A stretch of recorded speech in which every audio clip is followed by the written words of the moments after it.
You can't say the color black without walking on eggshells.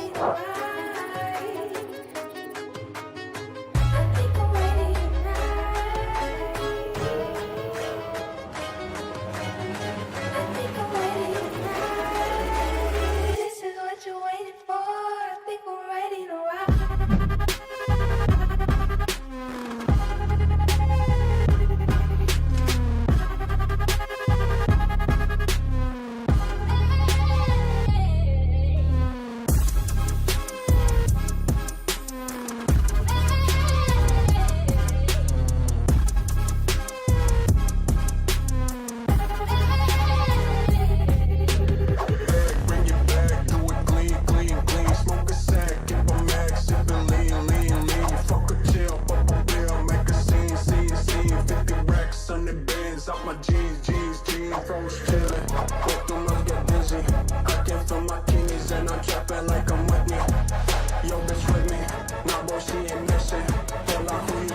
I say hold up, cock my glizzy, bang bang.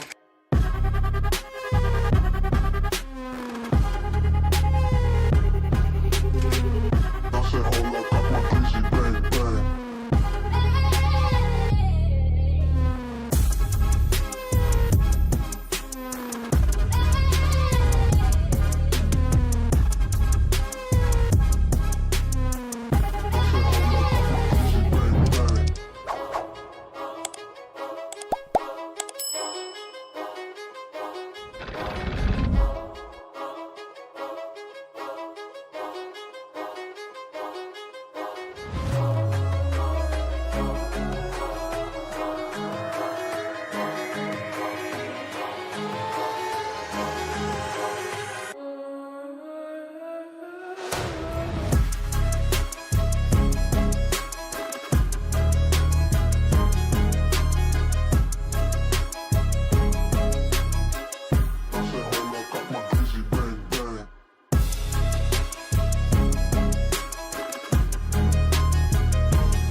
You're tuned into Foolery.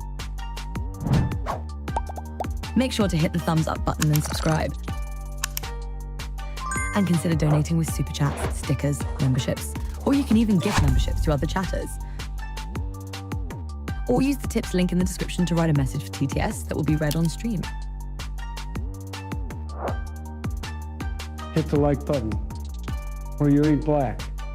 And that's a fact. Jack. Enjoy the show.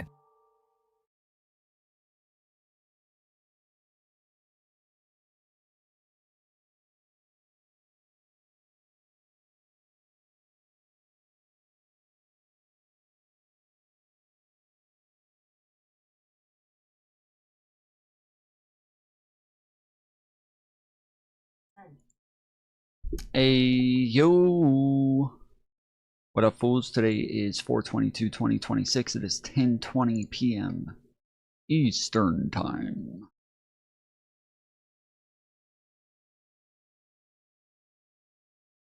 I think I figured out like a way to like stop the chat from getting bogged down anymore.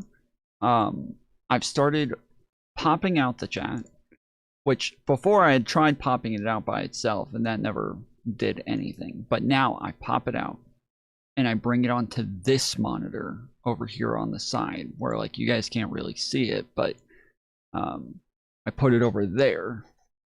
And for some reason that works. Don't know why, but it do. It works. So haven't had too much trouble with the with the chat in a couple of days.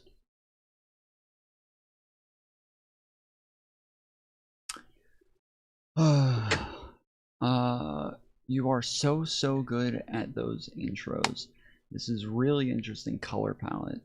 It is a fluorescent purple. Well, thank you for the intros. Yes, I've been told before that my show is really boring and that nobody's really interested in anything I have to say, but the aesthetics are pleasing and that's why people watch. So I work hard on those aesthetics to make sure that at least I'm putting everything into what works.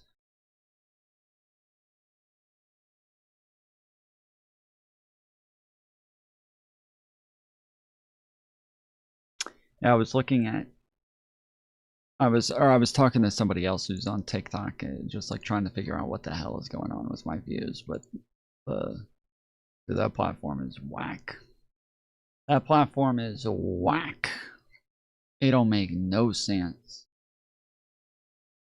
It don't make no sense.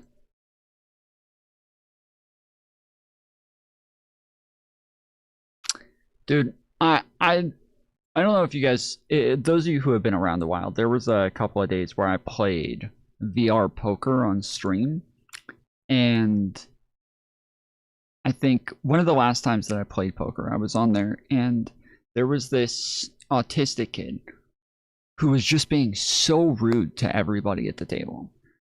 And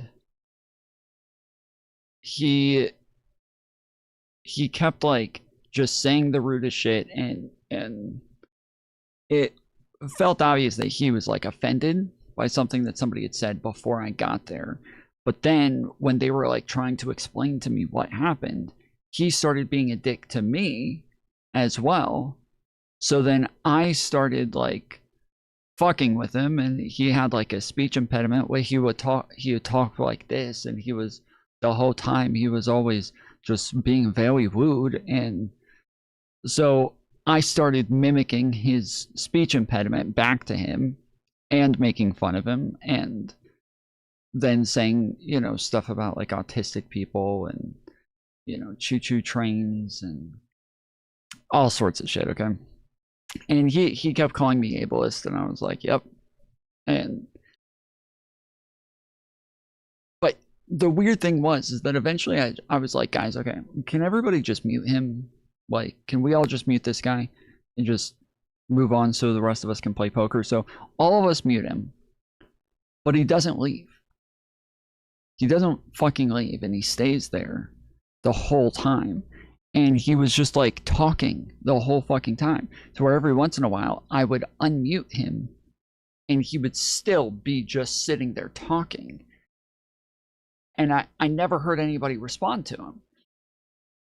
And it was just kind of an amazing level of autism. And then after most everybody left, me and my buddy stayed, and then we both unmuted him and like stayed and had a conversation with him. At this point, he was being like chill, he was being nice, but he was still saying the most ridiculous things, dude. He was just saying the most fucking ridiculous shit. I came across this the other day. We should all report him. For what? I'm standing up to racism. You called a Mexican girl Mexican. That's what she wants me to call her. You're taking it out of context. Yeah, he called a Mexican girl a Mexican. I need a shot. You're pissing me off. Oh shit. Typical racist, drinking alcohol. Wait, do you think there's typical racist drinking alcohol? Get the fuck out of here. You're the definition of white privilege, Turtle. Exactly, and it's my duty to make sure people do not become racist and end racism. As a white person, it's our duty to end racism because we started it. Not. Oh, shut up. It is. You ever been in the military? You ever been in the military? You ever been in the military? I mean, I've snuck into military bases for different... I'm like 90% sure this is him. I'm like 90% sure this is him. I am so sure this is him. This is an elite troll. It is. It is. He is so fucking good at trolling, dude. This guy is like Sometimes I come across his channel as I'm like scrolling through and I'm like, no, I can't do it, dude. I can't fucking do this guy, and just scroll on because I get too cringed. Like, it's just too hard to watch him sometimes. But he is fucking hilarious. Top tier rage baiter troll. He is just so fucking good, dude. He is so fucking good. His name is Good Griefs. And all he does is fuck with people. That's like all he does is just fuck with people. Was that a bird? Are you talking to me? Yeah, is it a cricket? It's crickets. Sorry. For your snake? Well, no, it's just I accidentally released like 100 of them in my room, and now. This is the fucking voice. This is the fucking voice. This is the speech impediment. This is it. Like, this is the fucking person, dude. I am like 90% sure Tom might be in a video. I went looking, okay? I couldn't find it, but I'm still fairly certain because, like, instead of us all getting pissed off at him, we all just started roasting him. And just, he plays Arc, yes, he plays Arc Raiders. He's got the fucking brilliant 2-tap clips. Well, I gotta shoot you it's for my own protection. No, it's for my own protection. It's so fucking good, dude. It's so good, dude. But yes, I went through a bunch of his videos and I didn't find anything. But it's, yeah, I think it's because I just started, like, instead of playing into the rage bait, I just started fucking with him instead, and obviously it's not going to make for a very good clip, so. Oh, those are like legit, like live crickets. Yeah, I'm just waiting for the frogs to get them. I had to go. Bought some crickets all the for like for a lizard. Well, yeah, I accidentally got released about 100 crickets, whatever the supply was, into my room, and I thought the best way to get rid of them was to go buy 20 frogs and release them, and just let them eat them, and then I have to. Wow! All right, so and then you have a room then you gotta... where there's crickets. Like not like bought, not like store bought like feed crickets, but like legit crickets. Yeah, I accidentally released them, and crickets. Yeah, I need the frogs now to you catch gotta them, go but buy like 20 snakes, or at least 5 snakes, to then eat to the get rid of the frogs. I was thinking about that, but I might just try to butter the frogs. Wait. So with butter, the frogs are just loose in your room? They're loose. Yeah, their job is to collect the crickets. Right. Oh my god. And then the so snakes will get the frog. So fucking, he's so funny, dude. He's so funny, bro.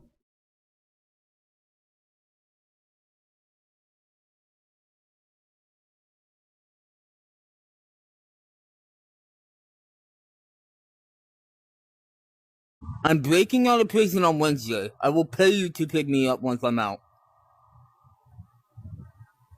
You're on an Oculus, mate. They don't have Oculuses in prison. I do. Bullshit. Bullshit. I'm actually in prison right now. It's nighttime. No guards are here. I can do what I want.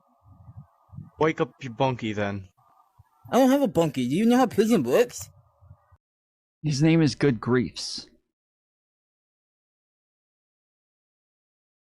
People call him Turtle, but his name is Good Griefs.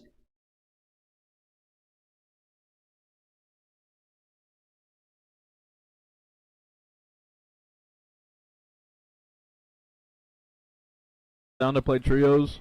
We are in trios. If you're down... You got no shield, brother. Yeah, I'm trying to get people to play trios. And I'll invite you if you're down. Brother, I got a... He starts a game of trios to invite the two people to go play a game of trios. So as soon as they start the game, he's like, yo, y'all want to play trios? They're like, yeah, sure. He's like, all right, cool. And like exits out. And he's like, all right, let's go. They're like, Why did you fucking die? What the fuck? Now you're gone for the whole round. He's like, yeah, I said I want to go. Let's go play trios. Let's do it. A Bobcat 4, you just died on me. I'm not dead. I'm looking for. Look, you got a mic. You want to play trios? Yes or no? Yeah. All right, bet. I'll invite you. Export. But you're dead.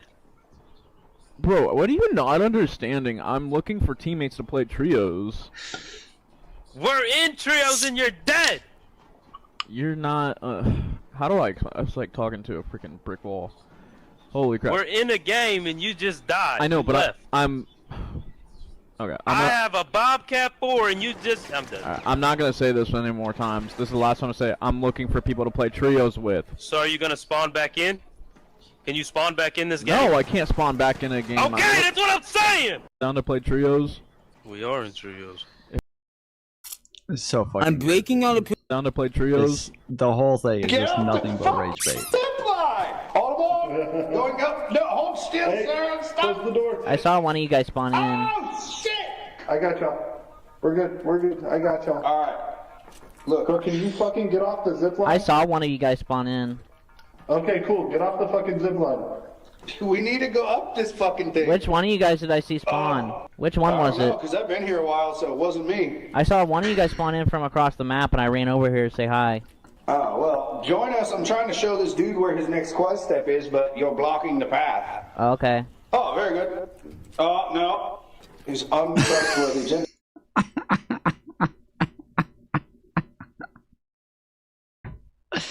It's too fucking good, dude. This guy's fucking hilarious. Anyways, yeah. I think I told like the story about it the next day on stream, and I remember like telling Mantis as it was happening, I'm like, dude, this guy is like so fucking obnoxious, bro, but he will not stop. And I think everybody reported him trying to just get him kicked from the table, but he's not getting kicked and he won't shut the fuck up. Pretty sure that was him. Pretty sure. Over $3 million. Furthermore,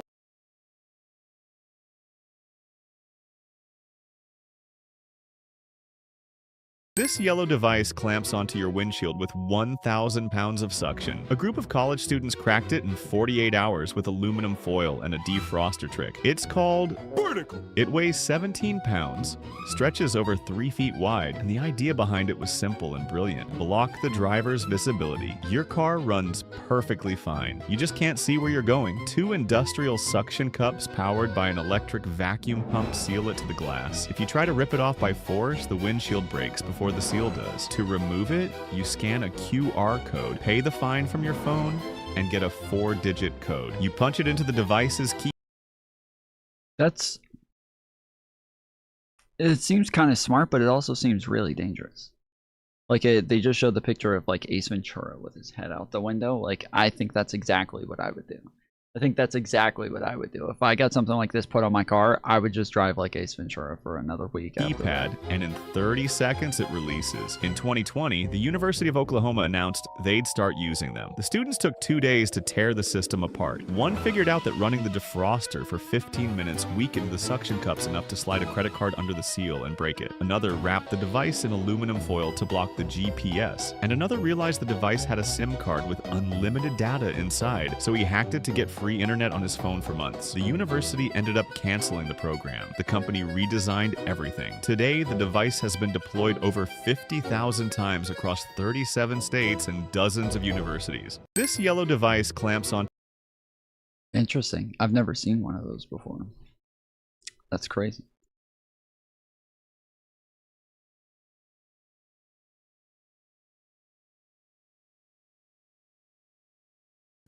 I'm currently holding a printout of a Bloomberg article that tells the story of how 4 random people in a Discord gained access to Claude Mythos, the most powerful model in the world, when they absolutely should not have been able to. This story is insane. So speedrun on Mythos, for those that don't know, Anthropic... Who is it? I think Whittlebits keeps coming into the chat saying that they think that this is just like a marketing ploy where the whole like Anthropic thing is supposedly just like that it can like hack into any system or browser or whatever. Like, they think that this is just a marketing ploy. It's all bullshit. The problem is that there's no way that these like multi-billion-dollar companies all over the place are paying for this this thing to use it to hack into their shit to improve their security so that they can stop it from hacking their shit when it does launch. There's no fucking way that they're doing that they're paying that much fucking money and in doing all of this for no reason. Like, there's no way they're gonna get it and be like, oh, okay, so it doesn't actually do what you said it does, and this is just all pointless. Like, in their own words, has stated that it can identify and exploit vulnerabilities in every major operating system and every web browser when a user directs it to. Every single one. Windows, Mac OS, Linux, iOS, Android, Chrome, Safari, Firefox, all of them. Nothing is safe, and in their words again, this is a cyber weapon. Anthropic knows it, which is why they built Project Glasswing. Glasswing is the gated program Anthropic uses to pick which companies are allowed to touch Mythos. Currently, that list is Amazon, Apple, Cisco, and a few dozen other organizations. The idea is defensive. Let the biggest software vendors figure out where the holes are in their software and patch them before the rest of the world gets access to these hyper-intelligent cybersecurity models. Right now, per Bloomberg, financial institutions and government agencies on both sides of the Atlantic are racing to get added to that list. They have been unable to. Banks are nervous, governments are nervous, everyone wants access to it, which is what takes us to the story today. The 4 random people that should not have gained access to it that did. So how did a private Discord channel end up with the same model Apple and Cisco are currently holding under lock and key? Well, there's 3 parts to the story.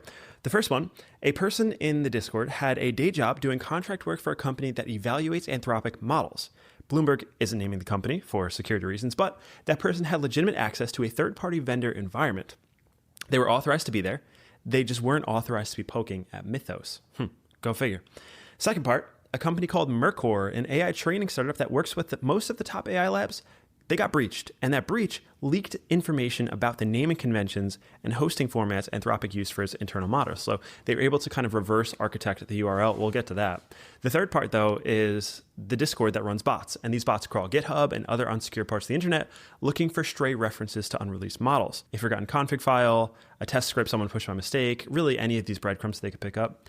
And then you put those 3 together, the contractor access plus the leak, plus these bots scanning for loose threads, they made an educated guess on where Mythos was sitting online. The guess turned out to be correct, which is crazy. They got in the same day that Anthropic announced this. Day 1, Project Glasswing existed, and these guys got access.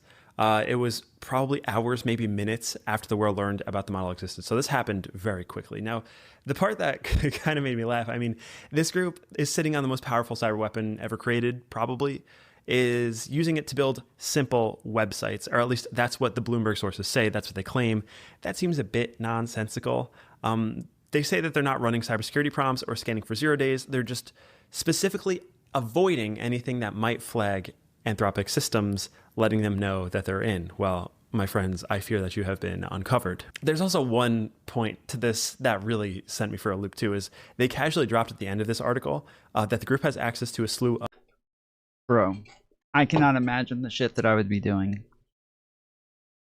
I cannot imagine all the crap that I would be doing if I got access to this thing. Have you guys sort of like... There was a guy who I'm assuming he used like some sort of chatbot or, you know, ChatGPT or some crap, but he was talking about the fact that he hacked into like city servers and then was able to get access to like CCTV cams all over the city. And some of these were in like gymnastics, like inside of gyms. Some of them were like at parks. Some of them were like outside of schools and outside of all of these businesses. And but this guy had like access to just all of these cameras all over the place. And I would assume Allie knows about this. It sounds like something she would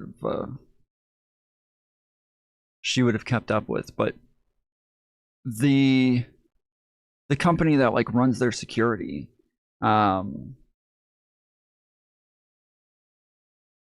the city council like voted on them to, like, they just renewed their contract with this company, and everybody's like infuriated about it now because they all like went up and threw fits in front of the city council about it, especially because people were able to like hack into this pretty easily, and there's girls doing gymnastics on camera now that any like pervert can look into. Yeah, we just got them out all over Denver.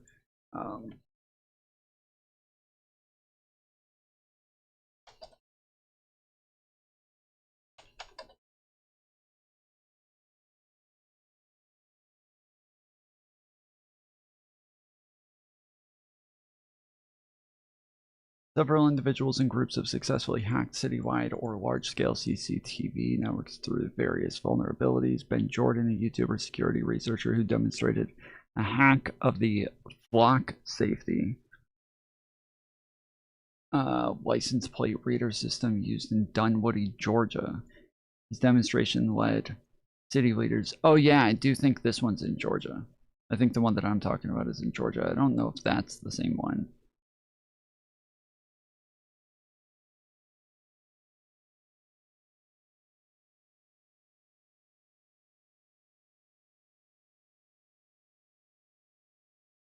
Yes, okay, yeah, so they approved the Flock agreement.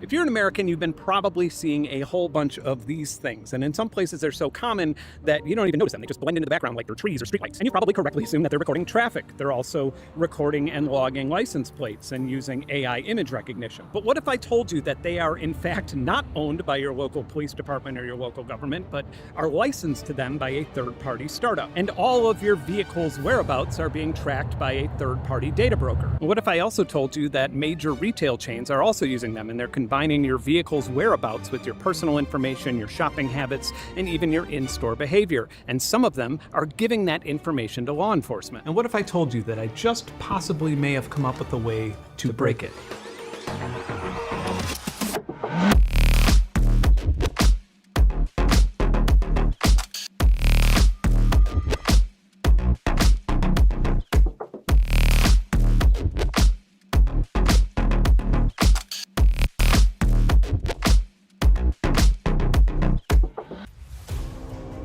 This Colorado family was being driven to a shopping center. That was actually an OCR error.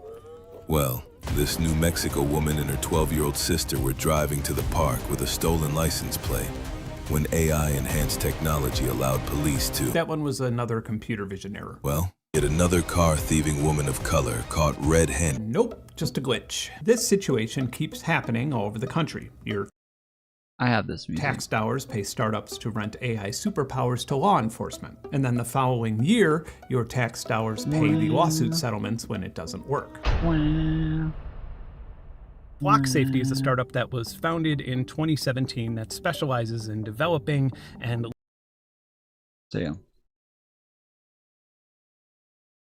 of other unreleased Anthropic models, not just Mythos. So the takeaways from there's a few important lessons here for any company that claims they have the most powerful model in the world and wants to gate it from the world. Well, turns out it's a lot harder than you think. I mean, on the surface, they did all the work. The leak didn't come from the lab. They designed the gated program. They vetted the partners. They did the work. The problem is that there's a lot of surface area when you get a lot of other companies involved in these things. And you're only as powerful, you're only as secure as your weakest link. And it turns out your weakest link is a public-facing URL with credentialed access from a contractor that allows them access to the model. We were waiting for you to get here to start. Now, imagine this contractor gave his login credentials to someone who was a little more unfavorable than someone making websites just for fun. That seems to be a bit problematic, Anthropic. So I think the takeaway here is if you're going to drop models, that are the most powerful, most dangerous things in the world, perhaps consider OPSEC a little more strongly.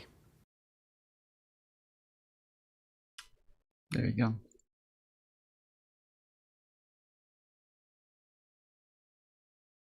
Dude, fucking Laura Loomer and Candace Owens been going back and forth for days now. Well, the thing about Candace is she was always a Democrat. She was always a radical leftist, and she used to have this site called Social Autopsy where she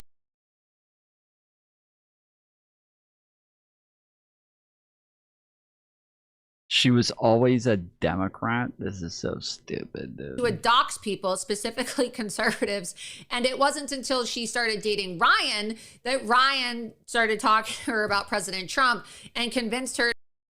Bro, didn't she just do a whole fucking doxing campaign on everybody who didn't mourn Charlie Kirk's death enough? Didn't she just do this?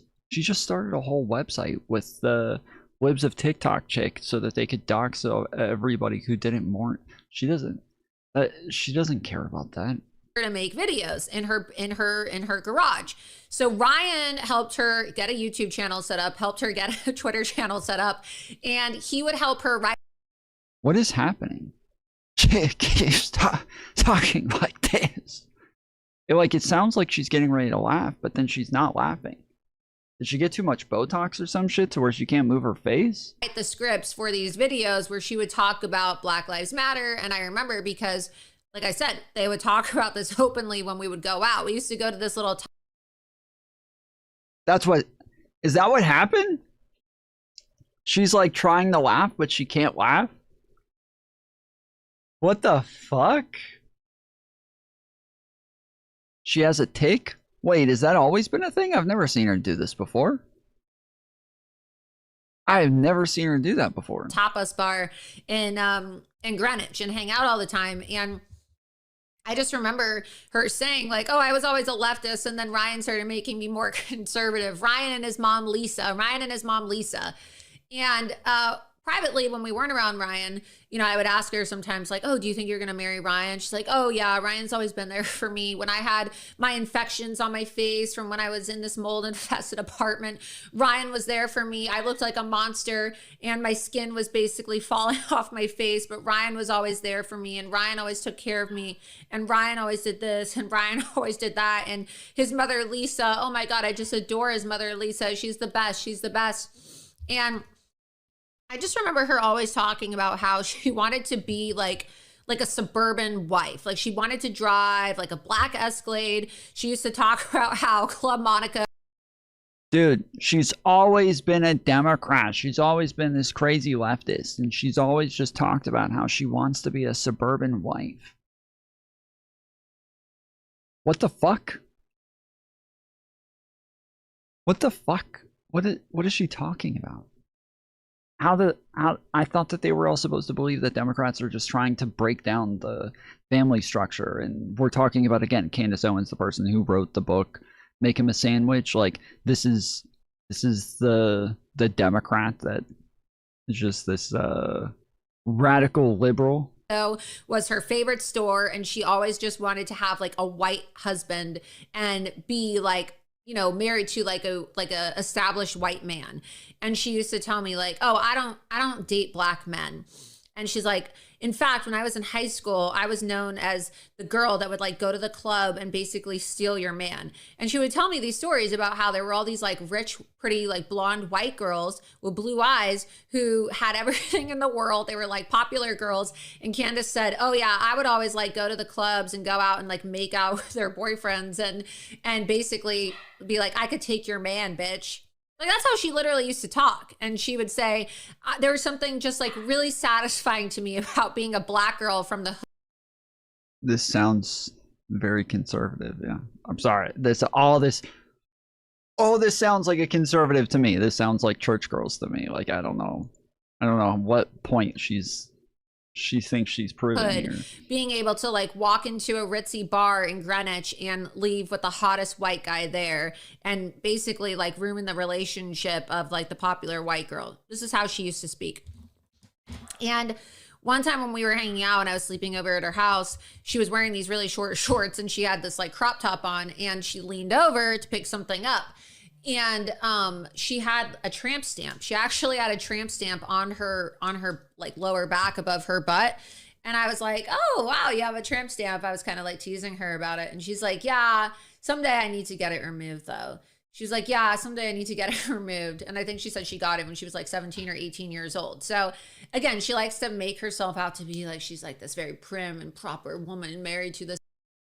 She's saying that she's going to get it removed. What the fuck? None of this is beneficial to her narrative. This is all just like, she's only hurting her own fucking narrative here. What is happening, dude? What the fuck is going on? This is not beneficial to her narrative at all. Why would she even bring any of this up? This man who, you know, she knew for 2 weeks, who some people think he's gay, lavender marriage, who knows, right? There's a lot there going on. He does come off a little gay. But she's not who she makes herself out to be. This is a girl that used to talk about, like, you know, how she would walk into clubs and bars and steal, like, oh, the white athletic guy from the white blonde girl, just to show her that, oh, you know, I can take your man. I can take your man, bitch. Like, very ghetto behavior. What the fuck? Very ghetto behavior? This just sounds... Candace Owens desperately wants her audience. She was always a Democrat. Desperately wants her audience to believe she is a proper trad cath wife. But did you know she has a tramp stamp on her lower back above her butt? Back when we were friends, she would openly brag to me about going to... What the fuck does anything... Like, this is the same bitch who we just watched the other day, like, fawning all over these young men. And then, right after, then we watch another video of her, you know, a couple of conservative guys talking about the fact that like, Alex Stein, they're all talking about the fact that she was, like, sleeping with all of these young guys who were like married and had girlfriends at these like business retreats and shit. Like, this is the person bringing this shit up to say that Candace Owens is not a conservative, but she's talking about shit from like 15 years ago, whereas like people are talking about what it is that Laura Loomer is doing now. So this is... It's not really beneficial to her. I don't know what the fuck she's thinking here.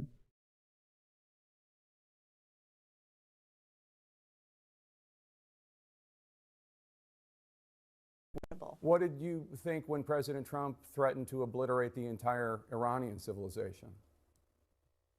Thought it was He was focusing on the Iranian regime, and what did it do? It brought the Iranians... The whole civilization. He was focusing on the regime. Yeah. That makes sense to me. When I'm talking about the government, I say the whole civilization. To the table, it led to the ceasefire.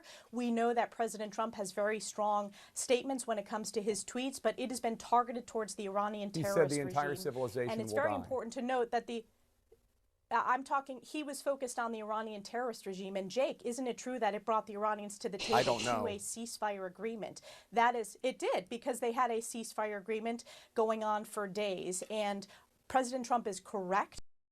They had a ceasefire agreement going on for days. Days, dude. Okay? He really scared them. This went on for days. To call out the Iranian terrorist regime, which has financed Hamas and Hezbollah, which I believe has led to some of the financing of this skyrocketing of anti-Semitism. But that's, Jake, you can ask this question, but the reality is it was targeted towards the Iranian terrorist regime. It was an effective tool to bring them to the table. They have no cards, and frankly, we're not going to see peace in the Middle East until we get rid of the Iranian terrorist regime. Quote, your whole civilization will die tonight. He didn't say the regime will be wiped out. He said your whole civilization will die tonight. And I just have to say, it's interesting that a 20-year-old college kid on a campus yelling from the river to the sea, that's worthy of condemnation. but a president of the United States who actually You don't think it's worthy of... True! True! They will freak out about the tiniest little things. Everything said against them that hurts their feelings is a threat against their fucking lives. They go run and hide under their beds anytime the smallest, meanest thing is said to them. And then they can go and literally just threaten to obliterate an entire civilization. And dude, that was not, like, those are just words, dude. Why are you guys so upset about words? Like, it's not that, it's just a tactic. Get over it. These people are fucking cartoon characters, dude. This is so annoying. Like, again, this is the frustration that I have with this is every time I think about the fact that, like, if we actually like tried making a movie based on reality, like we tried like taking everything that happened here where Donald Trump goes and says, I'm gonna obliterate their entire civilization, and then like if you in this movie the president says that and then their followers all come out and start being like, what? No, that's not what he meant. No, he just meant the government. Like, nobody would buy this. This would be such a stupid fucking movie. Like, nobody would buy that that would ever happen. That would be too unrealistic. The same thing with, like, you know, the eating the cats and dogs stuff on a debate stage. Like, just all of the crap that he does, and then the ways that his followers turn around and cope about it and try to justify it. This is just too unrealistic. Nobody would ever buy this shit. It would be too wild.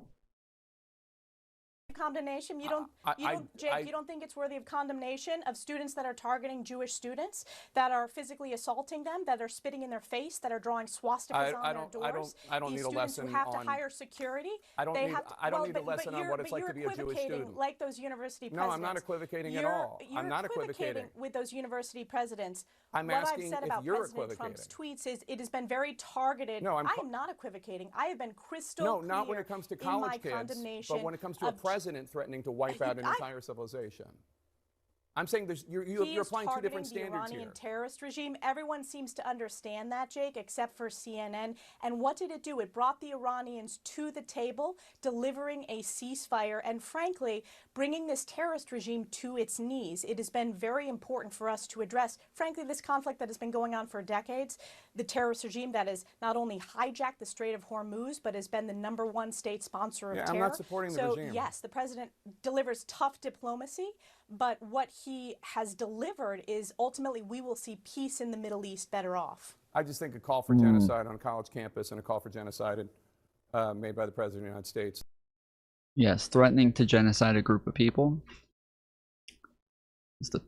That's the way of a peaceful president. It's like they're both bad, right? I mean, that's what I think.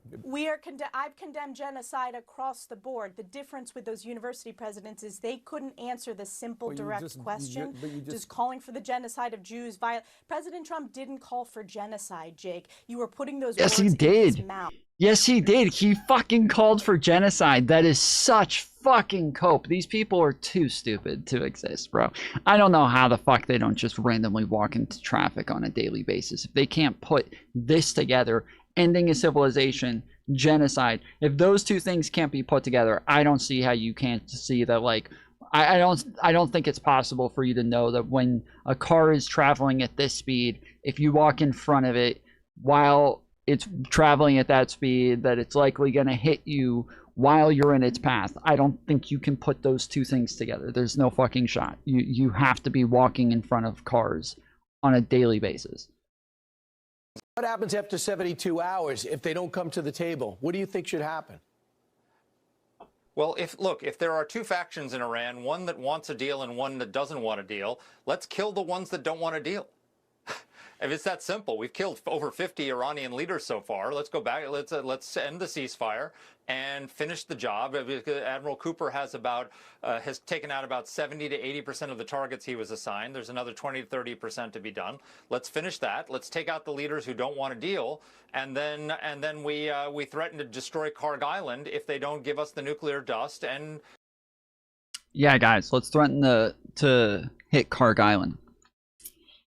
That'll really change things. That'll really change things. Let's do that. Let's try that one next. We haven't tried that one, but like maybe 10 times now. So the 11th time, it'll work. That's what we should do. Threaten to hit Karg Island. There we go. And bring them back to the table then. I mean, it's clear that they're... You say Admiral Cooper has a plan to open up the strait in quickly. Absolutely. Look, Iran needs a deal. Trump does not. Trump can end this war without a deal. You go back, you finish the target list that he gave Admiral Cooper. You open up the Strait of Hormuz. Admiral Cooper has a plan to do that. He's got electronic warfare, counter-drone technology, and once you take out the remaining 20 to 30% of their ballistic missile capacity, the threat dissipates. And then we've already blockaded Karg Island. We can tell them, look, if you don't give us the nuclear dust, we'll destroy Karg Island and we'll destroy your economy. And you'll have them in a complete vice. So, you know, Trump is being very generous, giving them this extra time. It shouldn't last very long. Tom, what's your plan forward? For this? Who fucking knows? He's put himself in an unwinnable position. There's not much that you can do here. The way forward is to go back to exactly what was in the JCPOA. That is the way forward. That is how you get out of this. That is the way. But when Donald Trump keeps like setting this hard line of 0% enrichment, he is making it to where he is in an unwinnable situation. You're talking about the people who are literally like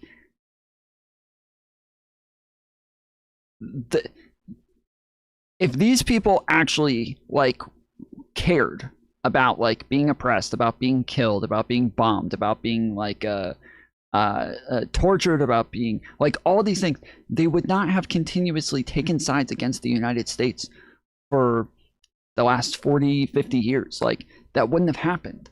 They would not be in alliances with China, in Russia, in North Korea. They would have been engaging in the global economy with the United States, and like they are literally, they've been dealing with sanctions. They've been dealing with going against Israel and funding proxy wars and shit. This is a country that has already weighed all of these options and didn't give a fuck. And now all of a sudden, Donald Trump waltzes just like, oh, I'll just tell them that we'll bomb them, and then they'll get real scared. You've been bombing them. You were bombing them last year. You were bombing them in your last administration. You've been bombing them this whole fucking time. Doesn't do anything. They don't give a fuck. They don't care. Unless you are going to put boots on the ground and literally just have a full-scale invasion, you're not doing shit here. And there is no way out of this except for just going back to what we already had, that he pulled us out of, that started this conflict, that started this entire problem, which was pulling us out of the JCPOA. Just go back to the fucking JCPOA. That is what you do. He doesn't need the deal, they do, and come to the table. And if they won't, eliminate the leaders who are the obstacle to a deal.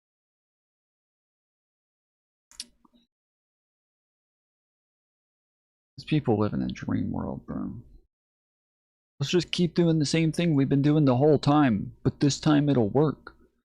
What's the definition of insanity? Like continuing the same thing, expecting different results.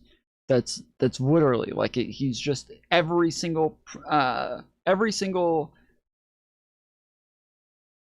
prescription that he made there is exactly what we've been doing from the beginning, that has not been working, that hasn't been doing anything. Donald Trump has been making threats. He's been saying, we're going to bomb this place, we're going to bomb that place, we're going to kill these people, we're going to kill those people. We did kill a bunch of leaders. We did kill a bunch of their, fuck up their, we did take out a lot of their military.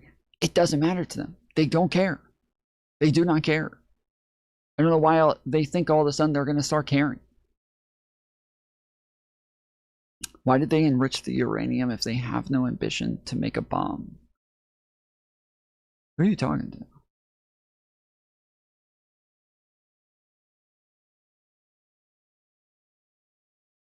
What the fuck? What the fuck? What the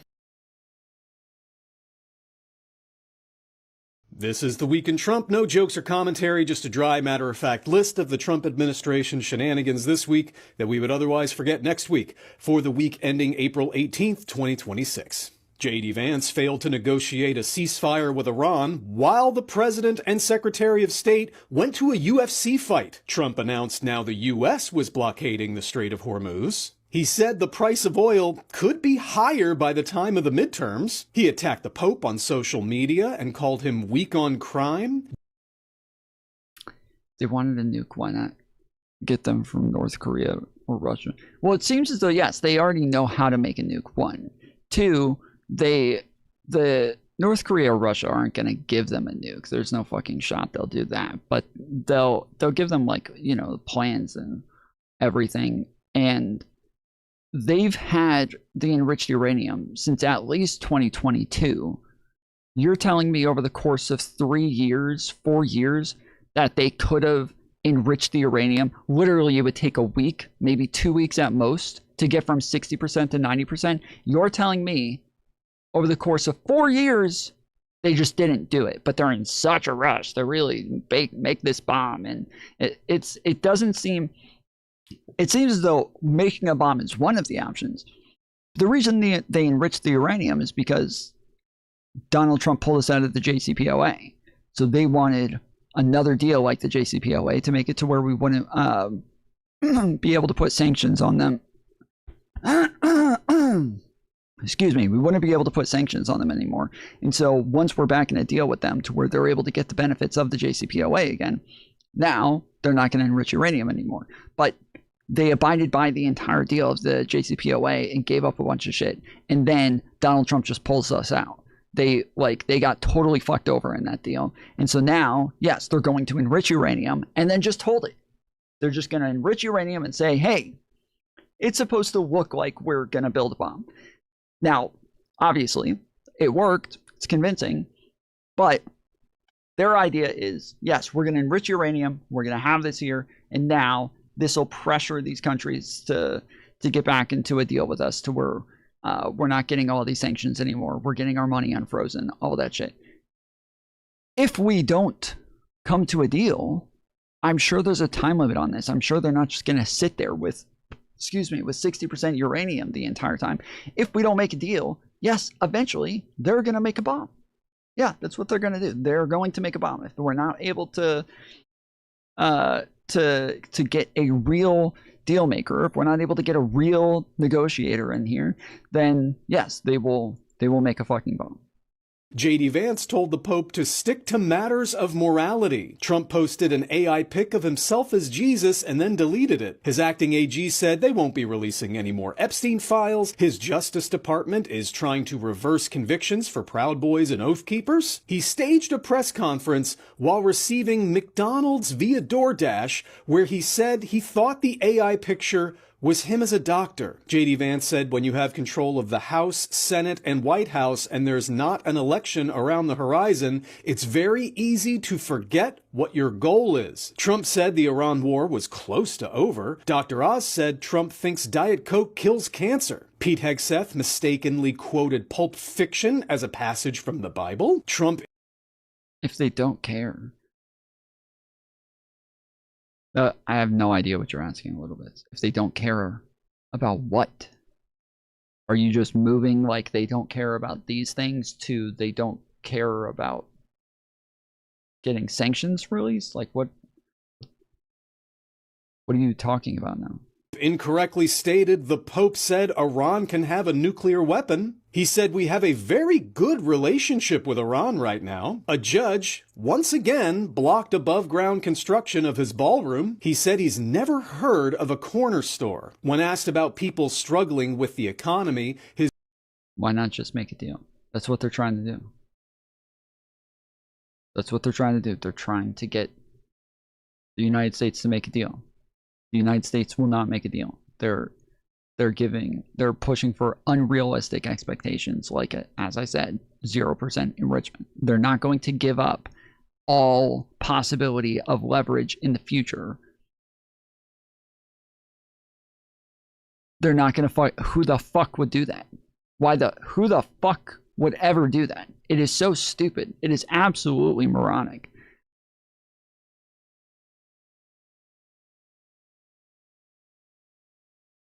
There's no shot that they would ever do that. Like, they're trying to make a deal. They've been trying to make a deal the entire time. Before the war even started, they had already agreed to 3.6% enrichment again. Donald Trump is the one who refuses to accept that and keeps demanding that it has to be 0% enrichment for absolutely no reason. His Treasury Secretary said, well, in their heart of hearts, they feel good. I'm not sure. On top of that, they currently have about 12% of their country on nuclear energy, right?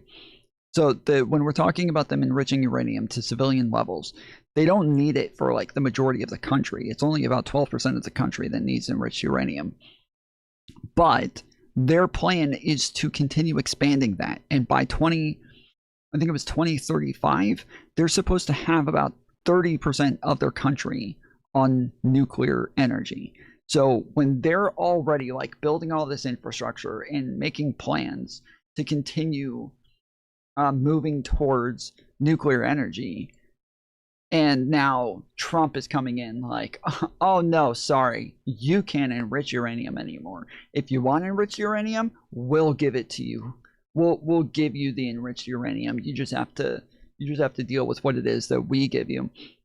Especially when it's Donald Trump who's in office, you can't trust him to stand by any deal that he ever makes. Anytime he wants to, he can use the uranium to leverage it against them now and say, oh no, we're not giving this to you until you do X, Y, and Z or whatever, right? Like there's no way that they can ever trust Trump or the United States to give them uranium. And not even just Trump, but the fact that we'll have different elections with different leaders, with different politics, different agendas, like different Congress and Senate, there's no way. There's absolutely no way they can depend on them when somebody like the last time they made a deal with the United States, which was the JCPOA, Donald Trump just comes right in and rips it up. Like, why the fuck would they enter into a long-term negotiation where the United States has even more leverage over them? There's no way. That's the last thing in the fucking world they're going to do now.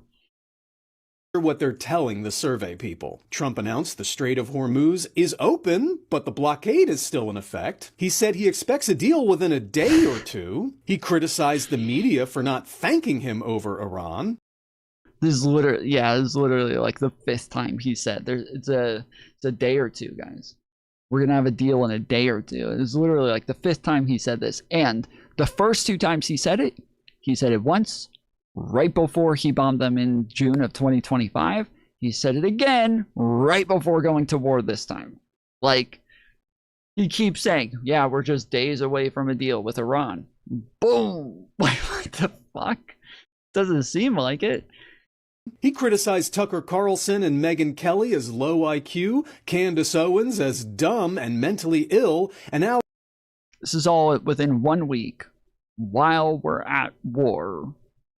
This is all the shit that our president is spending Alex time Jones on. as bankrupt and completely fried. He said we're actually cooling as a planet. He said Iran agreed to hand over nuclear dust and to never close the Strait of Hormuz again. And then Iran closed the strait over the U.S. blockade. Let me know what I missed in the comments, and remember, an archive of previous episodes is available.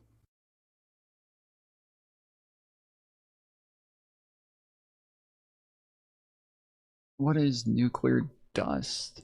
Nuclear dust is a term used by President Donald Trump to describe the highly enriched uranium often mixed with debris buried deep underground at uranium nuclear sites following U.S. airstrikes in June of 2025. This material, which Washington fears could be used to build nuclear weapons, is the subject of retrieval efforts meant to reduce Tehran's nuclear capabilities.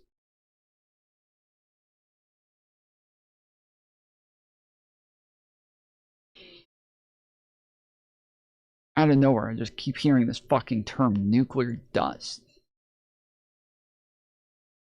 They gotta give us the nuclear dust.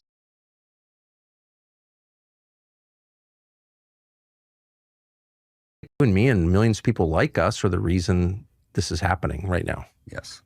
So I do think it's like a moment to wrestle with our own consciences. I agree. We'll be tormented by it for a long time. I will be. And I want to say I'm sorry for misleading people, and it was not intentional. That's all I'll say. But anyway, the question does present itself immediately, like, what is this? Was this always the plan? You don't want to be a conspiracy nut, but like clearly there were signs of low character. Oh, really? Yes. I came away from this buoyed and just thinking this is all we ask for. All we ask for is for people to say, I'm out and I'm grappling with my complicity in this, and I was wrong about it all. And I take that seriously. Yeah. That's all I want to hear. I didn't even believe it myself, but I was watching Instagram and I saw a Tucker Carlson post, and I found myself re-sharing it on Instagram, and I was like, I couldn't believe it. I'm here I am sharing Tucker, and I'm over there going, you're doing it. You're doing what he wants. He's tricking you. You're getting conned, just like the MAGA people got conned. He's a very talented con man, but he's a con man. That is the fear. I mean, speaking of con man, I talked for a while about wanting to try to do a social experiment where I start doing like streams as MAGA, putting out videos as MAGA, just like put on a MAGA hat, say the really like dumb brain dead talking points, maybe like change my appearance a little bit to where anybody who would notice me hopefully wouldn't, maybe change my voice a little bit and just do it for a while. And I imagine that like even there's been tons of times where like on vertical streams, I would spend maybe like 20 to 30 minutes, sometimes an hour to 2 hours, just trolling, like fucking around, pretending to be MAGA. And in that period of time, I would get so many more fucking viewers, so many more subscribers, so many more donations, so many more, like, and literally like every single day when I'm on and talking about politics, I have so many people who come in and the first question they ask is, are you MAGA? Or do you love Trump? Like shit like that. And it's like, it's the first thing they ask, the only thing they care about. As long as you are on the team, then they're on your team. They love you. You're fucking awesome. That's it. That's all that matters to them. Whereas like obviously within like liberal circles, Democrat circles, there's a lot more distinctions between different groups and different types of people, different types of ideologies, different types of values, different things that they care about, different things they want to watch and know about and learn about and talk about. And like, it's even when it comes to like something as simple as like healthcare and whether or not you want healthcare for the country, like, well, it has to be Medicare for all, single payer, or it has to be, no, it's a public option. And, you know, there's always, and on every single subject, you have just tons of different types of ideologies. But within MAGA, you have some diversity there. You have some different groups and different thoughts. But the audience does not give a fuck. The audience does not care. The audience will buy into whatever it is that you're pushing. And Twitter for most everybody is just mostly just like bullshit, dog shit, virtue signaling. But for MAGA, it is more that than anything. It is more that, like, it is the most nothingness bullshit ever you could possibly imagine, where like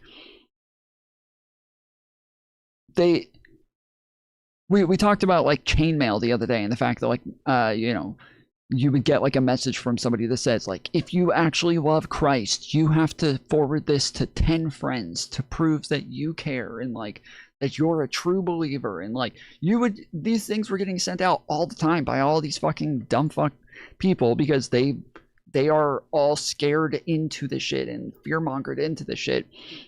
And it's just so easy to trick these people. It's so easy to play with them. And we've talked about the fact that I know of at least 3 to 4 conservatives now who have all come out saying they were sent talking points.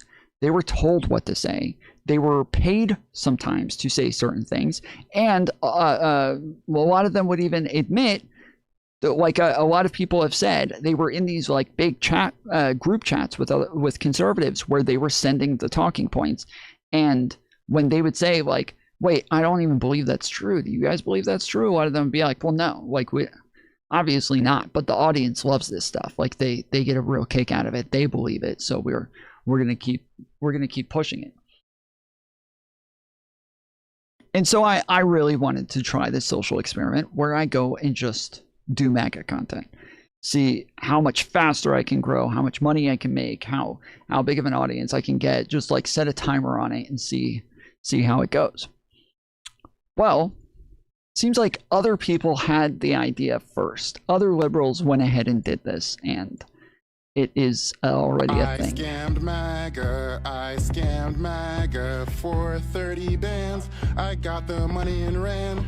Charlie Kirk is dead now. Charlie Kirk is dead now. So we clap our hands and we do the money dance. If you ever find yourself asking the question, how did this many Americans buy into the largest con man to ever walk this planet? Just know the MAGA voter base is more likely to buy into scams, more likely to dump their life savings into like AI generated internet girls, or to give their money away to con artists online than any other demographic of people. That's right. And people caught onto this. The creator that I just showed you has been pretending to be a MAGA influencer for the past 2 or 3 years now. His content is not even good. All he does is jump on and say a couple punch lines, puts out a sob story and throws on that MAGA hat, and he's been raking in the dough. $30,000. And this isn't the first person to do this. We also had this young woman who pretended to be... This is Mercedes Chandler, the white woman here, but I had her on. She's one of the old MAGA creators who left MAGA and came on my show and talked about the fact that they used to actually like tell her what to say, and she would always get in fights with people, and then even sometimes they would say, like, who cares? Like, we don't have to believe it. This is what makes money right now. This is what gets us a following. So we just need you to say the thing. Republican got $150,000 out of the MAGA voter base and then said deuces, went off and paid her student loans and took the money to do whatever she wants with it. Even when you go into the comment sections of the guy who got the $30,000, one of the first comments is literally, yeah, back in 2020, I made almost $18,000 on Etsy selling these losers merch. Because everyone has caught on that you guys are so easy to like scam or con as long as it has the word MAGA on it. That's how deep your cult runs. I don't know what to say. I just thought this was interesting and I wanted to show you guys this. I don't even know. I had no one to tell about this, so I wanted to show y'all. What do y'all think? I don't know. My name is Mercedes Chandler. Give me a follow. You won't see my face again. Thank you. Goodbye. So yeah, they stole my idea. They did it before I could do it, but I literally talked about doing it for like 2 years. So fair enough. Engels wrote about the concept of social murder, and Brian Thompson, as the United Healthcare CEO, was engaging in a tremendous amount of social murder, the systematized forms of violence, the structural violence of poverty, the for-profit paywalled system of healthcare in this country, and the consequences of that are tremendous amounts of pain, tremendous amounts of violence, tremendous amounts of deaths. And that was a fascinating story for me, because Americans are very draconian about crime and punishment. They're very black and white on this issue. And yet, because of the pervasive pain that the private health... Just to be clear, Americans are not very black and white on crime and punishment. We literally have a president with absolutely no punishment whatsoever for over 34 felonies that he was convicted of, and he had over 80-something charges of felonies.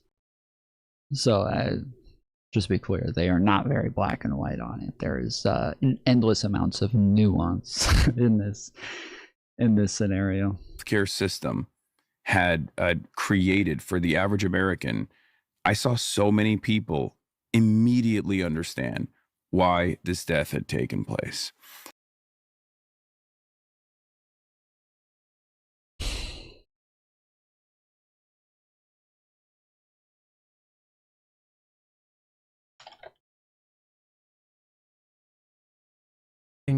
And leasing security cameras that have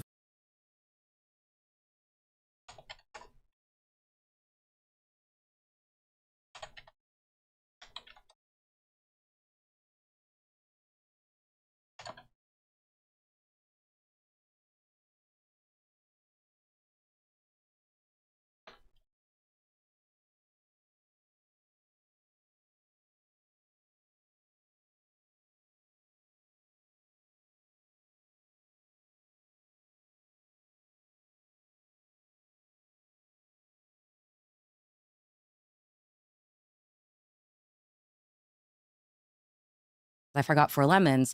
And on several occasions, I was like, I'm just going to go back, grab those 4 lemons and get the hell out. And you should go to prison. I know. You think they're going to ban me? They should throw you in jail. But I didn't feel bad about it at all. I'm proposing a new term, micro-looting. I started going into the grocery store, I would pick up the thing that I wanted, and then I would go. It's a survival technique. Gotta eat to live, gotta steal to eat. You're paying for that, right? No, babe, food is a human right. People are taking small things. Food is a human right? Holy shit, dude. Holy shit, bro. I remember when I was younger, I used to see these commercials. I think it was back when like bottled water first started to become like popular with like Dasani and companies like that. And I'd never seen like bottled water before. Like I'd always gotten water out of a tap or from a water fountain or something like that. I'd never seen like, you know, bottled water. And I remember the commercials for it were a bunch of hippies sitting around at a spring, and one of the guys like keeps filling up a bottle with water and drinking it, and he says, guys, like we could bottle this up and sell it. It's so good. We can make a lot of money off of it. And the other hippies are like, dude, it's water. It comes from Mother Nature, dude. Water is free. Why would you sell it? And then they like, you know, come up, Dasani from spring water, blah, blah, blah, you know. And I remember at the time thinking like, it does seem weird, doesn't it? Like water is free. Like it's literally outside. It rains. It's in the creeks. It's in like, that is strange. It's out there all the fucking time. Why would we ever pay for water? That seems so weird. Obviously, there's, you know, I was a kid at the time, so it's a lot more complicated than that. Like when it comes to your city water treatment and making sure that the water is clean, and, you know, what comes from a creek or a river isn't always actually clean. And then you got to pay people and whatnot. And the majority of what you're paying for when it comes to a Dasani bottle isn't the water. What you're paying for is the labor and the delivery mechanism, which is the bottle. So you're paying for the bottle, so that you can carry it around with you. You can open it, close it, you know, keep it when you don't need it, get it back out when you do. Whatever, that's what you're paying for. But I remember like when I was a kid just thinking like, yeah, that is so weird. Why the fuck would we ever pay for stuff like this? That's so strange. From big corporations, and they're feeling justified. Like, look, everyone's shoplifting from Whole Foods when you're shopping there. Bro, you're not gonna steal from a deli like that. But Whole Foods, fuck Whole Foods. Fuck Bezos, fuck Amazon, all that. We should be rioting, but we're tired, so I'm gonna take these bagels. But is it a slippery slope? What's going on with our moral code? To find out, I'm talking to political commentator Hasan Piker and New Yorker writer Gia Tolentino. Thank you both so much for being here with me today to talk about this. Hi, Gia. Hi. Hi, Hasan. Hi. I want to start with a little exercise just about our own morals. Would you share your Netflix password? I do. I also do. Well, with anyone. For the longest time, I actually had someone else's Netflix password. That was my primary access to Netflix. And now you I've always shared my Netflix passwords. Back in the day, they didn't even have like limits on how many computers or houses or whatever could use it. So I had like 10 people all using my my Netflix account for the longest time. And then once they put limits on it, they all had to go get their own accounts because I was only sharing it with my family. And so it limited it to 3, which you had to pay more now to have like the family plan where you can have more than one household using the same Netflix account. So yeah, that was like, okay, my brothers and sisters have to be the ones to use this. So all my friends gotta quit it. share your own? Yeah. Would you get around a paywall on an article you're trying to read? Do it every day on my stream. Yes, Every and day. I support it when people do it for my own work. I say, go off. Use the Wayback Machine. Would you pirate music from an indie band? Is it 2005 and I'm using LimeWire? Because yes. I feel like every millennial has at some point done this. I feel like fundamentally Spotify is kind of like deleterious to the musician livelihood, and I use that. But then I go to the shows. Yeah, no, I'm pro piracy all the way, like across the board. Would you pirate a car? Yes, you know, if you could, if one could pirate a car, it was just a classic thing back in the day. So they're gonna be just completely against intellectual property, which is stupid. Like, it's so stupid to like make it to where people who have an idea do not have the ability to profit from being the one who came up with the idea. I'm fine with having like limits on how long that IP is just theirs, but there needs to be some incentive for people to come up with new inventions and new ideas, and they need to be capable of profiting off of them so that there is an incentive there. The government funded anti-piracy initiatives would be like, dude, would you steal a car? I'm like, yeah, sure. If I could get away with it, if it was as easy as you know, pirating IP, I would do it. Yeah. Would you dine and dash from your local diner? Never. Tip 35%. Mike's, come on. No, I wouldn't do that. And if I saw some, it's really weird. Like, I feel like, I don't know who this other chick is, but I feel like Hasan needs to be making caveats to all of these things, and he's not, which is weird. But who is this? Is this the New York Times?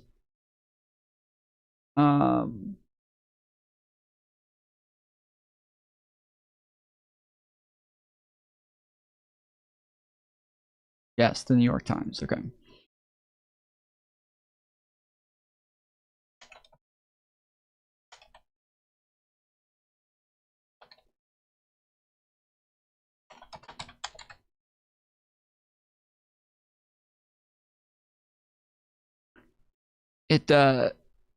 I feel like he should be making caveats here, and he's not, but that, like, if he couldn't afford these things, then maybe it would make sense. But the fact that he can afford these things, he's somebody who is super rich.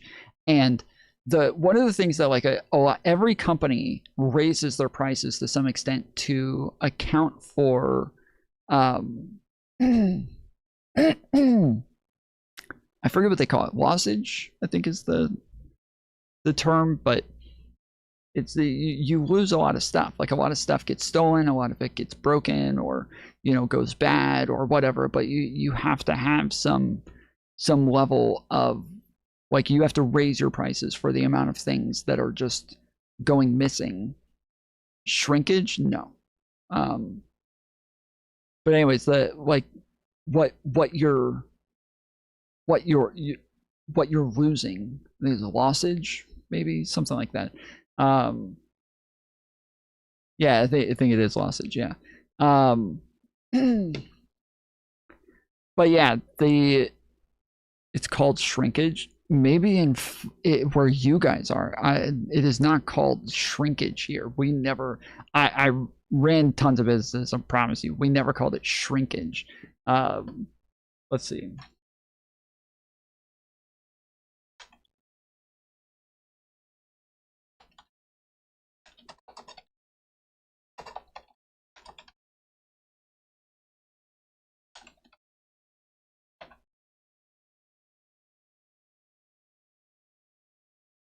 Oh, this says, yeah, this is calling it shrinkage. Yeah, we never called it shrinkage.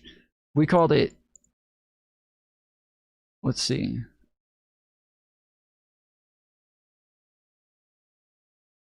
There was cost recovery, but that was what the like normally the groups were called that were supposed to go and look on like cameras and shit like that. Yeah, I think they did call it spoilage. Thank you, Allie. Spoilage. Yes, that is what it is. Thank you. So yeah, so spoilage like is like for the term for like things going bad, but also like accounts for like stuff getting stolen or stuff getting going missing or getting broken or whatever. Yes, it was called spoilage. So yeah, the you're adding to the price for that thing. So when somebody like Hasan, who could totally afford these things, chooses to steal or pirate or whatever, then you're adding to that price. You're adding to that the amount that they have to mark up for what for loss is that is him causing other people who maybe can't afford things still paying more for it because of somebody like him. So I feel like he needs to be making these caveats that like, oh, I can afford this. I can totally afford this. So I don't do that, but I don't think it's bad, or I would if I needed to, or something like that. But he's not. Speaking of, people can't afford the Tomfoolery Show memberships. We're giving out 5 free memberships today. So we got the Steve Shane got one, Truth 2740 got one, Darth Aldwin got one, Glayu got one, Notbo or not Boob, not Bob got one. So there you go. There's 5 memberships.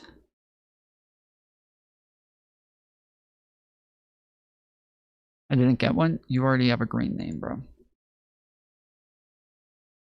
Spartacus sitting over here with a fucking gray name. Like a loser.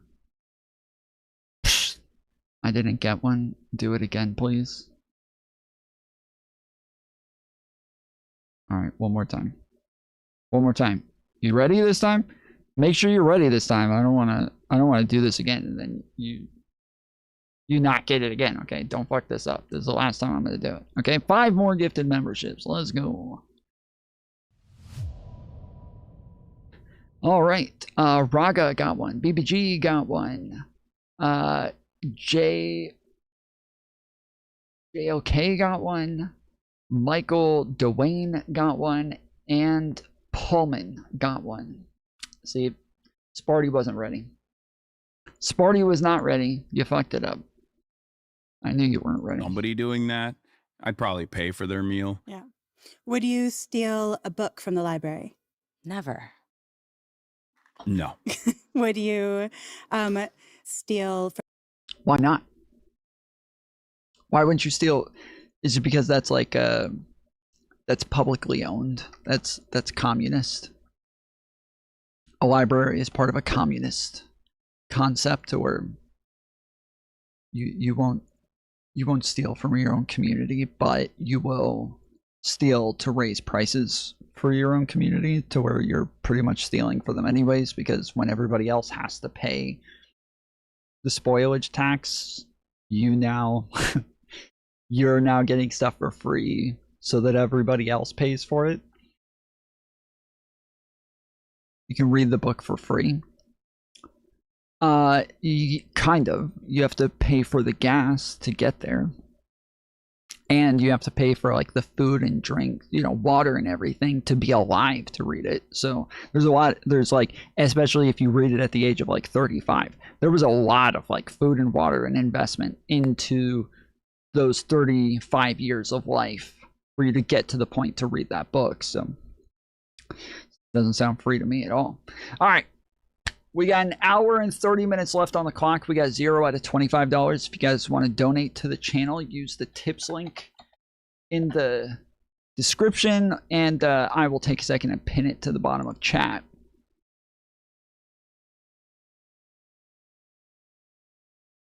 But donate to the channel with the tips link.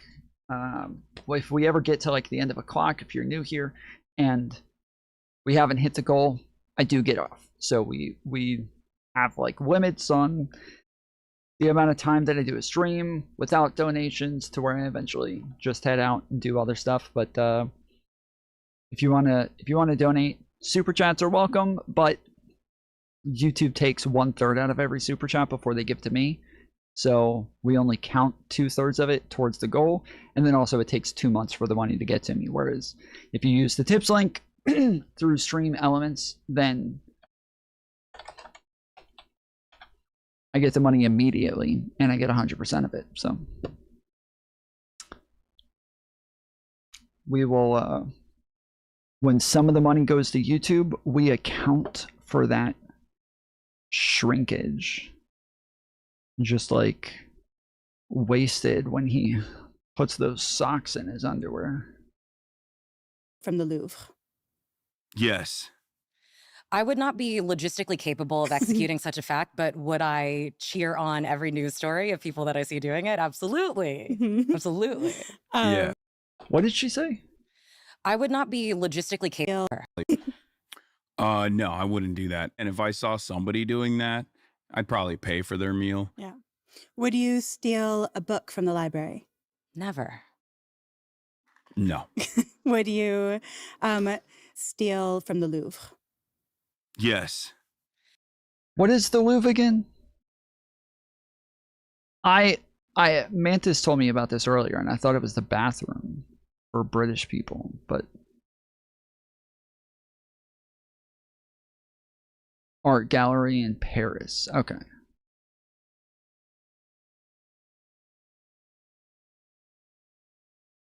I would not be logistically capable of executing such a fact, but would I cheer on every news story of people that I see doing it? Absolutely. Absolutely. That's so stupid. On top of that, I think, like, I actually get mad when I see like leftists go into places and like pour paint all over art pieces and shit like that. Like, it seems like such a stupid thing, but like it just it feels like such a waste. Like, it feels like something that has been, it's like a part of like culture and history, and something that's been around, and that like lots of people have gotten some sort of enjoyment out of, and to just go and destroy those things to where like they're just not in existence anymore. It just seems so sad. Yeah, I think it's cool. We gotta get back to cool crimes like that, like, you know, bank robberies, right? Stealing priceless artifacts, things of that nature. I feel like that's way cooler than the 7,000th new cryptocurrency scheme that people are engaging in. Mm-hmm. Would you steal from Whole Foods? You want to go first? Yes. And I have, under very specific circumstances. I think that stealing from a big box store, I'll just state my platform. Mm-hmm. It's neither very significant as a moral wrong, nor is it significant in any way as protest or direct action.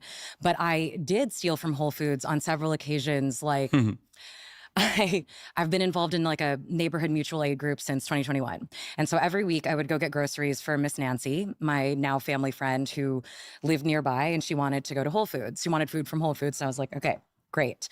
And so I'd be getting Miss Nancy all her groceries, and then I would finish and I'd be like, oh my God, 4 lemons. I forgot 4 lemons. And on several occasions I was like, I'm just gonna go back, grab those 4 lemons and get the hell out. And you should go to prison. I know. You think they're going to ban me? They should throw you in jail. But I didn't feel bad about it at all. Mm-hmm. And was part of it because of how you feel about Whole Foods as a corporation? Yeah, it already felt like a bit of a compromise. Like at the time, I was like, I had not been to Whole Foods. I had a bit more sort of consumer discipline about where I was spending my money then, and I already felt like I was in the hole even by shopping there, and it certainly felt in a utilitarian sense. I was like, this is not a big deal. Well, Steve Shane tipped $2. Hey, yo, Steve Shane with the $2 tip. Let's go. Appreciate it, homie. Let's get some W's in chat for Steve. I like pizza, Steve. Hey, Steve. I like pizza. Like, as a concept, like, as they said, like, in a utilitarian sense, you know, when you look at it in a very, like, small sort of way, obviously, yes, like stealing from a big corporation or something like that, it doesn't cause some great harm. It is somewhat of like a harmless act. The problem is the slippery slope aspect of it, that like if this starts to become acceptable for everybody, then businesses like this can't run.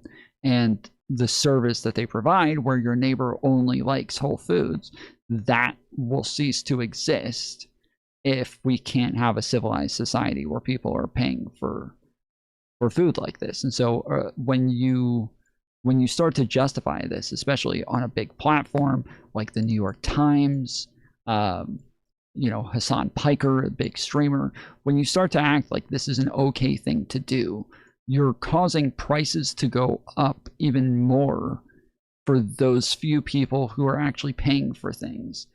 And obviously, again, somebody like Hasan Piker, he's not going to have to worry about that. He's going to be able to afford shit. Doesn't matter how much inflation there is. He's going to be fine one way or the other. But it is the poor people who end up having to pay the price for the shit like this. They're causing more problems for the people who are going to suffer the most. And they don't give a fuck. Like, they would rather sound cool and edgy and, you know, encourage their comrades on their fucking podcast. But yeah, like it is a victimless crime. It's just not. It's not something that you can do at scale. Right, guys? I'm pro stealing from big corporations because, you know, they steal quite a bit more from their own workers.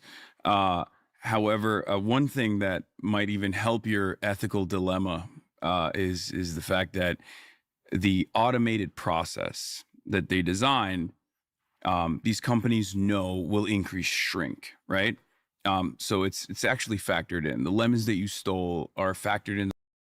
I'd argue it forces businesses to change or alter their approach, whether or not that. What do you mean?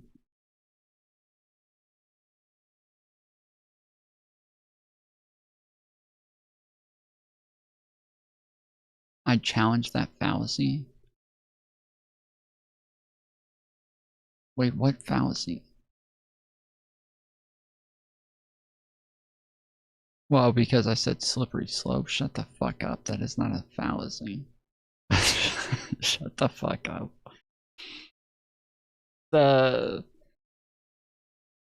For those who don't know, people confusing slippery slopes with the slippery slope fallacy is something that triggers the fucking shit out of me, because there's a massive difference between a slippery slope and a slippery slope fallacy.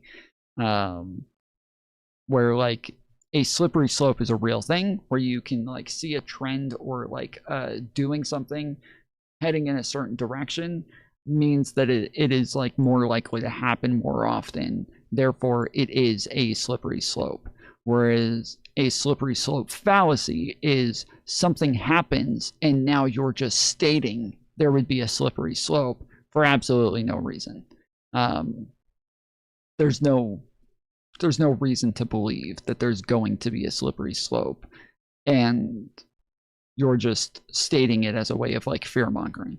That's the slippery slope fallacy. So you would actually have to have a reason to believe this is going to become a larger trend and more of a problem in order to state that it would be any sort of slippery slope. Obviously, yes, if you're encouraging people to do something and saying that it's okay to steal, that like if there's no real punishment, if everybody starts to view this as like a victimless crime and something that's moral, well then yes, if it becomes like a societal wide thing, then that is a slippery slope. That's just literally what it is. But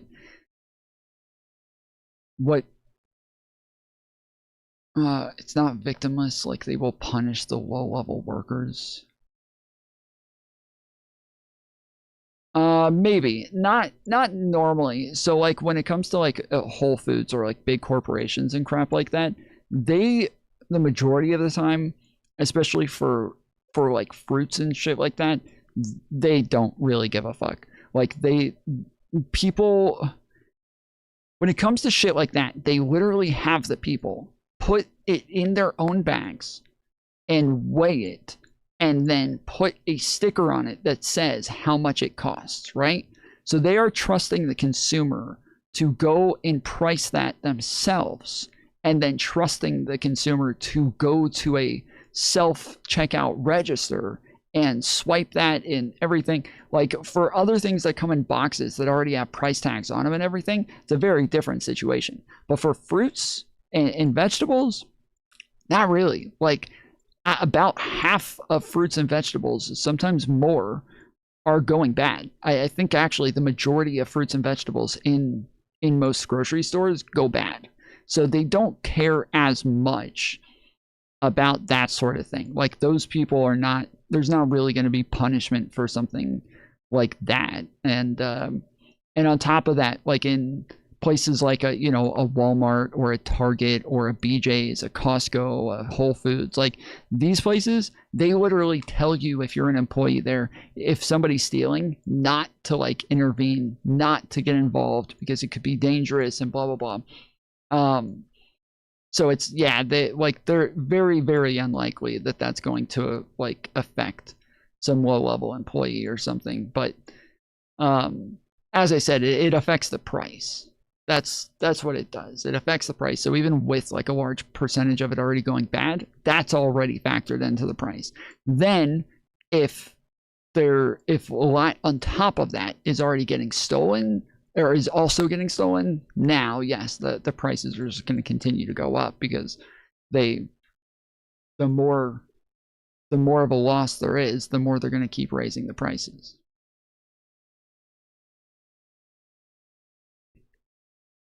Stores will actually fire employees that intervene with shoplifters. Yeah, depending on where you live, but yeah.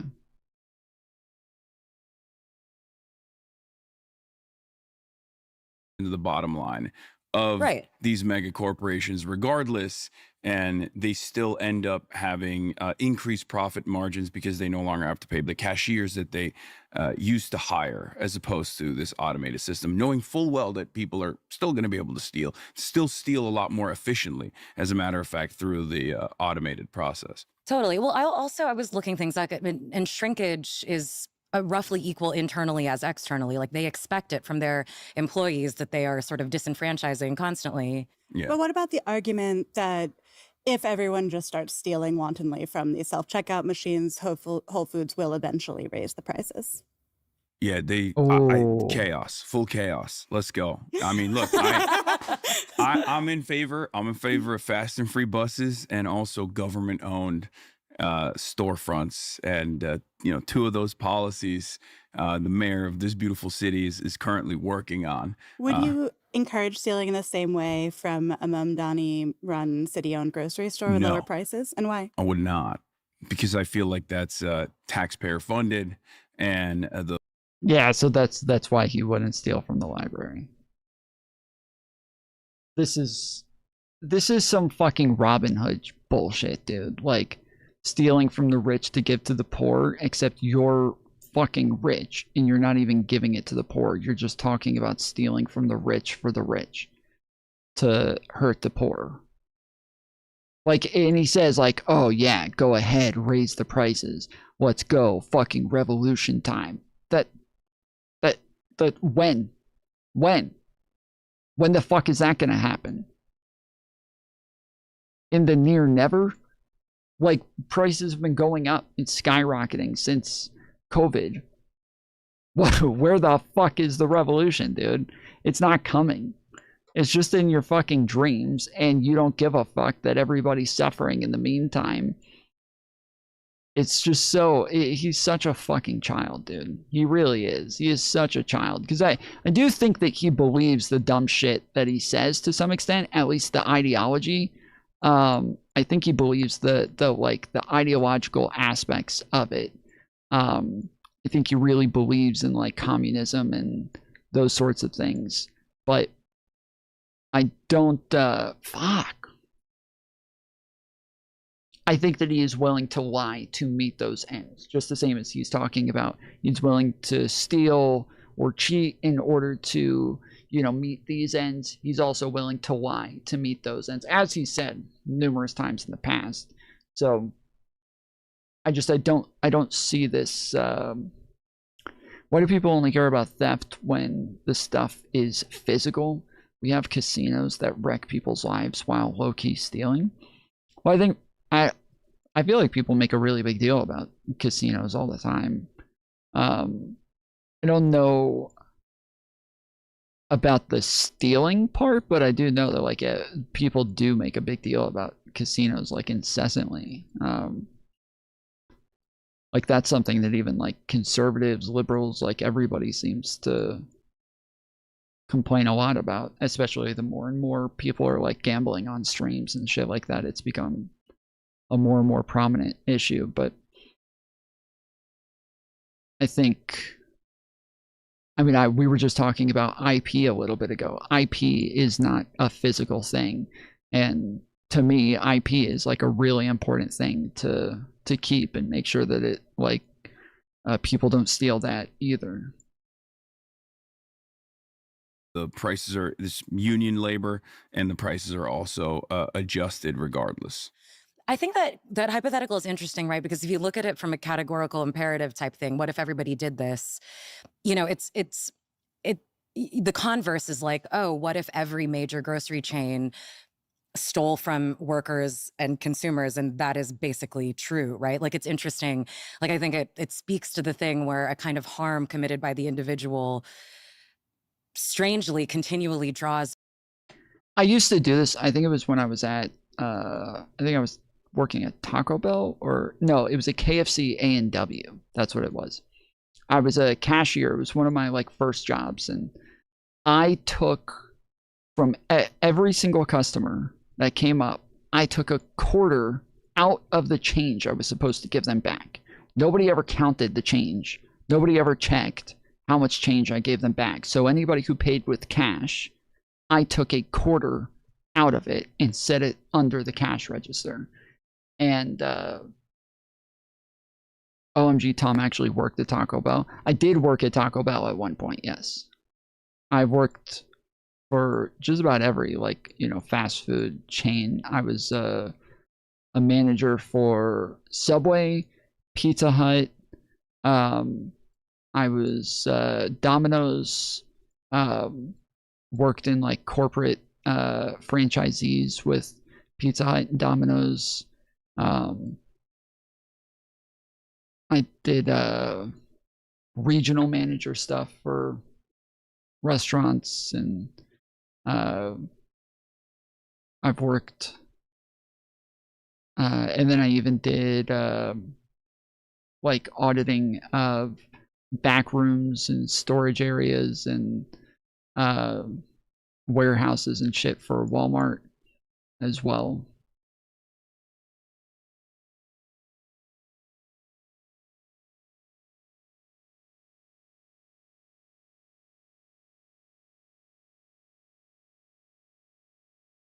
But yeah, I would literally take like a quarter from each person and end up with like an extra $20, $30 at the end of the night most nights. It's more ire than the same harm being committed by a structure. And so, I mean, I kind of am inclined towards this. It's like, and you still got the bell visor? I probably do. Honestly, I probably do. I have almost all of my uniforms still. I think I have,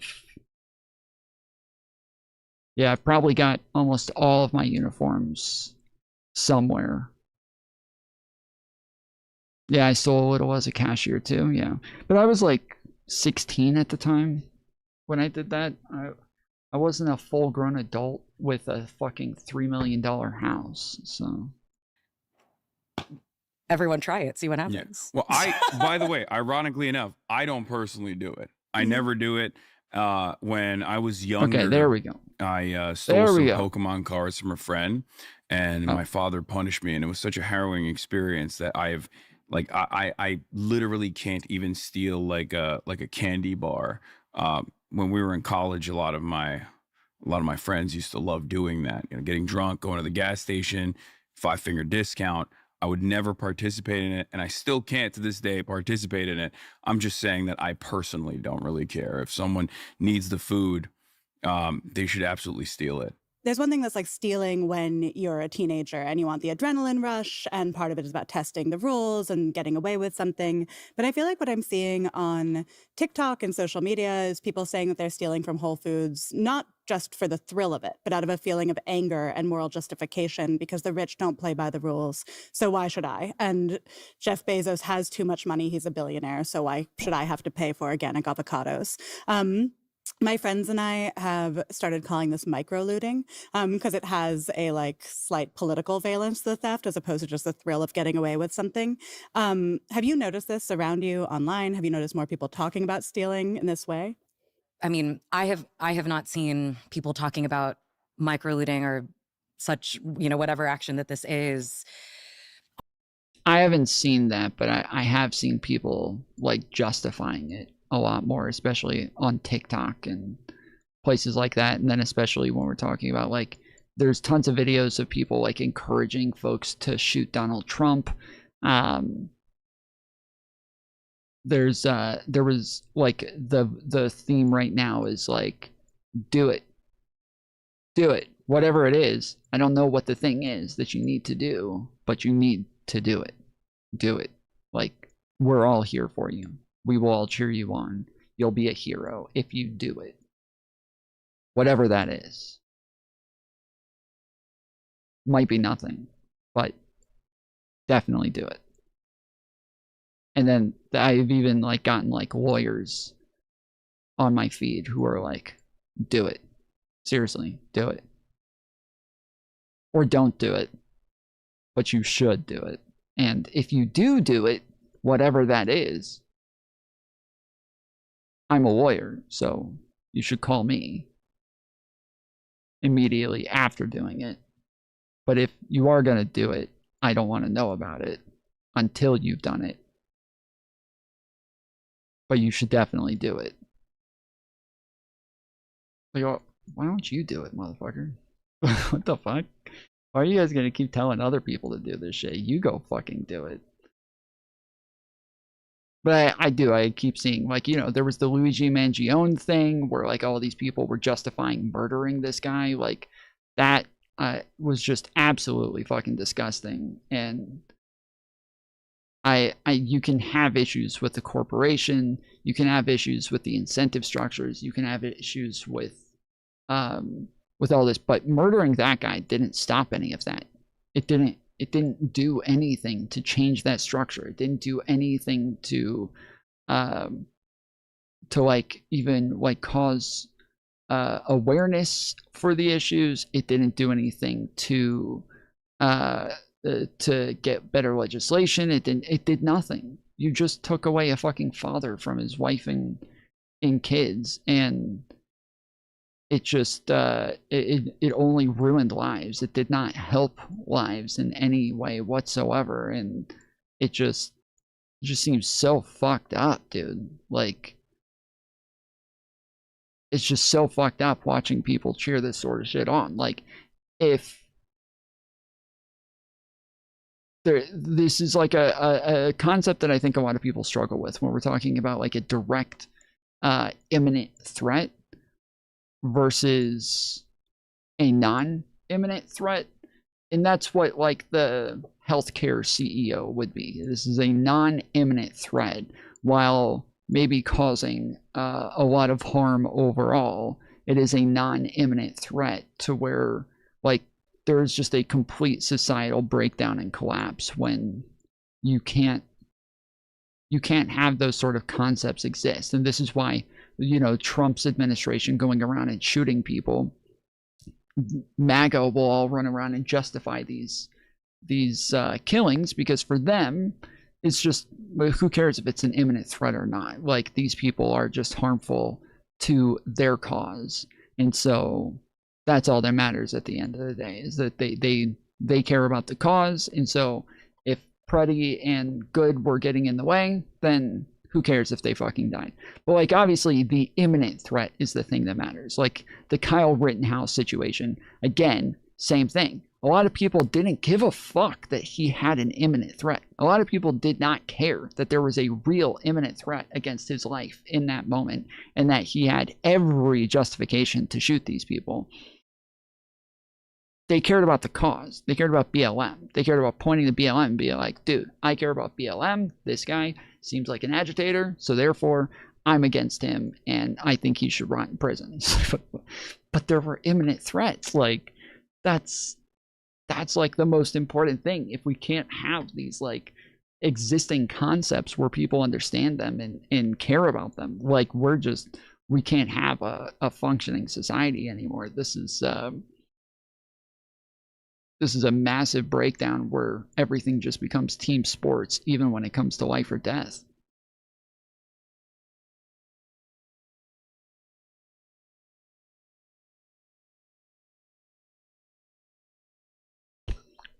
Human beings become violent when there is no avenue for them to initiate conflict that balance things between the rich and the poor. So to some extent, but the problem is that lots of times it might not even be an issue with balance for somebody. It might just be somebody with some mental illness, and then they get on Twitch and watch some rich guy sitting in front of his computer making millions of dollars while he encourages people to go do shit like that. And then they see this as their outlet, and in the end, the person who encouraged them to do it has no negative outcome and no harm to them, but the person who does it ends up ruining their entire fucking life. And it just yeah, it just seems really fucking sad and fucked up to me. Like, there's so many people who enjoy like the edgy takes and the views that they get off the edgy takes for, you know, while making content, but they're not going and doing the shit themselves. They're not doing anything. And while like having, you know, revolutionary leaders who are down for the cause, like you have to have somebody to lead and encourage people. That's not what this is. These are people who are getting rich off of this. These are not people who are in some revolution, who are using money to put back into the cause and, you know, turn things around and help other people and blah, blah, blah. No, these are people who are just making money off playing a revolutionary online. And so then they just end up with a bunch of mentally ill people using their content as an outlet. And they, like, if these things are real, if you guys actually want some sort of revolution, there has to be like structure there. There has to be, you know, some hierarchy. There has to be organization. There has to be shit like that. But when instead it's just, you know, you're just preaching to a bunch of teenagers online or a bunch of nobodies, you're not creating anything. You're not benefiting anything. You're literally just creating more harm and more problems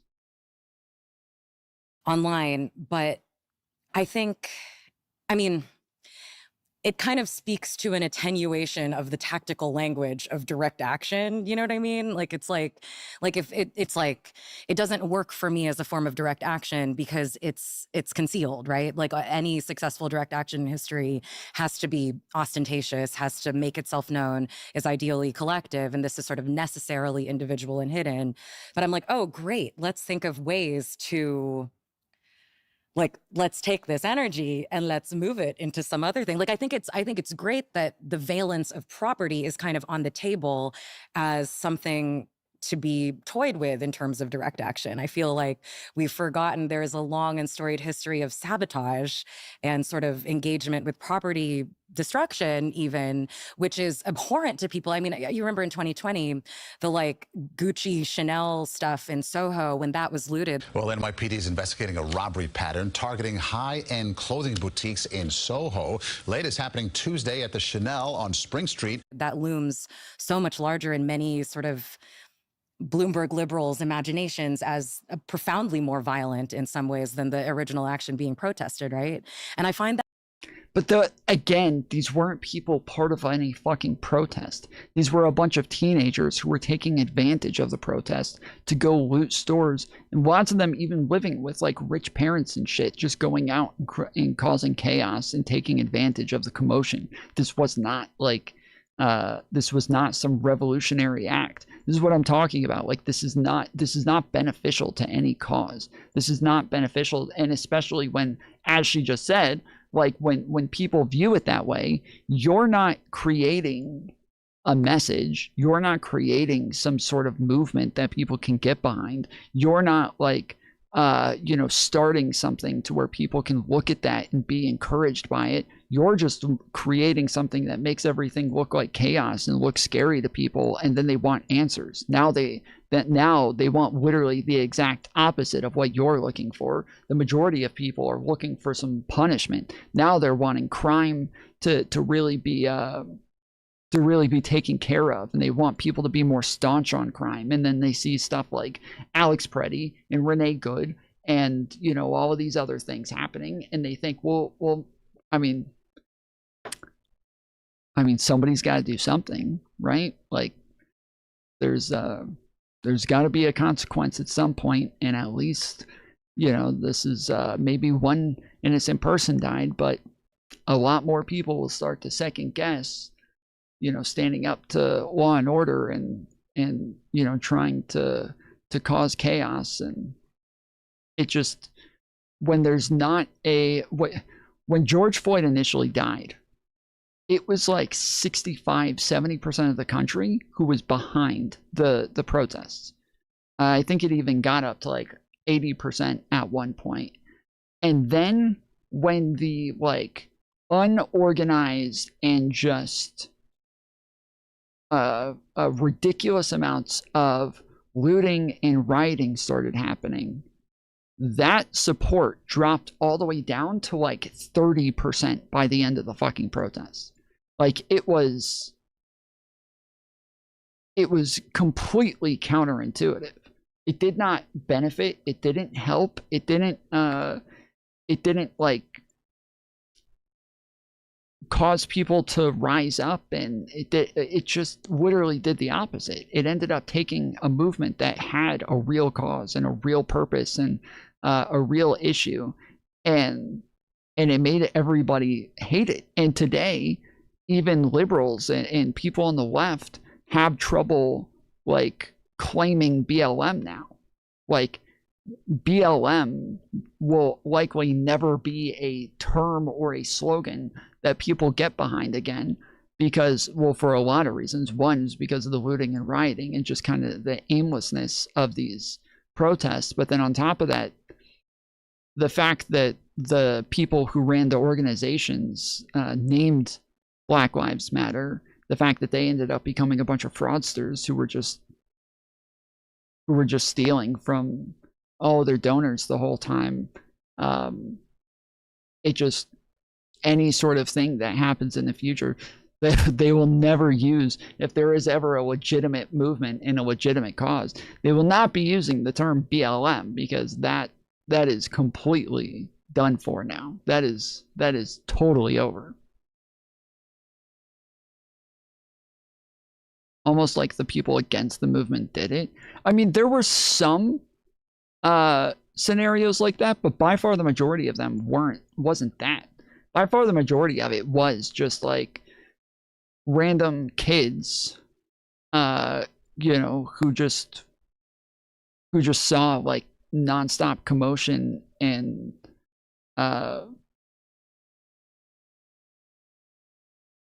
just craziness happening and thought, oh, well, I mean, dude, if we go break into stores and steal shit right now, nobody will even be able to notice.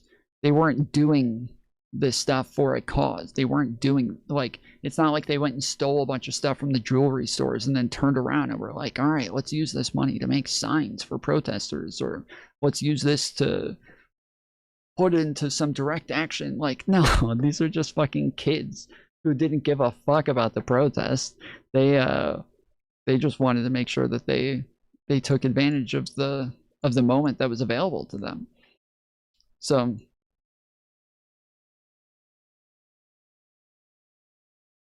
that really interesting. Yeah, I mean, I was thinking about the Boston Tea Party as part of like that's a political destruction of property, and yet right now it feels like I agree with you. The looting around the 2020 protests was such a huge talking point. It made people so uncomfortable.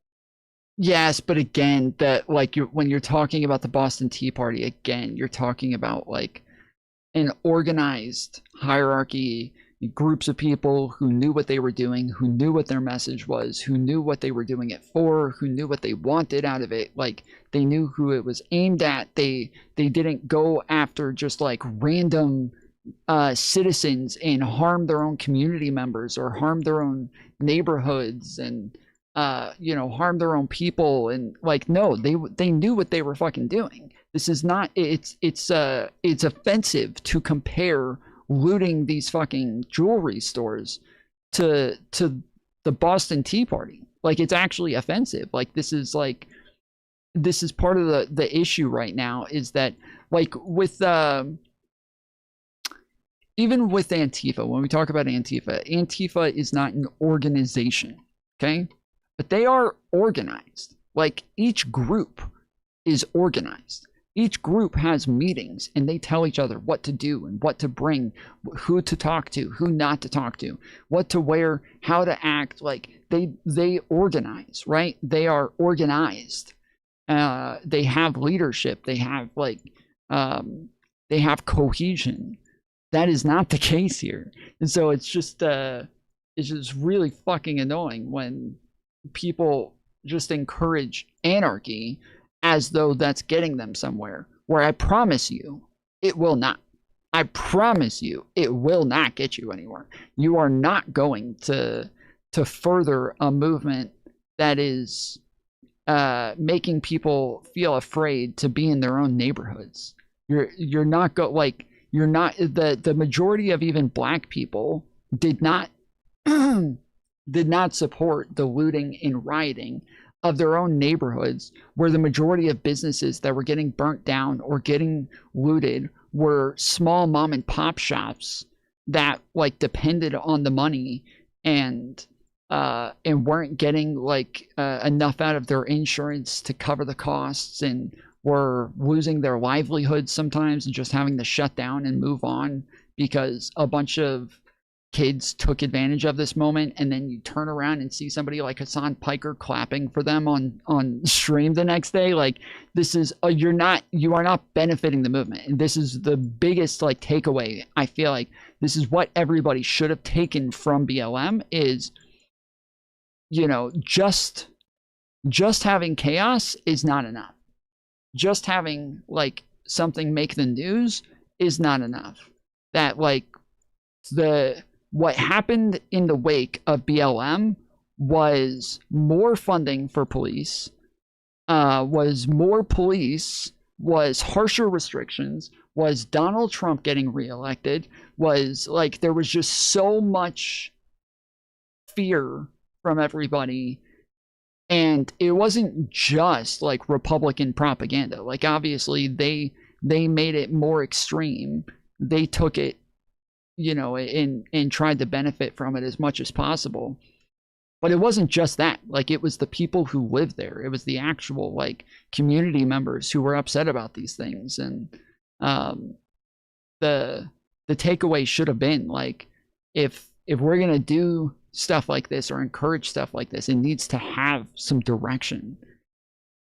And I'm curious why, like, what do you think the root of that is? I was thinking, you know, that thieves are actually quite highly valorized in narrative, you know? I mean, Aladdin, famously. Stop! Robin Hood, Jean Valjean. Right? Yeah, Jean Valjean. Stole a loaf of bread. We understand it's well within the collective consciousness that stealing for need or purpose, you know, it's something that we understand and feel quite friendly towards. And I think if someone were, let's say, walking out of Whole Foods with an IKEA bag of whatever and giving it to the people, you know, sheltering underneath the scaffolding at the jail going up in Brooklyn next door, you know, like, I think most people would agree that, you know, like if someone were to be stealing with a purpose, we love that in America. We do. We can love it again. We just have to do it with a purpose. I was reading a Pew Research poll about Americans' morality, and it basically was just like, well, we didn't even ask about the obviously immoral things like theft. We only asked about like having an affair. And I was like, but I feel like part of what I'm seeing around me is that people feel like the laws are immoral. The rich don't play by the rules. We live in a society where having an affair isn't obviously immoral? What the fuck? What the fuck? How the fuck is that the case?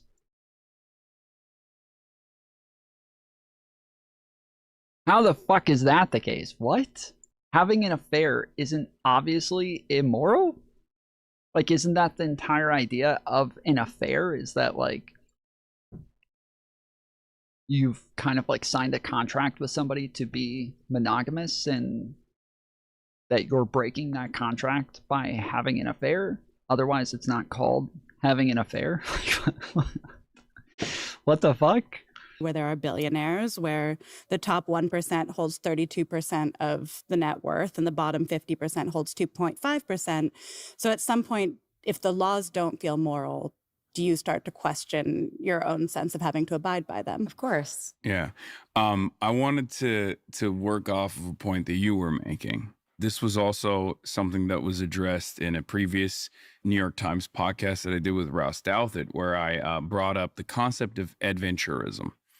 In the Marxist tradition, adventurism is the action that is oftentimes decentralized. Oftentimes anarchists will say this is the propaganda of the deed. The action itself, no matter how violent or how disruptive it is justifiable because the disruption is the point. I believe in the power of organized labor and labor militancy and yeah, see, this is what I'm talking about. This is absolute bullshit. This is, again, somebody who is just like gaining off of a market of people who are dissatisfied and then enjoy watching somebody like advocate for something extreme because they are dissatisfied. But this is not actually beneficial to anything. When he's talking about just the disruption in and of itself, well, maybe just disruption in and of itself in the middle of guerrilla warfare, sure. But when that's not happening, again, and there's not some militant leadership that's gaining control or gaining ground off of the disruption, all you're doing is just hurting your own brand and hurting your own movement and making it to where more and more people don't even want to associate with you or your ideals. Then you're just literally doing the opposite. And I have a hard time believing that he either doesn't understand that or that I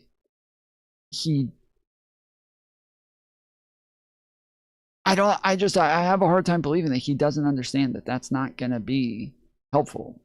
Like that seems impossible, that like he's unaware of just how harmful that is. Building these structures of power so that we can actually make more effective change, more long-standing change. So concepts such as micro-looting indicate that there is an energy there, just like you said, and yet many Americans, I think, are totally oblivious to this political language. They lack the political education. They lack the class consciousness to recognize their position in society, and lack the capacity, unfortunately, to engage in some kind of. Bro, this is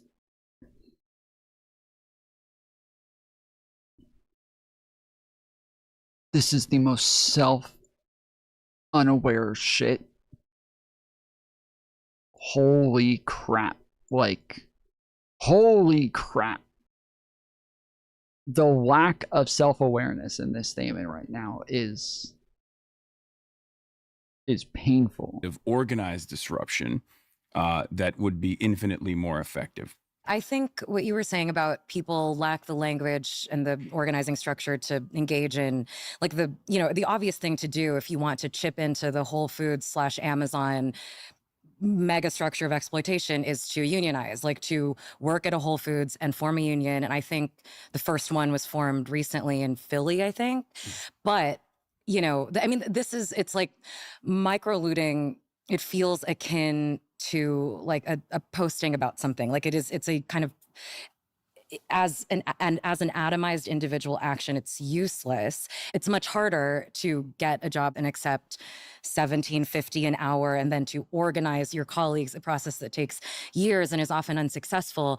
I mean, that's really, the thing about actual collective direct action. It's so much harder, and it often doesn't profit you whatsoever, such as, me getting an extra $10 by grabbing my extra loaf of bread from Miss Nancy. Like, it's like, I do think we are also lazy as humans. We're also selfish. We also, we've lost not only the language and the union density and the structure to engage in things like this, but we have also lost the sort of muscle that is built up to be able to engage in these sort of things. We've lost the rooms in which these things are planned, So yes, correct. Yes, you have lost the rooms where this is planned, and instead you now have like social media influencers who are playing revolutionary online and then making, again, millions of dollars off of that branding that makes them look cool and edgy,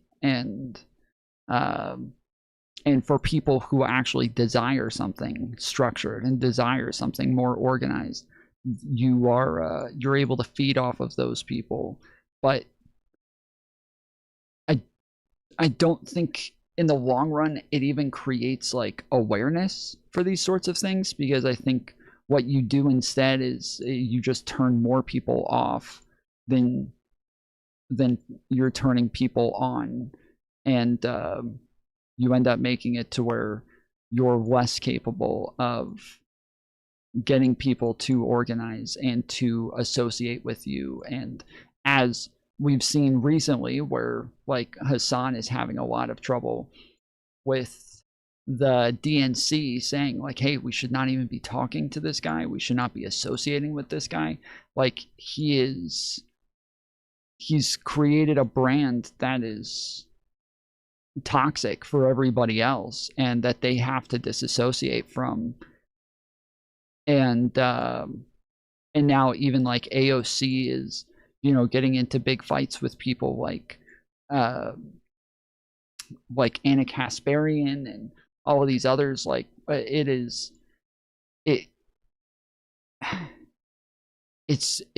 comes across like grifting again. I think like Hasan believes in these ideas. I just don't think I don't know if he's just not smart enough to be able to understand like how any of this would be enacted in reality or what.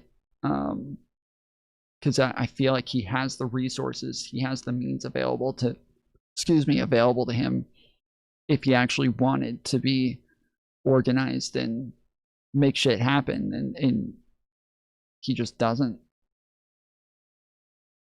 Yeah, and the confidence I think we've lost the confidence within ourselves because there is not a lot of action like this. And in the absence of that, we lack the willpower because we don't even know what that would look like. And I mean, you know, the climate protests in Europe tend to be a little more militant, right, than the ones that are here. And they are, you know, blocking roadways, like these things that are even objectively completely nonviolent forms of obstruction and interference that don't even involve property destruction, but merely the interruption of the capital flow of the workday, like are criminalized to shocking degrees to me, even in Europe, you know? And I guess I'm saying, like, maybe we are getting the lack of courage is maybe a rational response to the kind of the way these actions are treated in the popular consciousness as well as by the criminal justice system, but they shouldn't be. I want to get back a little bit to the anger underneath this. Like in 1965, CEOs were paid 21 times the average worker. In 2024, CEOs are paid 281 times the average worker. I feel like some of this is coming from a feeling of like the social contract is broken. And then there's also the slippery slope of what happens if we completely break the social contract and no one plays by the rules anymore. And I wonder where you two see the interplay of those two ideas. Well, the rules are already designed in a way where if you steal from the poor, you become rich. If you steal from the wealthy, you go to prison. So there's only one direction where you can do unlimited theft and erode the social contract for the 99%. There's an invisibility baked into the system that allows the wealthy to engage in this sort of behavior. Because, I mean, it's a cliche at this point, but like wage theft is the most consequential amount of theft that takes place in the United States of America. A similar invisibility exists in structural violence as opposed to individual acts of violence as well.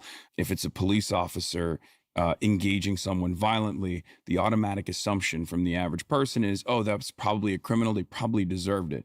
But if there's any circumstance where someone else is fighting back against police, like in a normal protest environment, for example, ultimately, most people assume that is chaotic. There's a chaotic situation, and that it is born out of the escalations from the protesters themselves, even if, as regular citizens, we're infinitely closer to those exercising their First Amendment rights than those with the power stamping out people exercising their free speech rights. We never look at systemic forms of violence, and we don't look at systemic forms of theft in the same way that we do as individuals breaking that social contract. I think there is, you know, in my ideal world, what we are talking about, the one kind of theft being inescapable and hegemonic and, you know, completely oppressive, and then people trying to get a little bit of it back through stealing from Whole Foods or whatever, right? It's in the ideal world is not one in which this continues and this increases to somehow even it out, right? The ideal world is one in which the theft from above is broken by regulatory means and or bottom up means like unionization, right? You were just talking about not being like we should encourage wanton theft across the board, but we should try and fight against the theft that comes from the top. It feels difficult right now in a moment when to like hope for regulatory change, yes, when that would come from the government, let's say,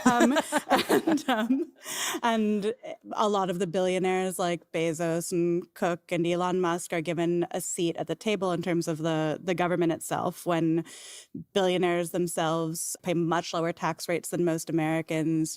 My producer was just giving me this fact that she saw today. 88 corporations that made $105 billion in profits in 2025, including Tesla, Southwest, United, Live Nation, Disney. They made $105 billion in profits, and they collectively paid income taxes of $0. Right. I mean, it's a far more consequential withdrawal of resources and trust from the public sphere to do that, to talk about any individual thing that any person has ever done, right? Like, it's like, and I think, I mean, the 1%, the top 1% of Americans 20% of their income is withdrawn from is withheld from reporting every year, like as just a standing statistic.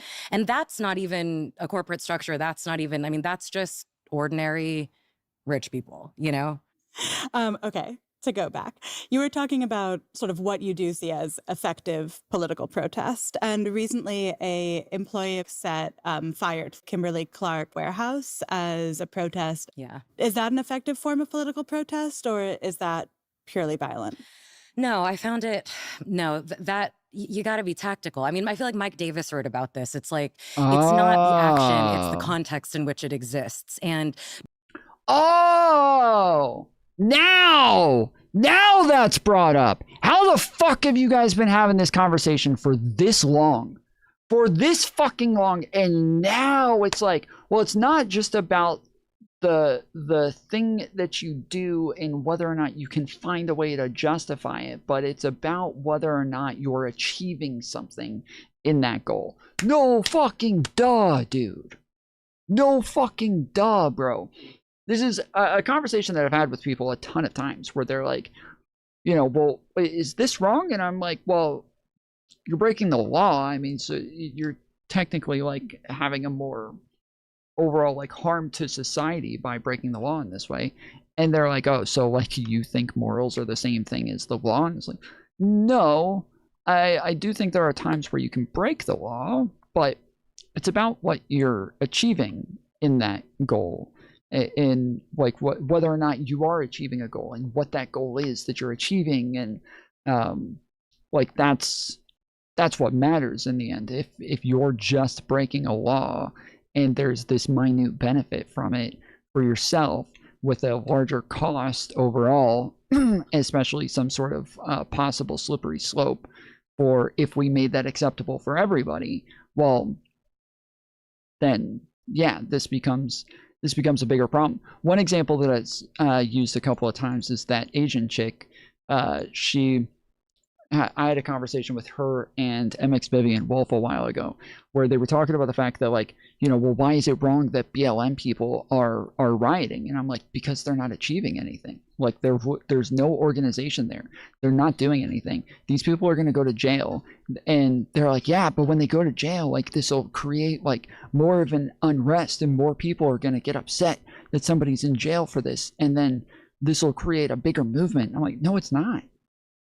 No, it's not. It's not going. Those people are just going to go to jail. They're going to pay the price. You guys will be sitting online cheering them on and everything, and looking cool for it the entire time. But nobody's ever going to do shit. This is not going to go anywhere. All this is going to do is just create a bigger justification for police to clamp down on shit like this. That's all it's going to do. You're going to achieve the exact opposite of what it is that you're hoping for. And they're like, okay, so like, just, you know, it's against the law, so therefore it's bad. And I'm like, well, kind of, but again, like, there's more to it than that.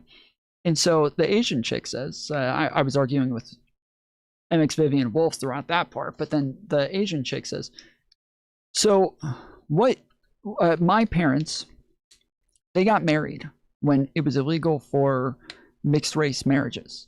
My dad is Jewish, my mother is Chinese. Do you think they shouldn't have gotten married? And I'm like, no, they should have gotten married. And she's like, okay, so why are you saying some people should get arrested for rioting in those cases? And I was like, oh, no, sorry, your parents should still probably get arrested or like pay some sort of legal consequence for that. She's like, you think they should get arrested for having mixed race marriages? And I'm like, yeah. So if it was illegal at the time, yes, they have to get arrested for that. Now, whether or not that should be the law, that's a different conversation. But if it is the law, they should get arrested. And so I was like, there's a lot of scenarios where I might think it's good for people to sit down in the road and block traffic. Those people, when they do that, though, they need to expect to get arrested. They ought to get arrested. Society has to exist. We have to have law and order. We cannot just have all of the police picking and choosing when they do and don't arrest people, or when they do like the law or don't like the law. Like, we have to have a broader structure that exists in order to have some sort of law and order. We can't have all out anarchy. And the Asian chick totally didn't get it, so she just kept asking over and over. She's like, wait, okay, I thought you said they should get married. I was like, yes, correct, they should get married. She's like, okay, so then you don't think they should get arrested? No, they should get arrested. But what? Like, I'm sorry, I don't know how else to explain this to you, but like, that is how it works. You have to, if there is a law, we should abide by the law, unless this is part of some broader attempt to, like, you know, push back against the systems, and this is pushing for a systemic change. Otherwise, the two of them getting married is not making a change for anybody else, and it's not creating a broader systemic change, but it is like wearing down the like societal structures that we put in place to protect people. So like there has to be a balance there, and both have to exist. It is an immoral law. People can break it if they want because it is immoral. The cops as individuals do not get to decide the law is immoral, therefore we're not going to uphold the law. That is for elected officials to do, and they ought to change it. But in the meantime, your parents ought to get in trouble. Bro, I remember this. Do you really? Like you were watching Ico at the time?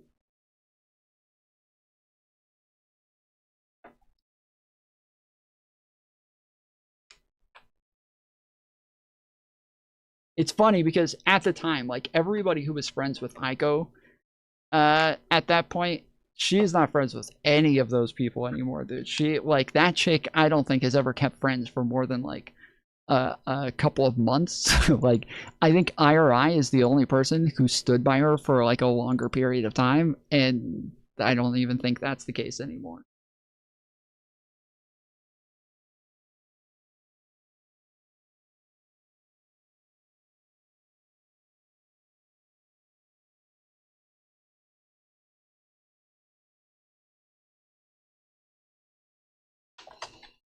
What the fuck?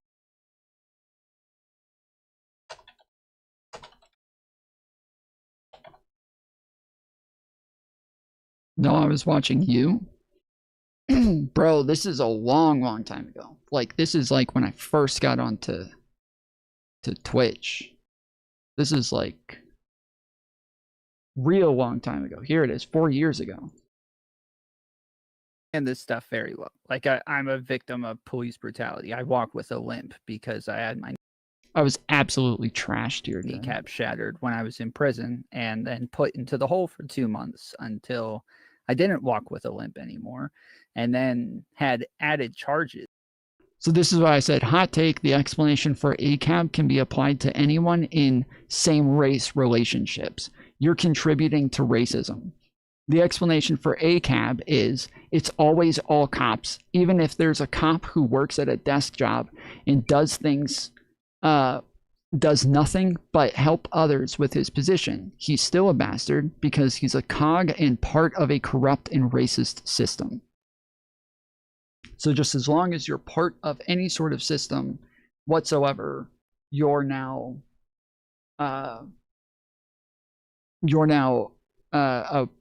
therefore contributing to it. Even if all you do is push back against the system while being a cop, you're still bad because you're part of the system.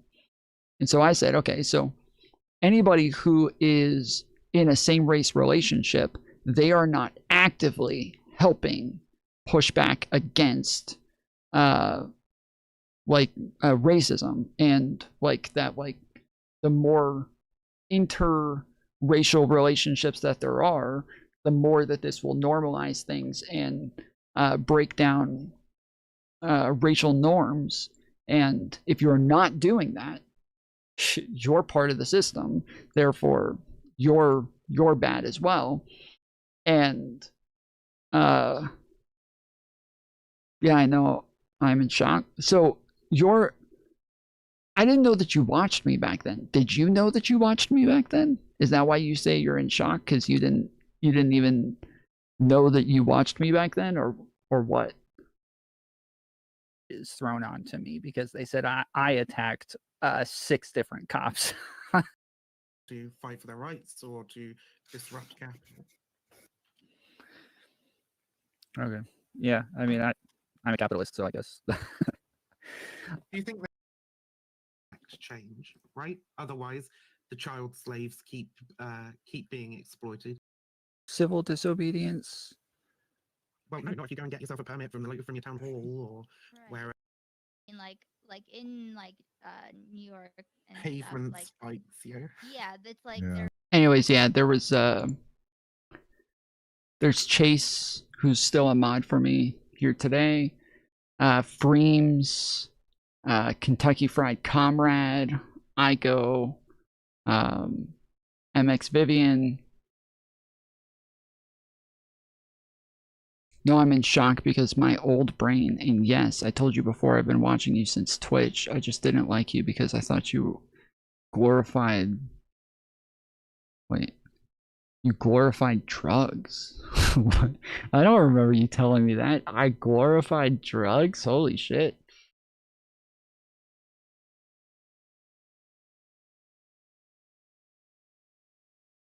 Was not like a fan, I just agreed with some of your takes. So if you come on, I'd watch. Oh, interesting. I don't remember you telling me that. Do I think that some sort of fire Drugs are bad, Tom? I mean, I was a fucking heroin addict, and so I definitely talked about drugs in a way to where I would say, like, yes, I love drugs. Like, it's the fucking best. It's the best feeling.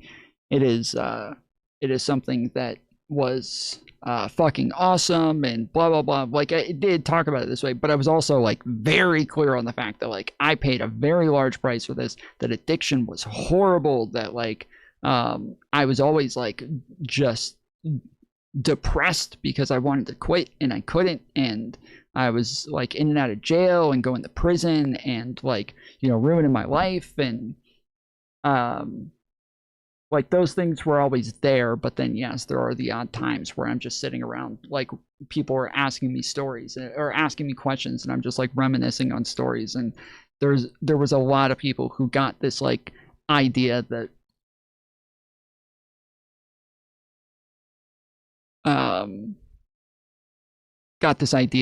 I was always glorifying shit.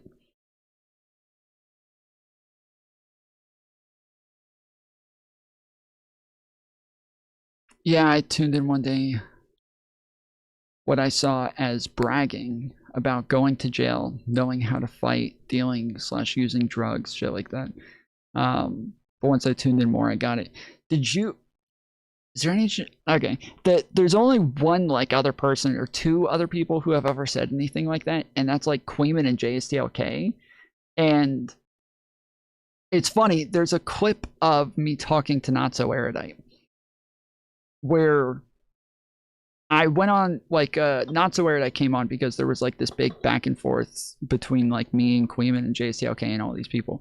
And so she came on and started asking me questions about it, and JSTLK ends up jumping on, as well as like 3 other people, and they all jump on and start saying like, yeah, Tom does this, and I'd be like, where the fuck did I ever do that? And they're like, here, and they pull up a clip, and it's literally the exact opposite every fucking time, over and over and over. And one of the things that they did is they were like, yeah, he was like bragging about the fact that he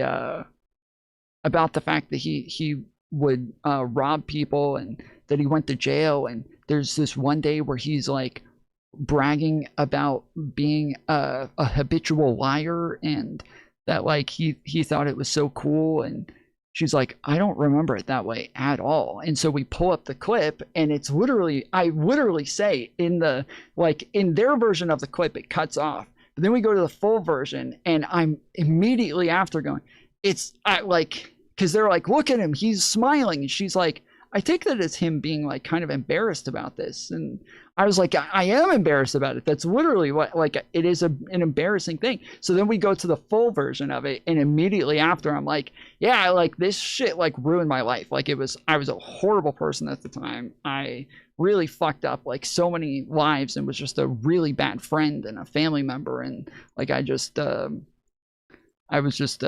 was something that like I couldn't help, and I had to work really hard to like change my habits and everything. And so I'm just kind of embarrassed about this, and like just everything like right after. But this is I realized that like, yes, this is the way that like a lot of people saw me for a while, is they would see like, they would come in at portions of me saying things and get very, very turned off by shit. So what up, Talia? Opiates for me was always a love-hate relationship. Yeah. I would imagine that like that's the way it is for most addicts, is that it's something that you enjoy and something that you like, but really, really fuck shit up. All right, we got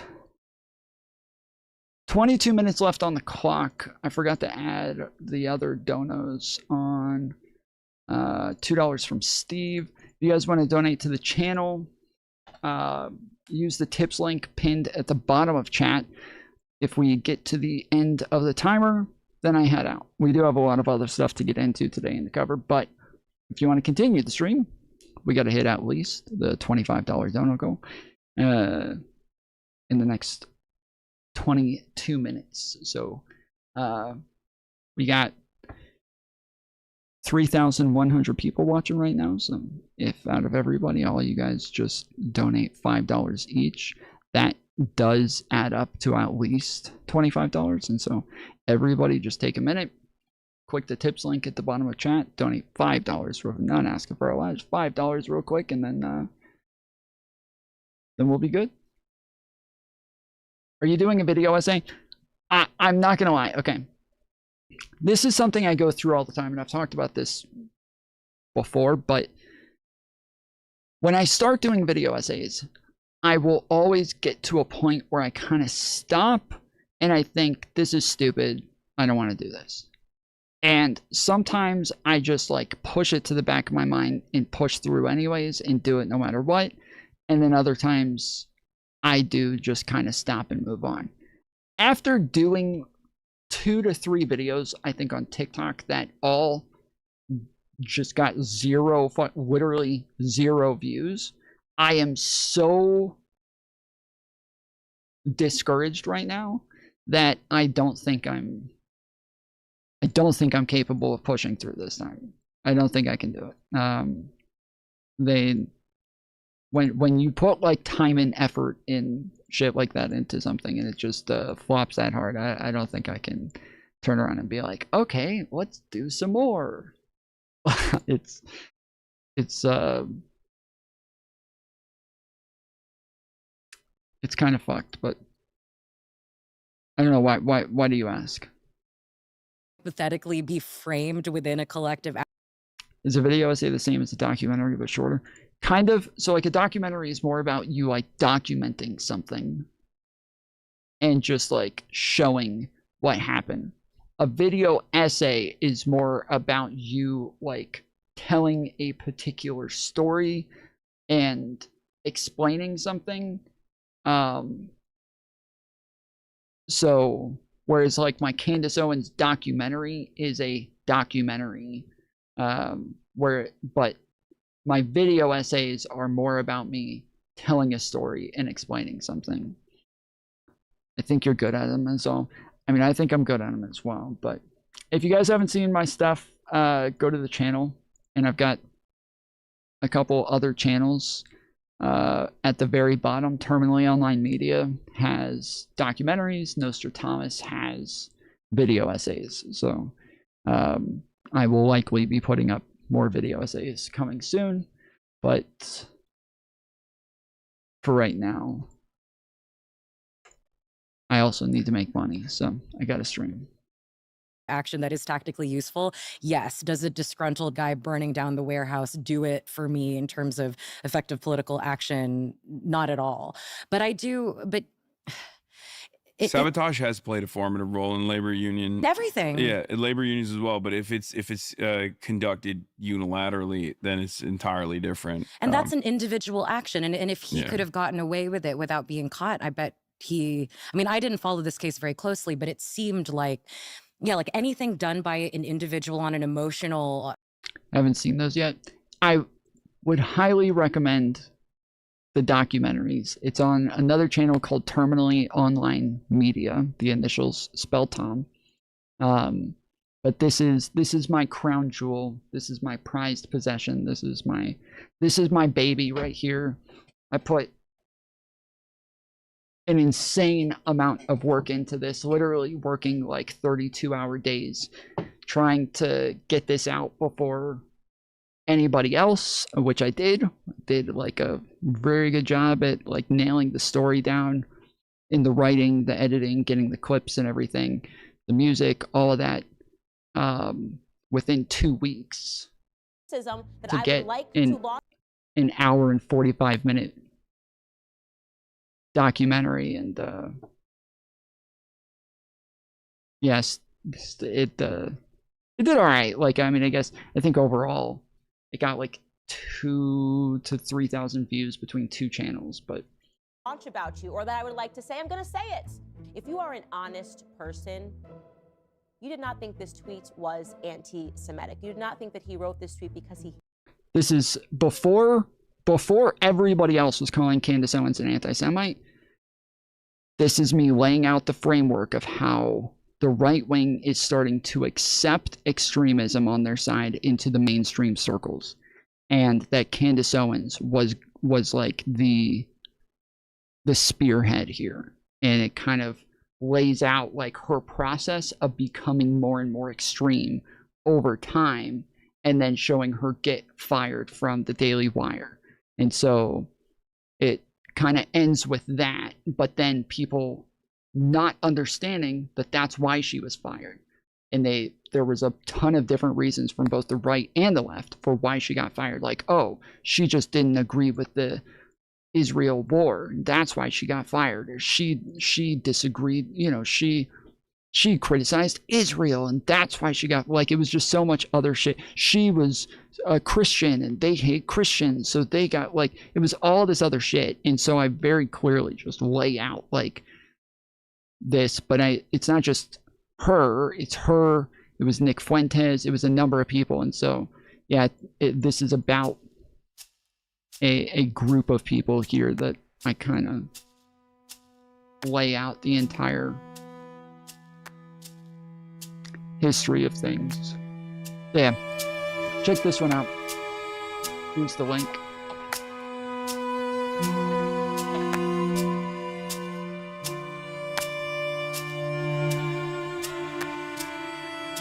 That's who it was. Kanye West was the other person.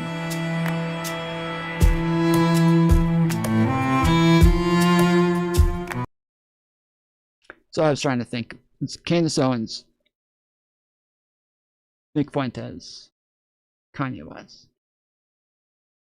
You know, on a kind of primarily emotional whim, that's not the point. That's not the point. But then when you feel this much anger and it doesn't feel like there's hope for it to be changed in a regulatory way, I think that's when you get to things like killing the CEO.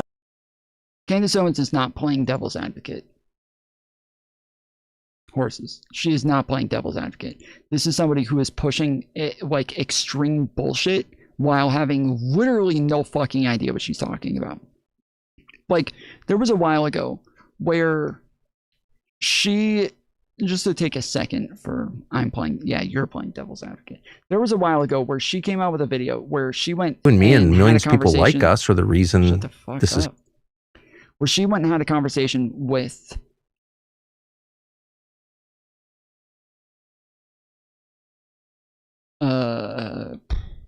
what's her name? Erica Kirk. She went and had a conversation with Erica Kirk. And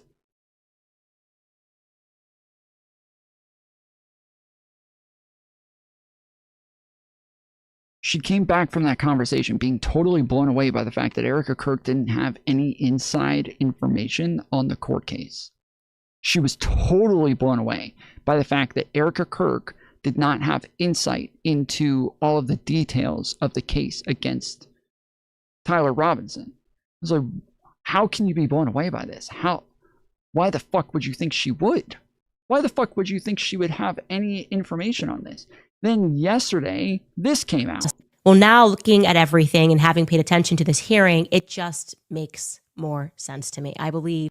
Oh yeah, and last week she made a video about the fact that like they're stalling the case. They're stalling the case. Why won't they give Erica Kirk her right to a speedy trial? Like, Erica Kirk, her right to the speedy trial? What the fuck are you talking about? Erica Kirk is not part of this case. The speedy trial is for Tyler Robinson. There is no right to a speedy trial for Erica Kirk. There is no right. She's not part of the trial. She has nothing to do with this. Nothing. Literally nothing. She's not a witness. She's not a defendant. She's not like, she's literally nothing to do with the case. Well, now looking at everything and having paid attention to this hearing, it just makes more sense to me. I believe this is fully the prosecution strategy. I believe they do not have a case. I am in contact with many people all throughout the state of Utah. Okay.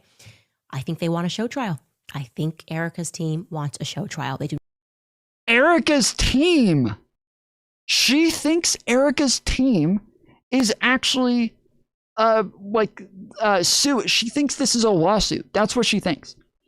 She doesn't know the difference between a state prosecution and a lawsuit. She literally has no idea what the difference is. So, like, obviously, in a state prosecution, the state is charging him. The state is prosecuting him. It's the state lawyers. It's the state, like, that's it.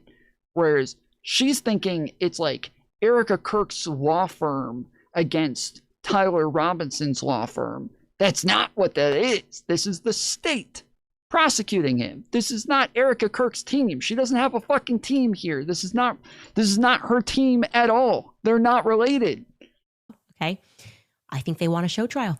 I think Erica's team wants a show trial. They do not want to hand over crucial or critical evidence before the probable cause hearing. Instead, they want to pretend they're being transparent. They want to demand cameras inside of the courtroom and then deliver the show trial or show hearing of the century, right? With the defense completely unable to meaningfully counter anything that they present, right? They would be up there, look at these text messages. She thinks so right now it is true though, like the prosecution is saying that they have a bunch of evidence and they're not handing over the evidence to the defense. And so we just watched the preliminary hearings the other day where the Tyler Robinson's lawyers are arguing, we're not going to plea. We're not going to say whether he's innocent or guilty. We're not going to say whether or not we're going to trial or not. We're not saying anything until they show us what evidence they have. If they won't show us all of their evidence, but they keep claiming they have evidence, then they need to give it to us so we can assess it. Until they do, we're not making a decision here. But that, again, that's the state. That is the state. That is not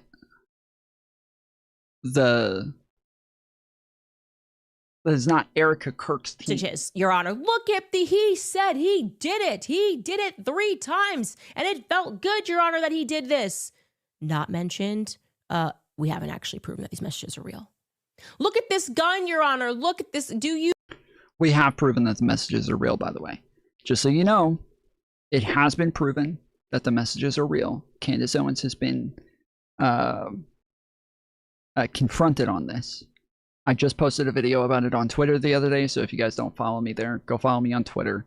I just posted a video where I go over all the details showing that they're all still repeating shit. But this is the video right here, so go check it out on my Twitter. You admit that this is your gun. Do you recognize this gun? Not mentioned. The defense has never seen the gun. We're actually hiding it at Quantico, and we can't even prove that this weapon was fired, actually, on the day of Charlie's assassination. We can't prove that. Bomb dog, their noses were malfunctioning. Well, so just to be clear, I know people are saying discovery. They're not at the point of discovery yet, but that's kind of the point, though, is that like you do discovery as a part of the process within the trial, but they're saying we're not saying whether or not we're going to trial. We want the evidence first.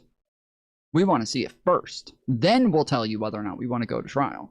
If you're not going to give me the evidence, then we don't know what we're pleading yet. So I watched the Turkey Tom video on Tyler Robinson after you recommended it because I thought he was a groiper.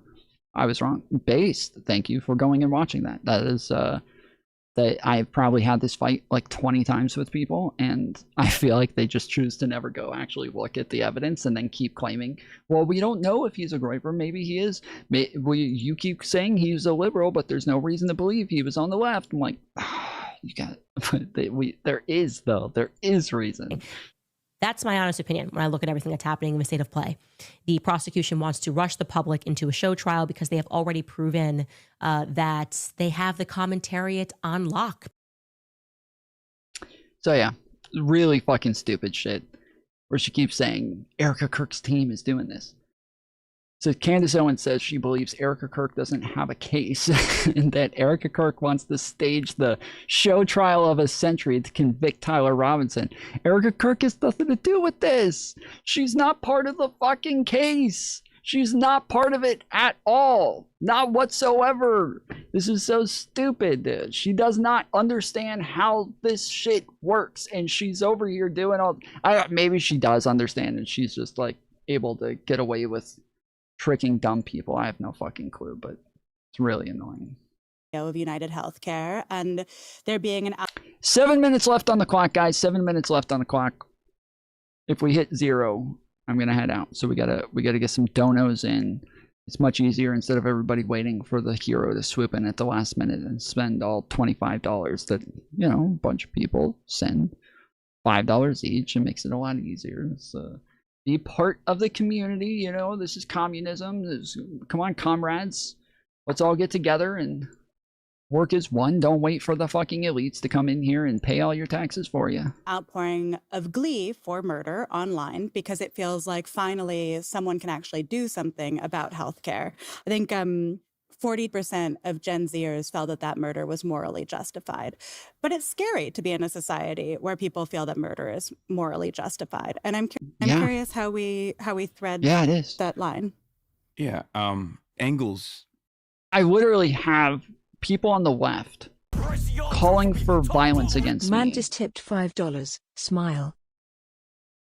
Let's go, Mantis.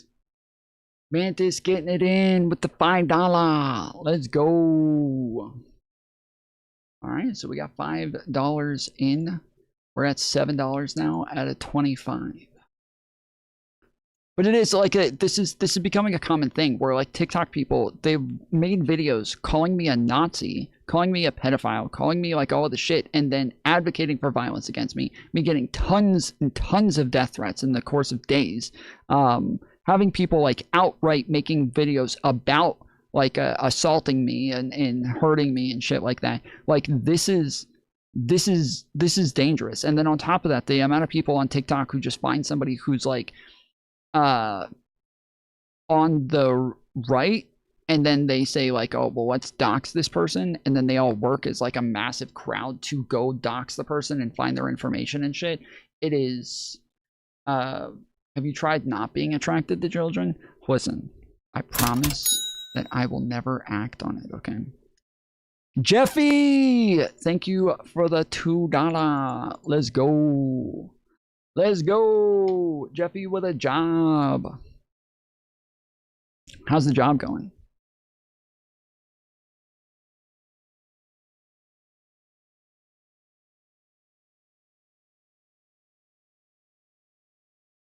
Wrote about the concept of social murder. And Brian Thompson, as the United Healthcare CEO, was engaging in a tremendous amount of social murder, the systematized forms of violence, the structural violence of poverty, the for-profit paywalled system of healthcare in this country.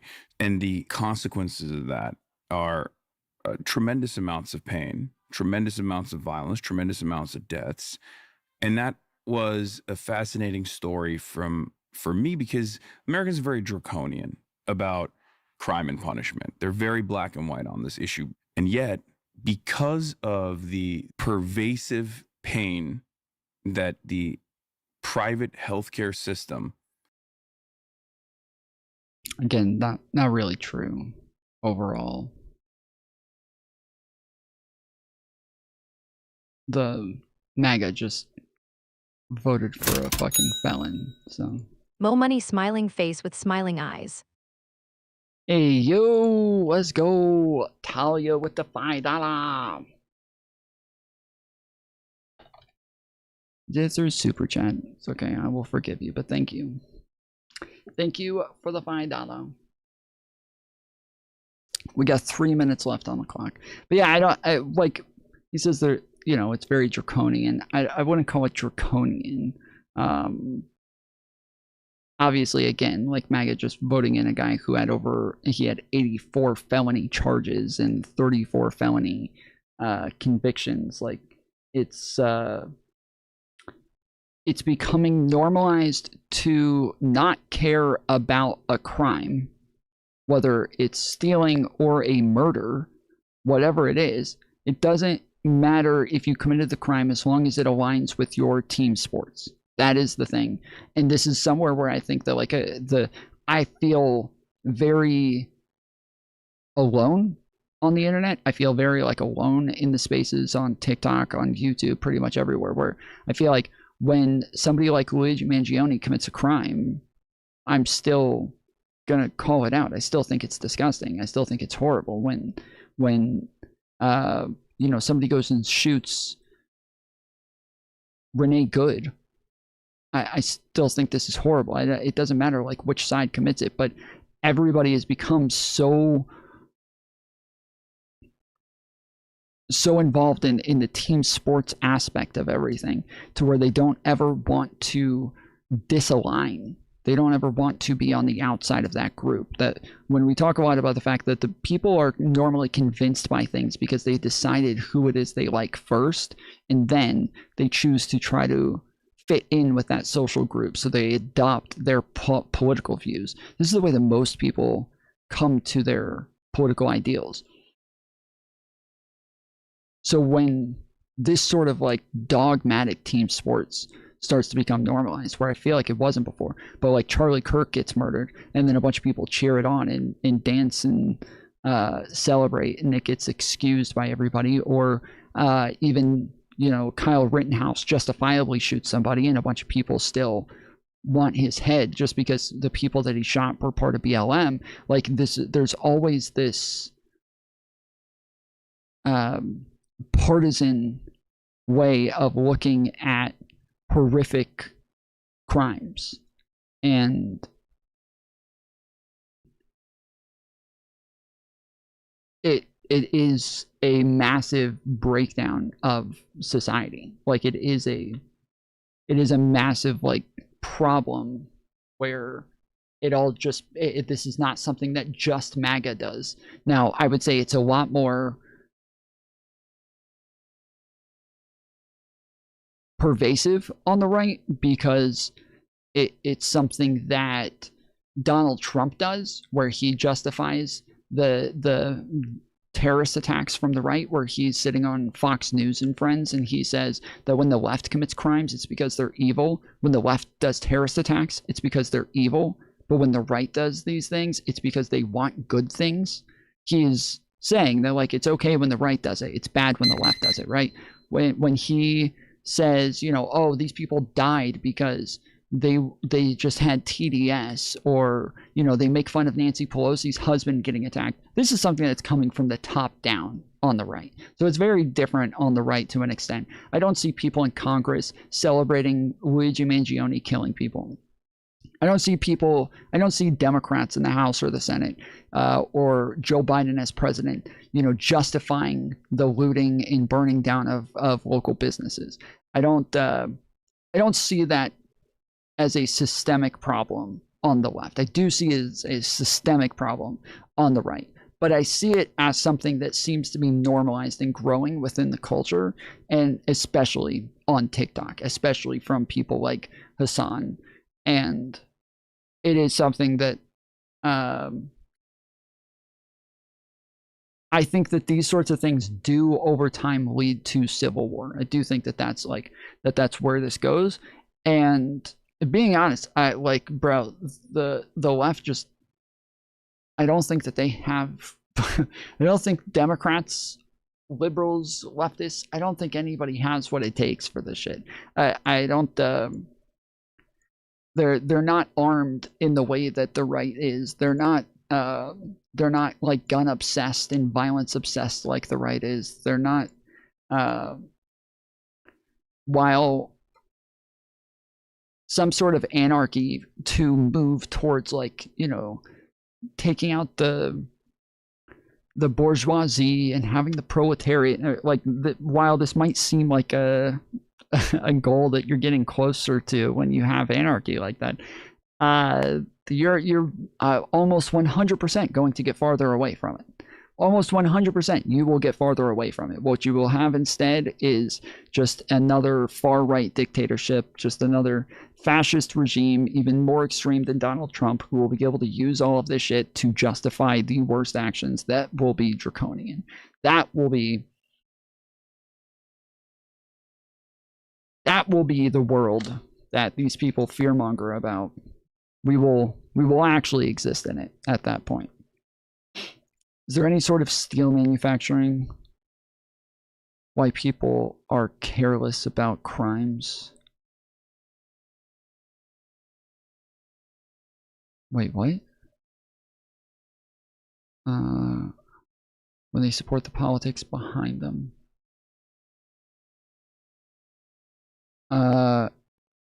Is there any sort of steel manning why people are careless about?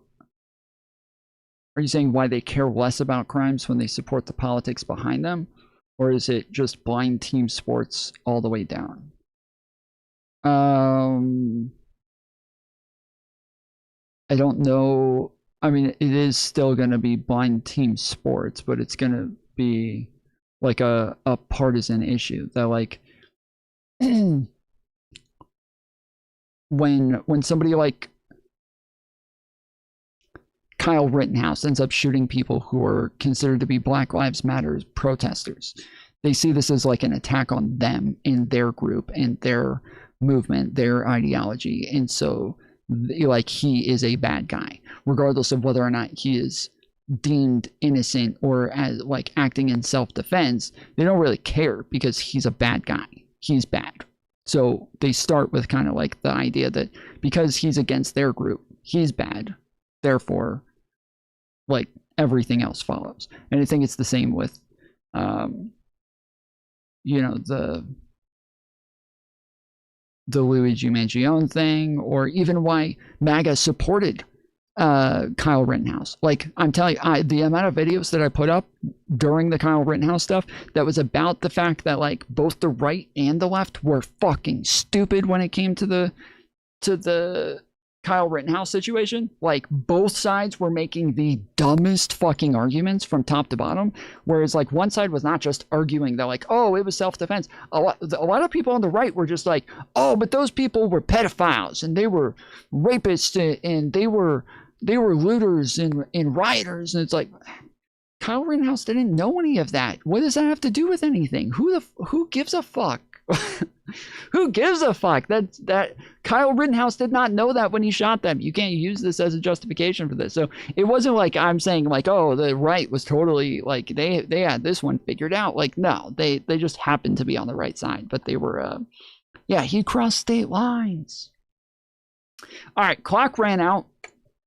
We got $11 to go. I will give it a couple minutes. Call in the whales, because, yeah, I'm going to wait a couple minutes before I get off.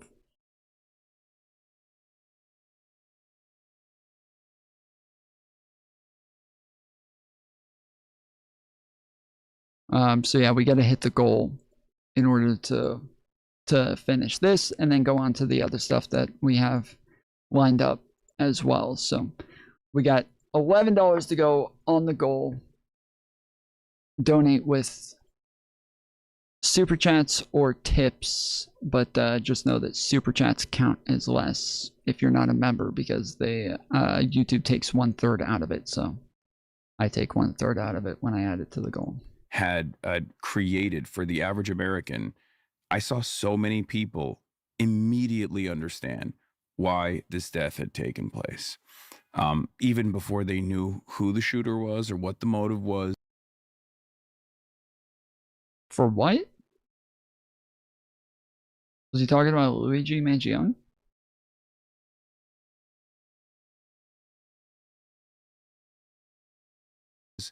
We had universalized this pain. So the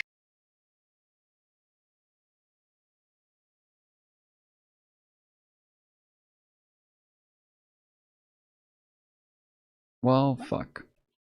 Because you guys didn't donate enough money, my bandwidth is going down. Because of the pervasive pain that the private healthcare system had created for the average American, I saw so many people immediately understand why this death had taken place, even before they knew who the shooter was or what the motive was. We had universalized this pain, so much so that virtually every American has a similar experience, a shared experience, where they have a loved one that spent their last days, instead of spending them with their family, spending it on the phone, talking to their healthcare provider, to maybe get a little bit of economic respite so they don't carry on medical debt for their next generation, for their next of kin. That's a harrowing process for a lot of people. And for them, that is murder. For them, that is torture. Mantis tipped $15. Damn, Mantis. Y'all are letting a woman pay for you?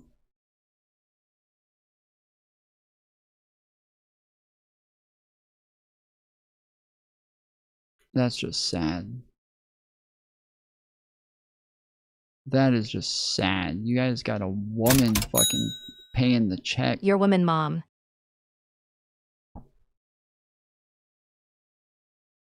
Your woman mom. W Mantis, W Jeffy. Let's go. Yeah, you fucking broke boys. We got broke boys in the chat.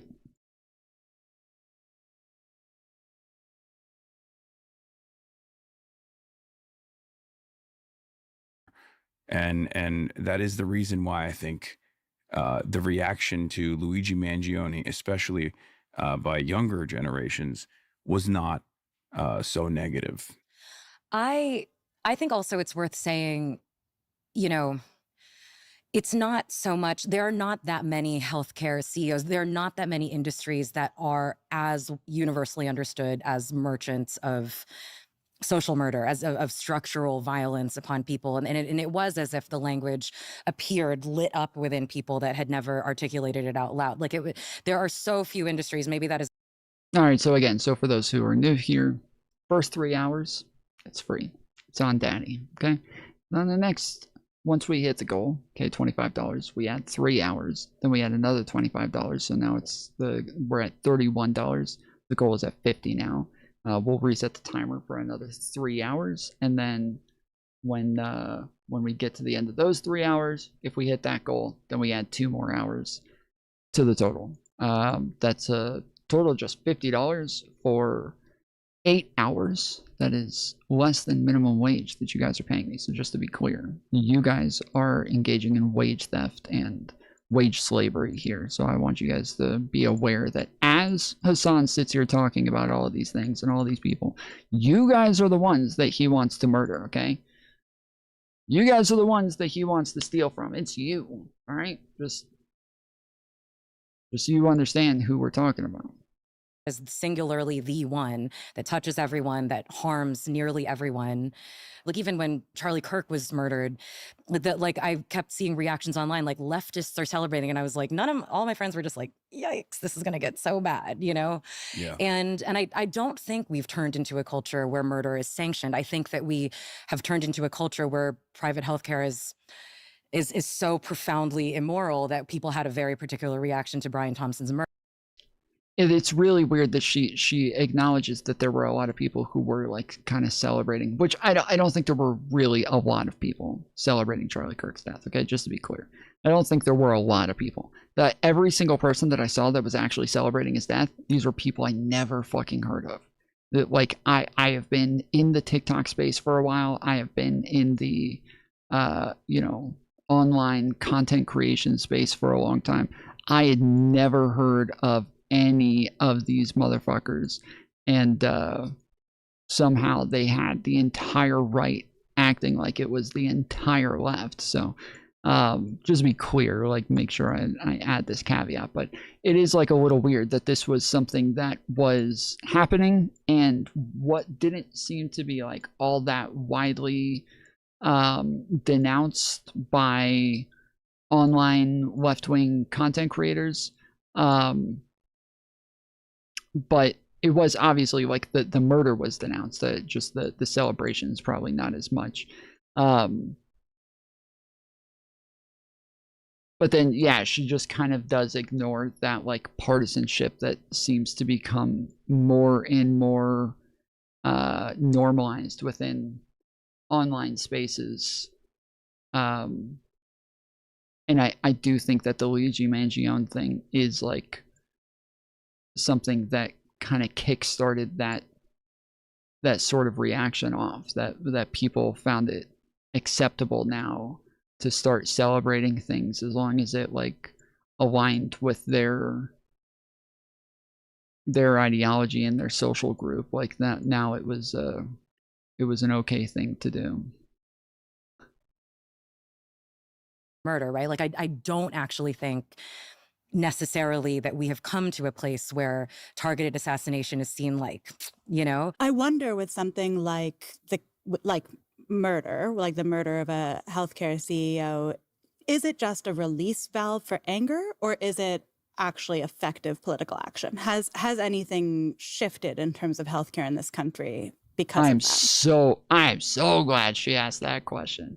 This is really frustrating that like it took this long for them to actually get into the part of the conversation that I've been talking about from the very first question, where they're like, well, would you steal from Whole Foods? I'm like, well, committing crimes is it's always got to be about whether or not you have like a larger goal at hand that's kind of being achieved, and they don't even talk about it until, where are we at? 24 minutes in. Is super weird. I felt enormously frustrated in the weeks following that every single, like I assumed, I don't know why I thought that Democrats would immediately take this up as pushing a sort of unified message towards universal health care. I don't know why I expected that. I don't know why I was disappointed that it didn't happen. Elizabeth Warren did it to her credit. Sure, but you know what I mean? I thought it would be, I don't know, and I don't know why I expected that. But I do not think that it was effective political action. I do think it was an effective act of political consciousness raising. Oh, I mean, I got some people that I should be going and looking for that owe me some money, because I was very, very staunchly saying from the very beginning, this is not like some game changer. Like there are a ton of people who kept trying to make this argument that like, oh, this is what's going to push everybody over the edge. This is going to be the moment that's going to wake everybody up. And what this is doing is creating awareness for people to understand what's going on with United Healthcare and other healthcare companies. I'm like, no, it's not. No, it's not. This is literally turning people against Democrats, the left. This is making it to where we all look like we're you guys, and we're not. But that is the way that like the Republicans are always able to rhetorically flip this shit to make us the people who are actually like who actually have some sort of political power to look like we're you guys, so that we continuously lose political power and we continuously look like crazy people, and it's just not going to do anything to help. It's only going to harm. And I should be going to collect from a lot of fucking people right now. Hey yo, F tomfoolery, let's go. But I don't think that's action at all. I do think it was served up for someone to just spike that ball over the other side, and that did not happen at all. But I think, and I find that kind of one of the most egregious missed opportunities that we have seen in recent political history. I go back and forth on this. Do I think that Democrats are failing? Are they feckless because they're just bad at politics, or is it something more indecent, and that their fecklessness is simply cover? The problem with that is that it's dangerous for Democrats to even treat that as like a moment. And that all it did was make it to where if any Democrats were even like getting ready to come out with some big, campaign on healthcare and shit like that, they couldn't do it in that moment. Like, this made it to where they weren't allowed to do it now. Like, that's all it did. It made it to where like pushing for like this rallying cry for healthcare was this would be the worst moment to do that. This is like right after a school shooting, when Republicans come out and they're like, we need more guns. Like, all right, motherfucker, you look like an absolute fucking crackpot right now, and like all anybody's doing is just associating what you're calling for with what just happened, and like acting like this is you're somehow like part of this or condoning this, or that is exactly what would happen if when people did that. And I'm sure that that's how it was for Elizabeth Warren as well, is that they're going to look at her as like somebody who was part of the Luigi Mangione team for their ulterior motives, which is participating in this grand design. They're funded by the same corporate lobbyists that Republicans are funded by, especially when it comes to private healthcare providers. And they have a vested interest in the continuation of private healthcare. There is consensus in American politics when it comes to the continuation of the private healthcare system, that the system must be private. This also touches on something that I wanted to address that you said. You were saying that like Americans are not used to murder, right? Like Americans are not on board with murder. I kind of wanted to push back on that at the moment, because I do think we are a profoundly violent culture. In some ways, Charlie Kirk's assassination was not unique. School shootings are happening all the time. Mm-hmm. And we have actually decided almost collectively that it's just another byproduct of American existence. I mean, I know. Well, yeah, what was it? I think it was the same week that Charlie Kirk died. There were two other like school shootings or terrorist attacks, and those like most people didn't even know about. They didn't even know that they happened. It is like, yes, we are bored with murder. Like something like the Luigi Mangione thing, that is not exceptional. It is not something that is even like capable of being a rallying cry anymore. And the amount of mass shootings and school shootings and terrorist attacks and things like that since 9/11, it's just become a part of like kind of our everyday lives. part of the issue is that Americans have lost a lot of trust in their government. I have this other statistic here that in 1964, 77% of Americans trusted the government. In 2025, 17% of Americans trust the government. And yet it feels like there's some political action that feels hopeful, like Mamdani's policies for New York. I just to be clear, I don't put a lot of like stake in those sorts of stats. I think that it's kind of just stylish to not trust the government right now. I think that it's just kind of like a fad almost, but that the more Americans than ever are voting now. We are not even just more in like pure numbers, but like higher rates of people are voting now. And so we have more and more people who are engaging in voting. In the last, I think, 2 to 3 elections, these are not just elections that are high in rates of voting for the amount of distrust for the government.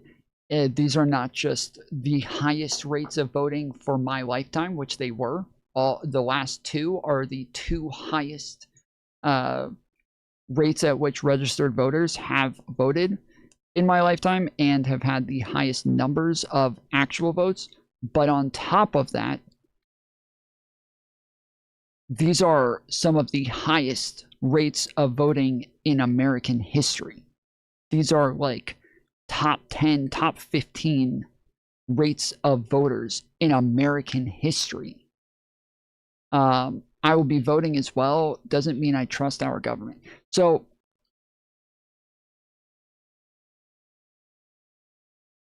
the idea of like, I don't trust our government, okay?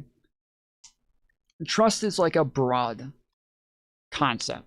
It's a very general concept. So like Mantis, I trust Mantis to tell me the truth about things. I trust Mantis to have my back when it matters. I trust Mantis to stick up for me in scenarios where I need somebody to have my back. I do not trust Mantis to beat up a guy who is gonna come try to fight me. Like, I don't trust Mantis to you know, be a good driver. I don't trust Mantis to like not get emotional in high stakes moments, right? Like there are the trust is there, but it's like, you know, it's a trust is a very general term to say you trust them. If you're voting for Democrats, you trust them to be better than the Republicans. You trust them to be the lesser of the two evils. You trust them to engage in some acts that are going to better the world, that are going to undo what it is that Trump has done. You trust them to protect free speech. You trust them to try to protect women's rights. There are a bunch of things that like you're obviously trusting them to do. The parts that, again, I have a problem with is that people are upset with government for not doing things that sometimes are just not feasible, not possible, or aren't even things that are popular, or or they're just like, there are practical reasons for why they're not capable of doing the thing that everybody is mad at them for not doing. And to me, it is a lot about being like a well-informed voter. And I think that social media has created a distrust of government because they benefit off of creating like high stakes emotions. Like they benefit off of like getting people upset. You're going to get a lot more comments. You're going to get a lot more likes or dislikes. You're going to create a lot more fights and a lot more, you're going to get a lot more motion off of either derogatory or, you know, like this is what it's about. Social media has made politics so monetizable that it's all just about the drama of the politics. That's what everything becomes about. It's just about the drama of it. And when we watch people like Hasan, who will regularly outright lie about Democrats, outright lie. We'll watch people like Emma Vigeland outright lie about Democrats. It is just so easily monetizable to like to say, you know, this, hey guys, like we're the like victim narratives are what sells. Victim narratives are always what sells. And it's not to say that like there aren't victims at all, and it's not to say that nobody should ever call out like point out when there are victims or anything like that, but this is like, you know, the entire SJW movement of the early, like, you know, 2014s, 2015s, like that's what the whole thing was about. It was about like the victim narratives and who you could point out to be a victim, and then MAGA turned to use that to their advantage. And this is why populism starts growing. It's because they're able to weaponize victim narratives to be beneficial towards them and their agendas. And they can find any way for, you know, Republicans, Christians are an oppressed group now. White people are an oppressed group now. Like there's men are an oppressed group now. Everything is about like finding an oppressed group and then telling you that you're like so badly oppressed and everything's hard for you. And that's especially towards anybody with any sort of power. So when people like dog on the Biden administration all the time and then talk about how unsatisfied they were with the Biden administration, every single time I have a conversation with somebody about the Biden administration who is unsatisfied with them, they don't have any reasons. And anything they ever do bring up is shit that didn't happen. And I can pull it up and prove it to them. Like this didn't happen. Or, oh, well, they didn't do this. No, they did do that. Here, look, this is it. It happened. You're just, I don't know how the fuck you thought that didn't happen. This is a whole news cycle at the time. How the fuck have you been fed like this historical revisionism to believe that this just never happened? We were covering it daily here. Like it is, wait, is progressives lie about us and say all this stuff about moderates a victim narrative?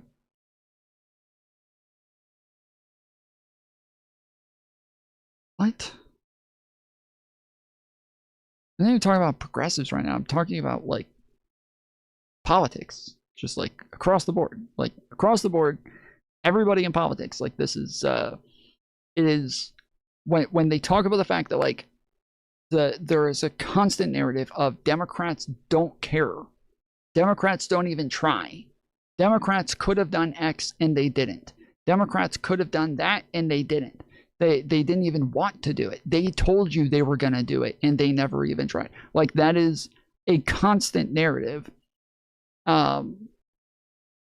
where when you point out like, yeah, you realize like the thing that you're expecting them to do, they didn't have the votes. Not only did they not have the votes, they didn't have anywhere close to the votes. You'll end up having somebody like the people from the, what is it? The Vanguard say, well, that's their job. Their job is to whip votes. What are we electing these people for if they're not going to whip votes? I was like, that, like, you live in a fantastical world.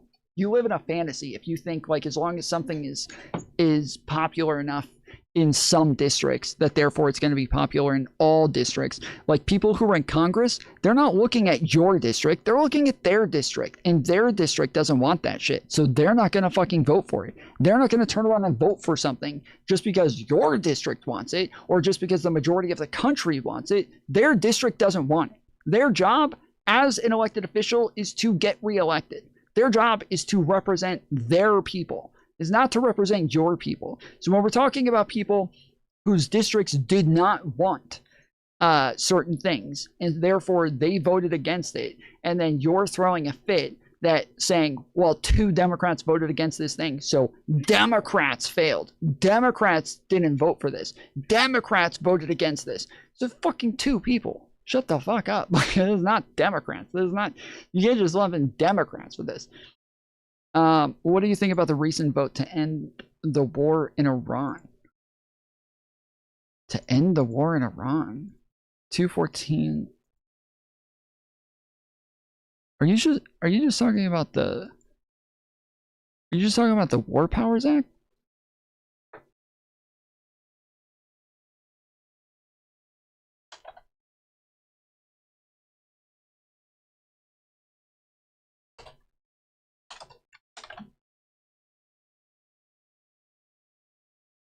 Uh, 8 hours ago, the Senate voted 46 to 51 to defeat a motion to discharge the resolution out of the Senate's Foreign Relations Committee.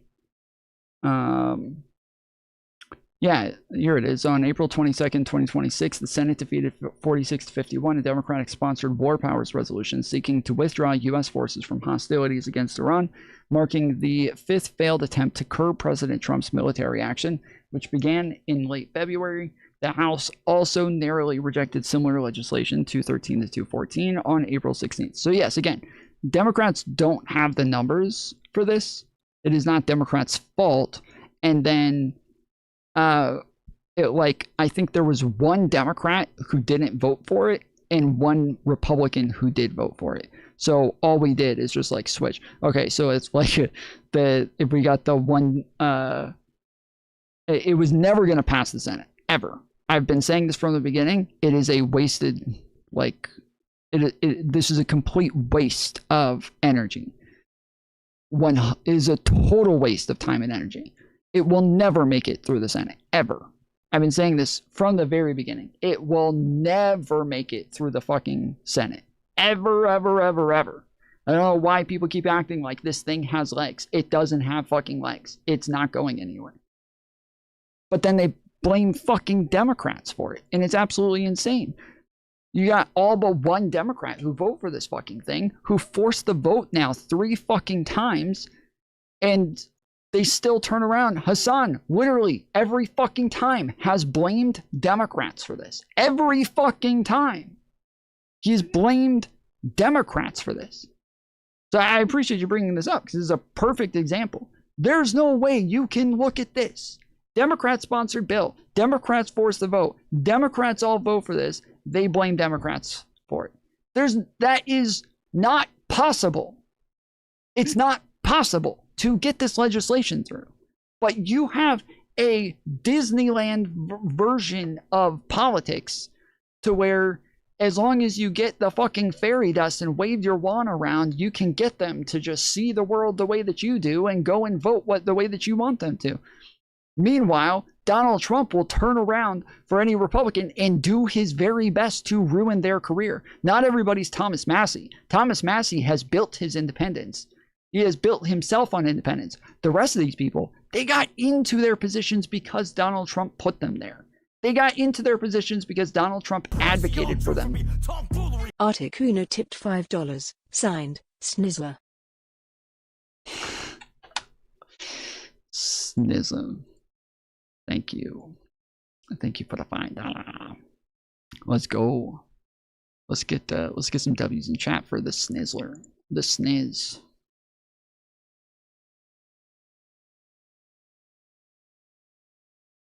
Yeah, it's politics has to have like a level of practicality to it. And within the Republican Party, the majority of those people are under Donald Trump's boot. They were elected because Donald Trump told their constituents to elect them. He advocated for them. And so the people in their districts, they voted for that person because Trump told them to. If Donald Trump all of a sudden turns around and says, we don't want this person anymore, in the upcoming, when we have midterms coming up, like, these people are out, and he'll just replace them with somebody else who will do what they're told. So we have midterms coming soon where the Democrats will have the majority, hopefully in the House and the Senate. And what we don't want to do with that being the case is discourage everybody from voting for Democrats. What we don't want to do is just keep talking about how horribly they're doing and what a waste they are and how they don't do what it is that the Democrats want. Just so you guys know, Truly, just so you guys know, this has always been the case. Always, always, always. As long as I've been in politics, it's actually been mind-blowing to me that Democrats have always said that Democrats don't do anything and that they don't get anything through. Because the reason this is so mind-blowing for me is because as a Republican, that is always what Republicans say. That is always what they said. That is always what they cried about. They were always upset with Republicans not doing things, not listening to the people, not getting shit through, not even trying, not even, like, this has always been the case. And even today, Republicans still say that Republicans don't do anything, that Republicans don't get anything through. So, like, what matters is relativity. When you're looking at the like approval ratings for Democrats, you're like, oh my goodness, it's 33%. They're doing so poorly. Are they though? Republicans are also at 33%. Like, the president is at 33%. Like, that's literally the guy who won the Electoral College and the popular vote at 33%. You're telling me that this guy who won both, this guy is somehow also at 33%? And like, it is, again, I think it's just like popular to dislike government, but people are still engaging in the process at higher rates. So the thought process that's brought forward a lot of times is that people are becoming disillusioned with government. They don't trust government to even try anymore. The people like Hasan are just going to go vote third party. They're not even gonna vote for Democrats anymore because it's not even worth it. But that's not the case. We see this in the numbers. It's not the case. People are not disillusioned. They're not looking around like, oh, it's not even worth it. There's no point in even voting now because the Democrats and the Republicans are the same. It's a uniparty. Nothing will change. Like, nobody seems to believe that because they still go and vote. Can we see where people are blaming Dems that voted for the bill and not the ones who crossed the floor? Who is saying this? Can we see where are people who are blaming Dems that voted for the bill? It's, as I said, they blame Democrats. When you say the ones who didn't, one person in the House and the Senate, one Democrat. And that's, fuck, what is his name? Freeman or whatever, the guy who, like, apparently has brain damage now or had a stroke or some shit and lost his fucking mind. 4 voted against it. In this one? In this one? Oh, are you talking about in the House? I thought it was only one in the House and the Senate.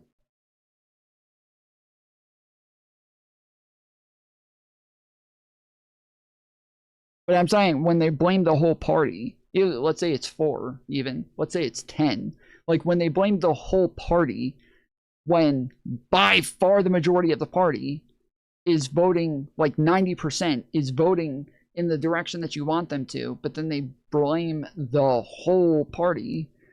I'm sorry, I don't need to go point out like, oh, well, really, they're just talking about these 4 or 5 people or 10 people, and then just blaming everybody for the 5%. I don't need to do that. That's fucking stupid. If they're blaming the whole fucking party, they're blaming the party. If they are condemning the party, they're condemning the party. When they make it sound like the party sucks, they're making it sound like the party sucks. They're not saying, hey, this one guy who didn't vote with us, or these 4 people who didn't vote with us. They're saying the Democrats don't do anything. It's the do-nothing Democrats. It's the shit libs. It's the Democrats who don't care about us, who don't even try, who don't, like, that's the fucking narrative. It's not this one guy, those 2 people, these 3 fucking, like, that's not the fucking narrative. It is the Democrats. Just the same as the Republicans say, the Republicans. It is the whole party.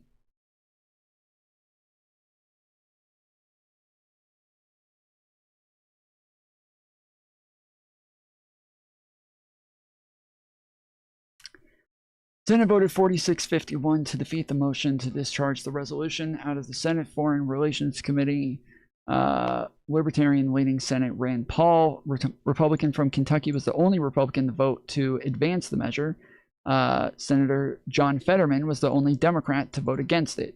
Senator Tammy Baldwin, Democrat from Wisconsin, who sponsored the measure, argued on the Senate floor that Trump pledged during his presidential campaign not to begin any foreign wars.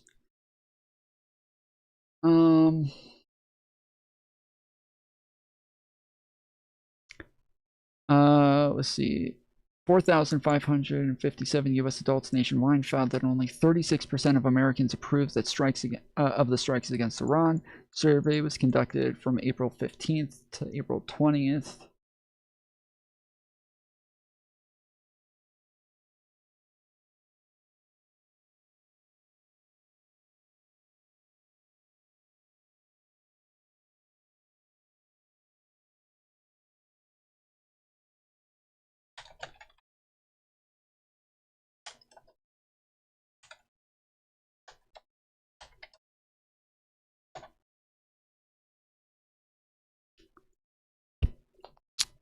This is from March 5th.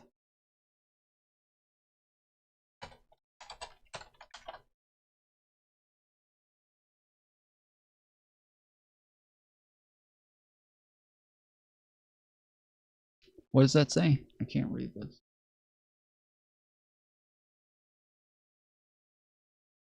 Okay, there we go. Okay, Democrats.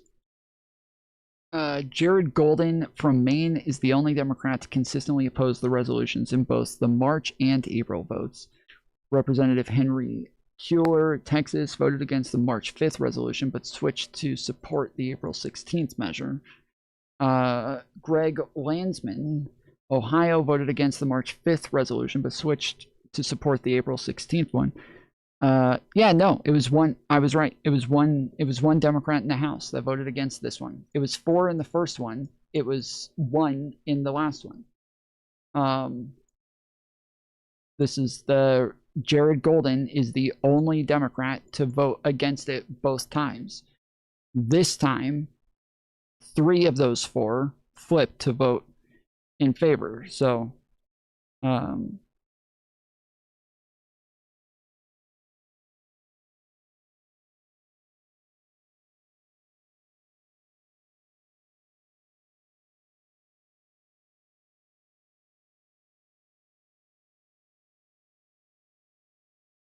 New York. Is this kind of change achievable through the mechanism of politics? Does it line up with Mamdani's politics? Absolutely. I think that this global design of capital that we have seems like a behemoth that is impossible to defeat, and that obviously discourages a lot of people from taking action.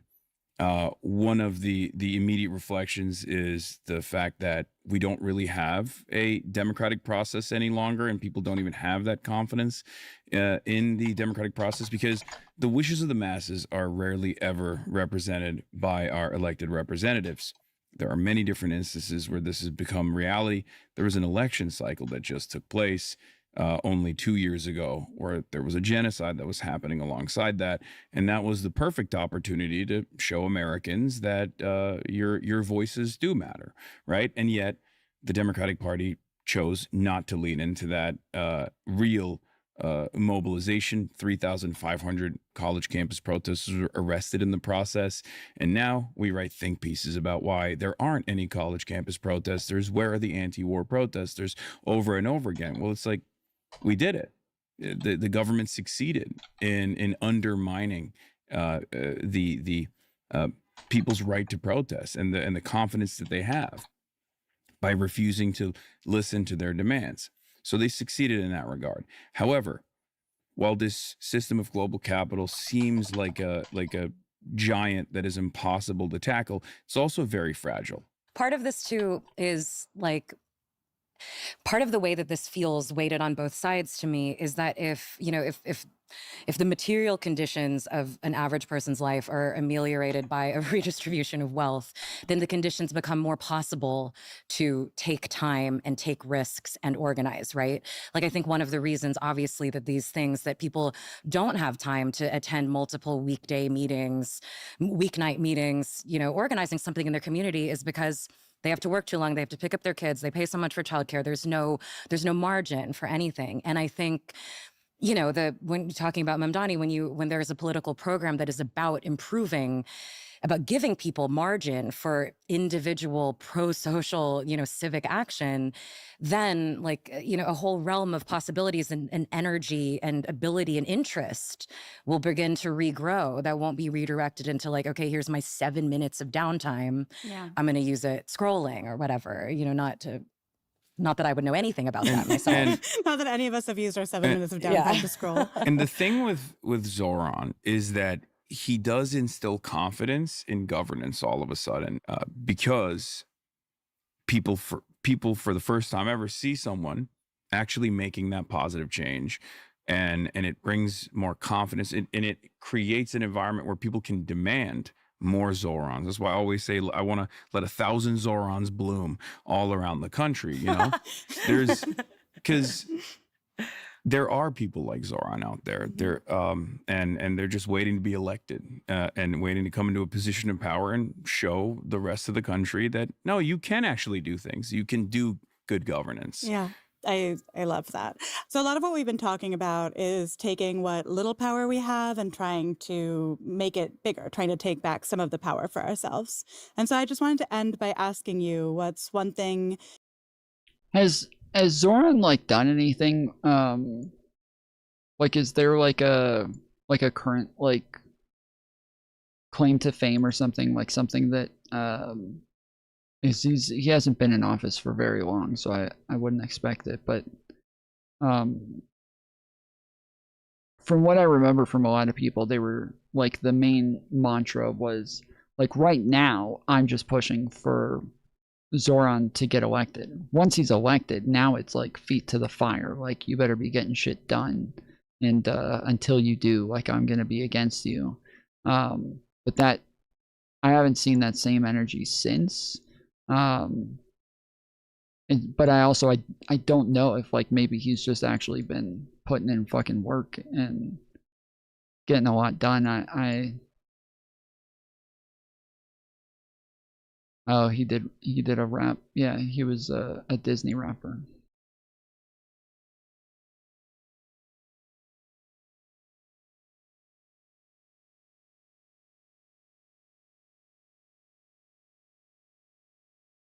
Carmelo Anthony case starts June 5th. Is that going to be televised?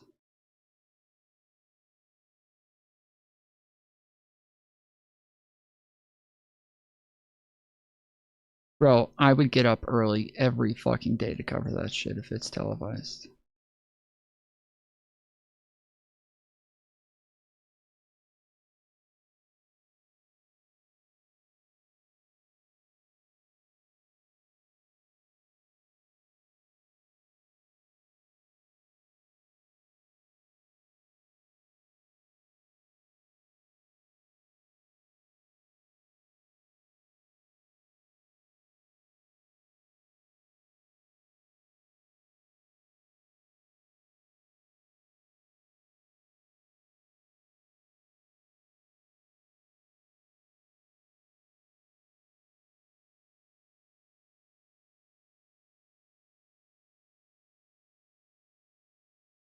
that you think should be okay, but currently isn't okay? I mean, IP theft, stealing movies, things like that. Okay. One thing that should be... Yeah, I said at the beginning, they never seem to care about IP theft. And it's kind of fucking stupid. On top of that, it's even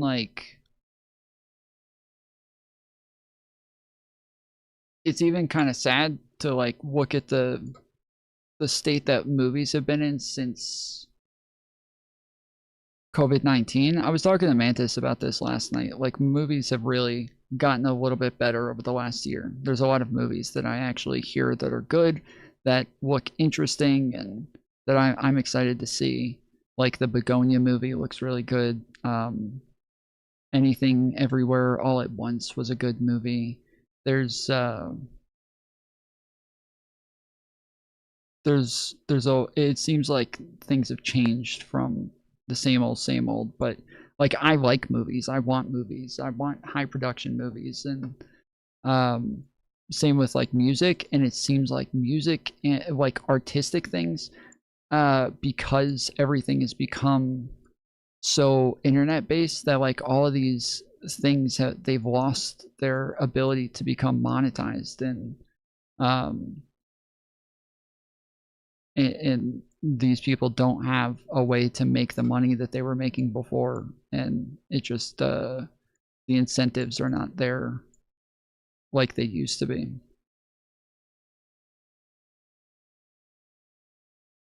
I am in favor of funding the arts, whereas he'll just call it IP. Legal that isn't. It's interesting because I have to regularly explain this stuff to a small child, and have so thoroughly explained to her that some things are against the rules, but they're okay. And depending on who you are, and some things are not against the rules, but they're not okay. Like there's so many perfectly legal things I do regularly that I find mildly immoral, right? Like getting iced coffee in a plastic cup. Like, I find that to be a profoundly selfish, immoral, collectively destructive action. I think a lot of I have taken so many planes for so many pleasure reasons I have acted in so many selfish ways that are not only legal, but they're sanctioned and they're unbelievably valorized culturally. And I think, yeah, I guess I don't really think of any laws. Maybe like things like blowing up a pipeline. Let's say that. I really relate to what you were saying, Gia, of like, it is so hard to live ethically in an unethical society. And also there are so many moral compromises I make every day. I do so many immoral things I am every day. constantly acting in ways that don't align with my belief system, and constantly having to justify that from ordering in food when it's raining out. Like, there are just like so many moments when I'm like, my comfort is more important than someone bringing me food through the rain, and it doesn't feel good. But it is part of living. I mean, no one's making me do that, but it is part of the way in which we live in our society. And it's so incentivized. I mean, it's like splashed all over the subway ads. It's just like, ladies, be selfish tonight, like it's wild. Yeah. What is one thing that shouldn't be okay, but currently is? So many things. Extraction of surplus labor value. Great, you went really silly with it. I appreciate that. Exploitation. Yeah, anything above Mao. I think New York should charge people to park on the street, which, I mean, I park on the street, but I think that's just that's an access to a large amount of public money that we should be taking. Like everyone who does street You're parking? gonna get assassinated for I that. know, but I think it's true. Someone's gonna fight you. I think it's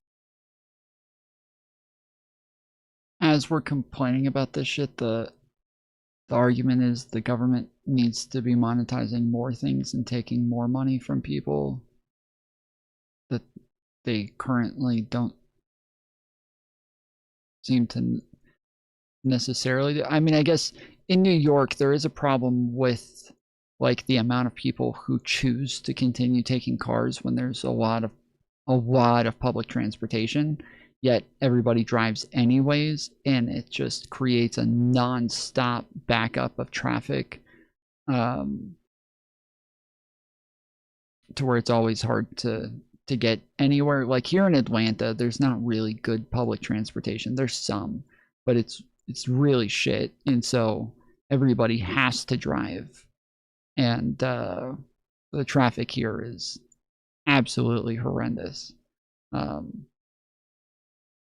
So I guess maybe if they'll consider it like a sin tax to park, to disincentivize people from having cars at all.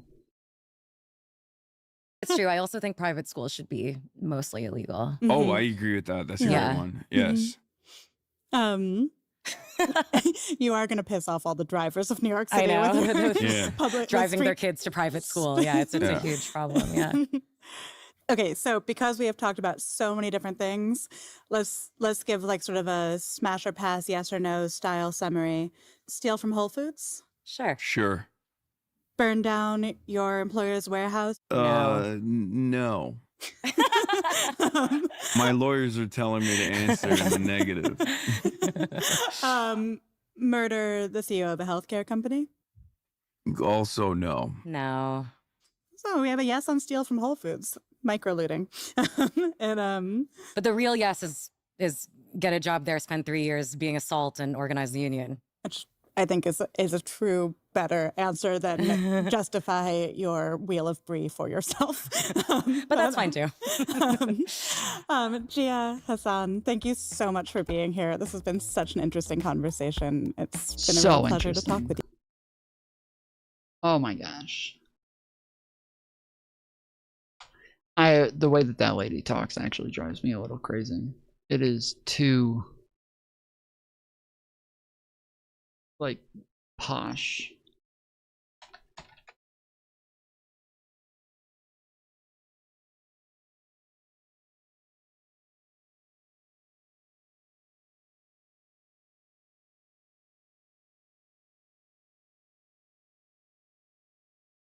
Engels wrote about the concept of social murder. And Brian Thompson, as the United Healthcare CEO, was engaging in a tremendous amount of social murder, the systematized forms of violence, the structural violence of poverty, the for-profit paywalled system of healthcare in this country. IP theft is based. Shut the fuck up. You cannot be a liberal and think that IP theft is based. Sorry. You can't be a liberal. So somebody named Max, I guess Destiny retweeted this. It said, if somebody kills Hasan Piker, I won't support it, but I'll understand it because Piker is guilty of stochastic terrorism.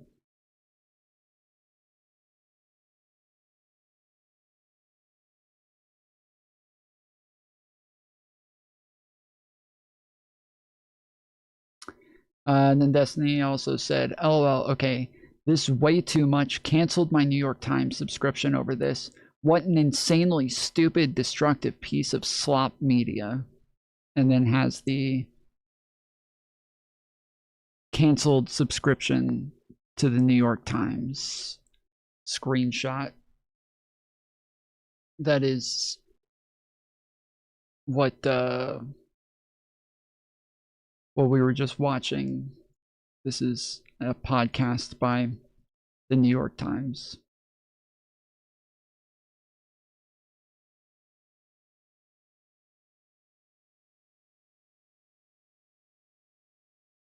And then also Cenk Uygur said, I'm a little disgusted by the lack of grace some people on our side are showing people like Tucker Carlson for not only opposing Trump, but apologizing for supporting him. I've talked a lot about this. Tom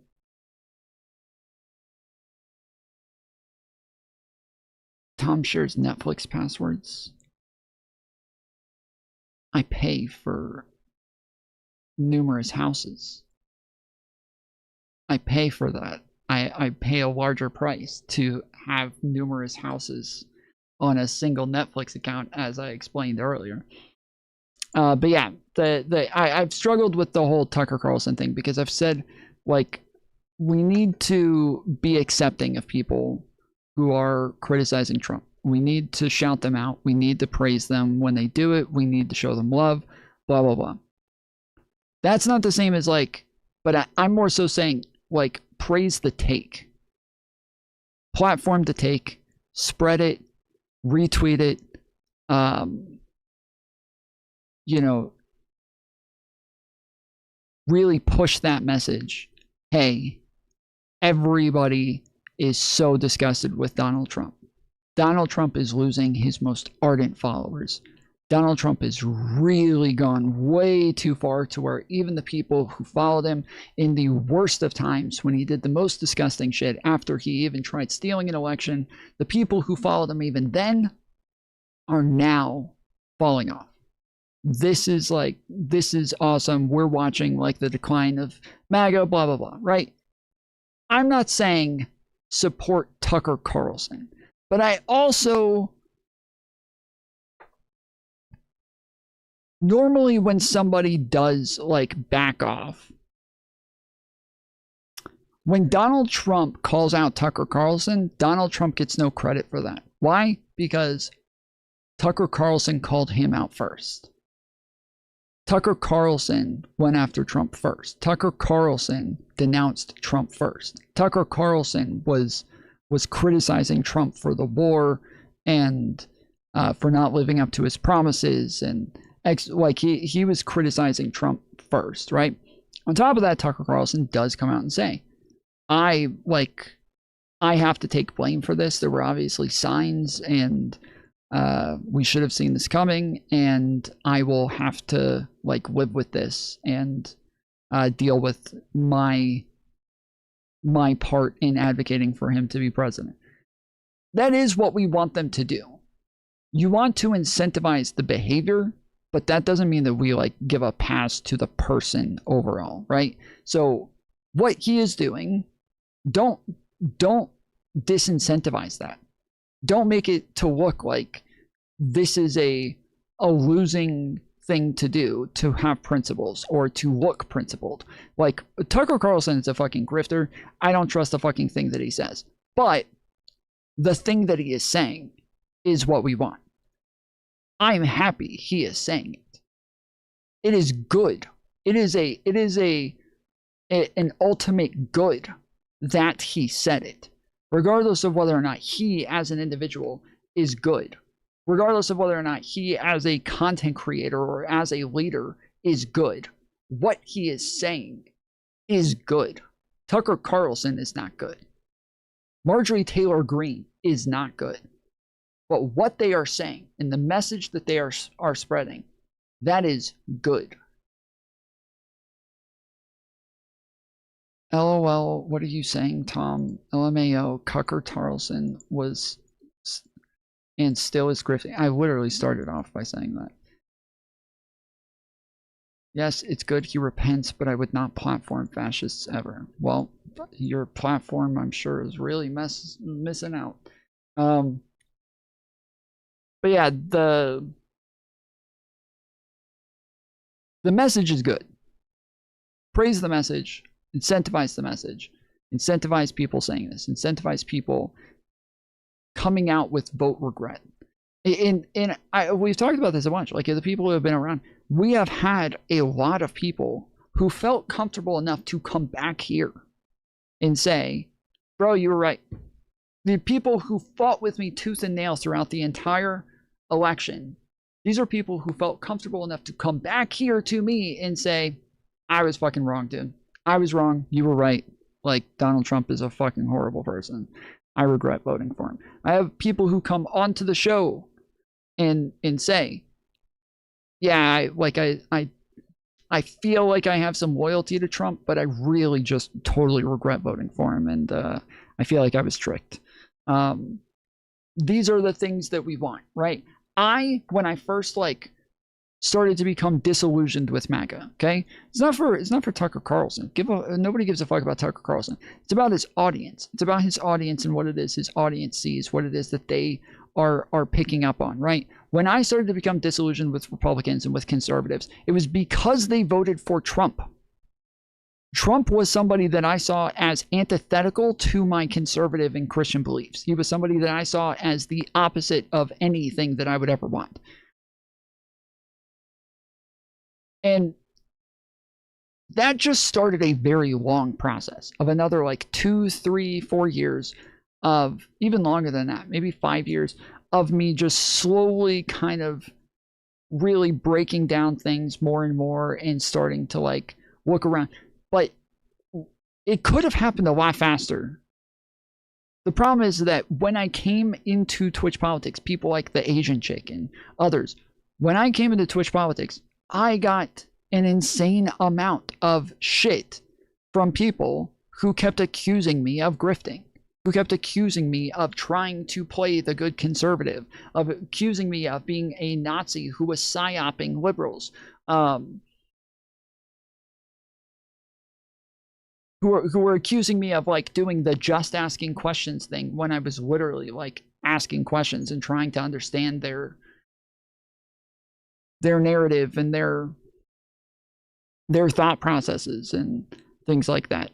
This is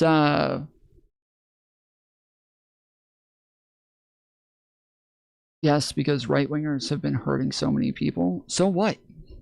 Fuck off. Like, if you aren't here to like engage in any sort of electoralism, if this is all just team sports for you and you don't actually want people to cross the aisle, you don't actually want to gain votes, you don't actually want to collect political power, you don't actually want to collect votes, you just want to sit around and feel better than everybody else, then fuck off. Go kill yourself already. Holy shit. The people who literally treat politics as just a way to feel better than everybody else, they turn this all into like, oh, I just need to feel like morally superior to all those other people. And so every chance, fuck off, dude.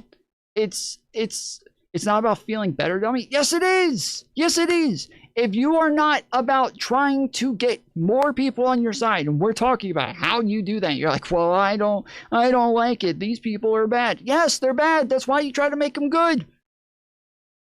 It is happening all the fucking time. We're literally talking about like all of these other content creators now who are ex-MAGA or ex-conservative, ex-Republicans who have moved over because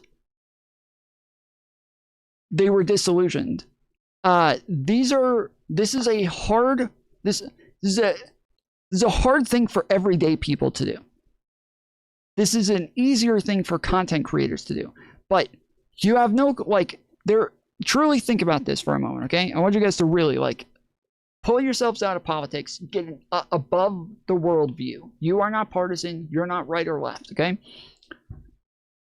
Imagine for a moment that the left is the wrong side. They're the evil guys. They're the bad guys. The right is the good side. Imagine you start to realize this in small ways. You start to see little things here and there that make you question this. But then you think about it for a second and think, wait, if I actually move to the right, this would not benefit me at all.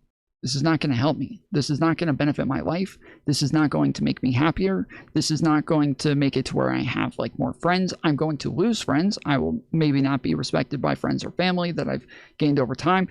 For normal and ordinary everyday people, there is no benefit to being right. There's no benefit. This is why like politics has become very cultish, is because the people have already recognized it doesn't matter if they're right or wrong. There is no benefit to being right. There's benefit to being on the side of their friends and of their family and of the people that they care about and the people who care about them. That's beneficial. There is no benefit to being right.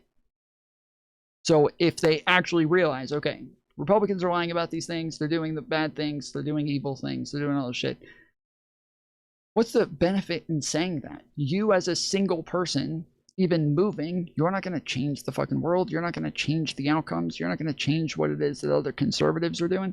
You're just going to move and then make your life a lot harder in the process. And probably a lot sadder and lonelier. There have to be incentives. There has to be another group of people who are standing there with their arms wide open, which is why it is an easier thing to do to move from the left to the right, because the right is always standing there with their arms wide open. They don't ever turn around and say, oh no, you did that one thing that one time and we're not. They don't ever do that shit. They are always ready for people to move over to their side and welcome them and show them love. They are always doing that.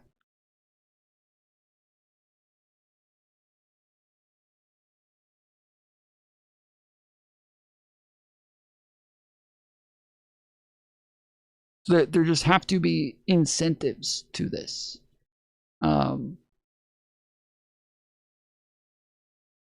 So if people see somebody like Tucker Carlson, Marjorie Taylor Greene, all of them, when they do this shit, they are committing, like, you know, political suicide to some extent. The right wing is going to call them out. The right wing is going to be pissed at them. They're getting a ton of shit from the right, ton of hate, death threats and everything, right, from the right wing. And then you go look at the left, and they're getting the same exact thing. Like, fuck, like, if I do something like this, if I admit this, I'm there's nowhere for me to go. Tucker Carlson's fucking famous and has got he'll always have people who want to be his friends and want to connect with him and want to, but for the ordinary person, that outlet has to be seen. That has to seem like a possibility. It has to exist somewhere.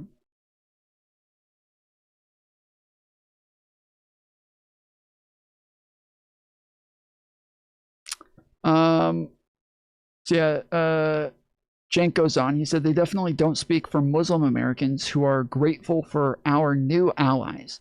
The humanity Tucker, former Representative Marjorie Taylor Greene, Representative Thomas Massie, and others have shown as they fought to help children in Gaza and to stop this war and stop Israel's genocide has been amazing and appreciated.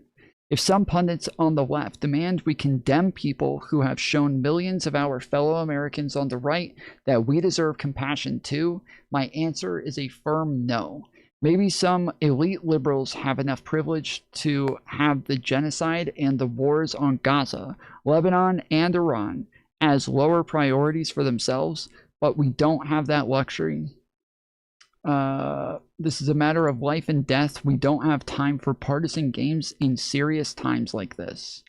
And as an American, I care deeply about American sovereignty. And if you think Israel hasn't robbed us of our sovereignty or that it's not that important, then you're no ally of mine. Yeah, I was about to say, he started off strong. This is absolutely fucking moronic the farther he goes. In my opinion, these figures on the right have been heroic in their fight against the war. Either do better than them or have the decency not to criticize someone fighting harder than you. This is so fucking stupid, dude. Cenk is so stupid. He is absolutely a fucking moron, bro. He is so fucking dumb.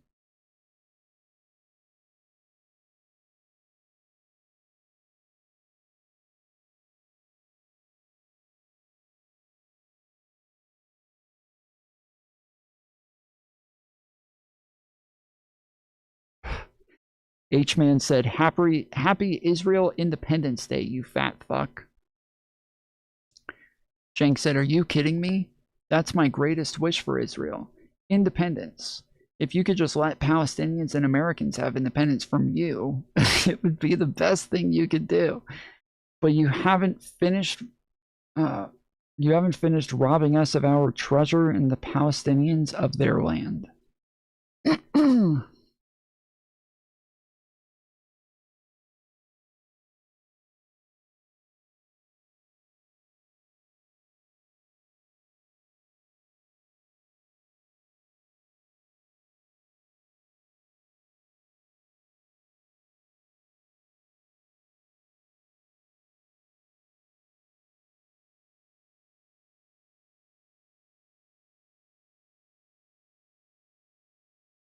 These people are brain dead, bro. Kamala Harris would have been just as bad. Need proof? Look at Gaza.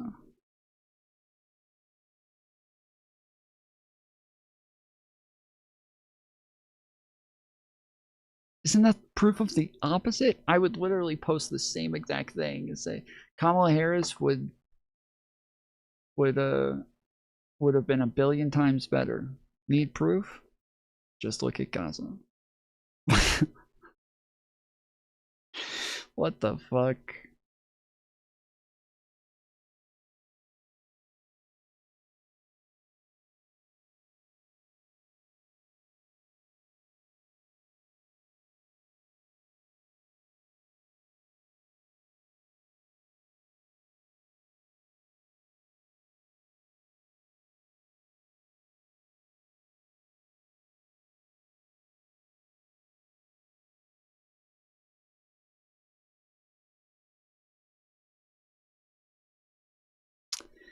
Yeah, Cenk gives off very much like nationalist socialist vibes for sure. So does Tucker Carlson. They both give off these like, dude, I'm willing to work with the other side if we can just agree on some of the same goals, you know? Jews are bad. Let's stop the elites. Let's stop the, like, it's all, they really give off those fucking vibes.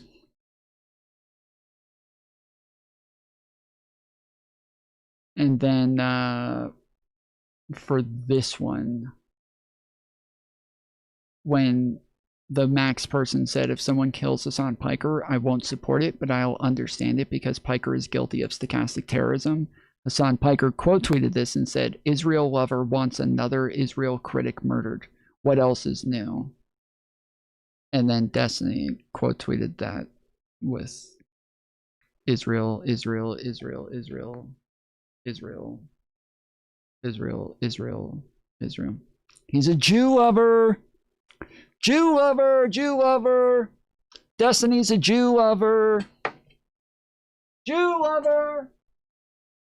Jew lover. Destiny's a Jew lover. Jew lover.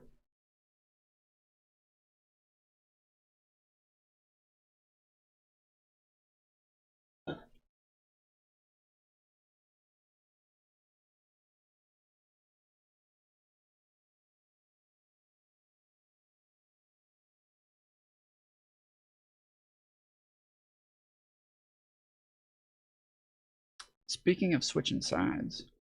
The Democrats are openly talking about packing the Supreme Court. They're openly talking about bringing in new states. And they're talking about getting rid of the filibuster as well. And while the Republicans try to stay principled, it's like, oh no, we're packing the Supreme Court, by the way. It's like, oh, we're adding states. And the Republicans, John Cornyn's fighting about, oh, you know, I don't want to get rid of the filibuster. I don't want to nuke the filibuster. I don't want to pass the Save America Act. Maybe he doesn't want to save America, but I think I'm going to vote Democrat. I think I'm just going to vote Democrat. You and Nick Fuentes. All the way down. You know why, though? Because I hate Republicans more, and I want to see them just get wiped out. I know it's not true, and I'm kidding, by the way. The argument, like Dave Smith was saying this, is that they need to be punished for this.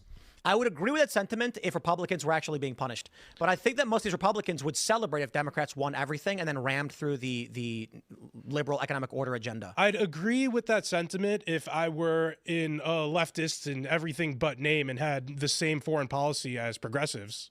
I am saying that if the Republicans lose the Senate and the House, they will probably celebrate.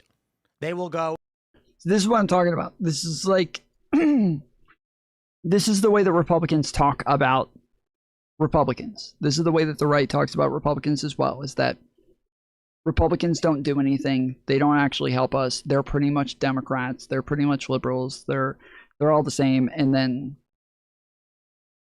they say they say Republicans just let Democrats walk all over them. They let them do whatever they want, that Democrats try so much harder and get whatever they want passed. And like, this is the way that they talk about everything. This is exactly the way that the Democrats talk about everything. Both sides are vehemently wrong.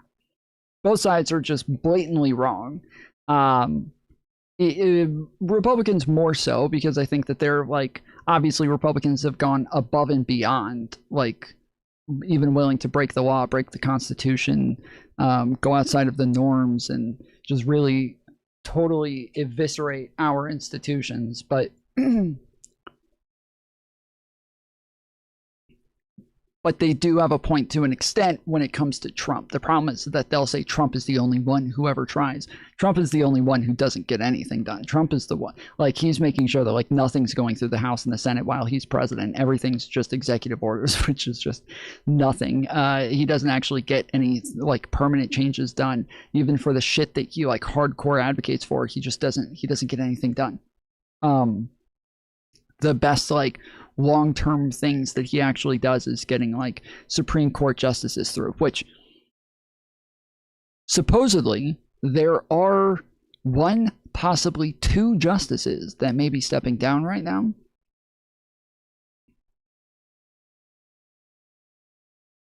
I fucking swear, dude. I fucking swear, okay?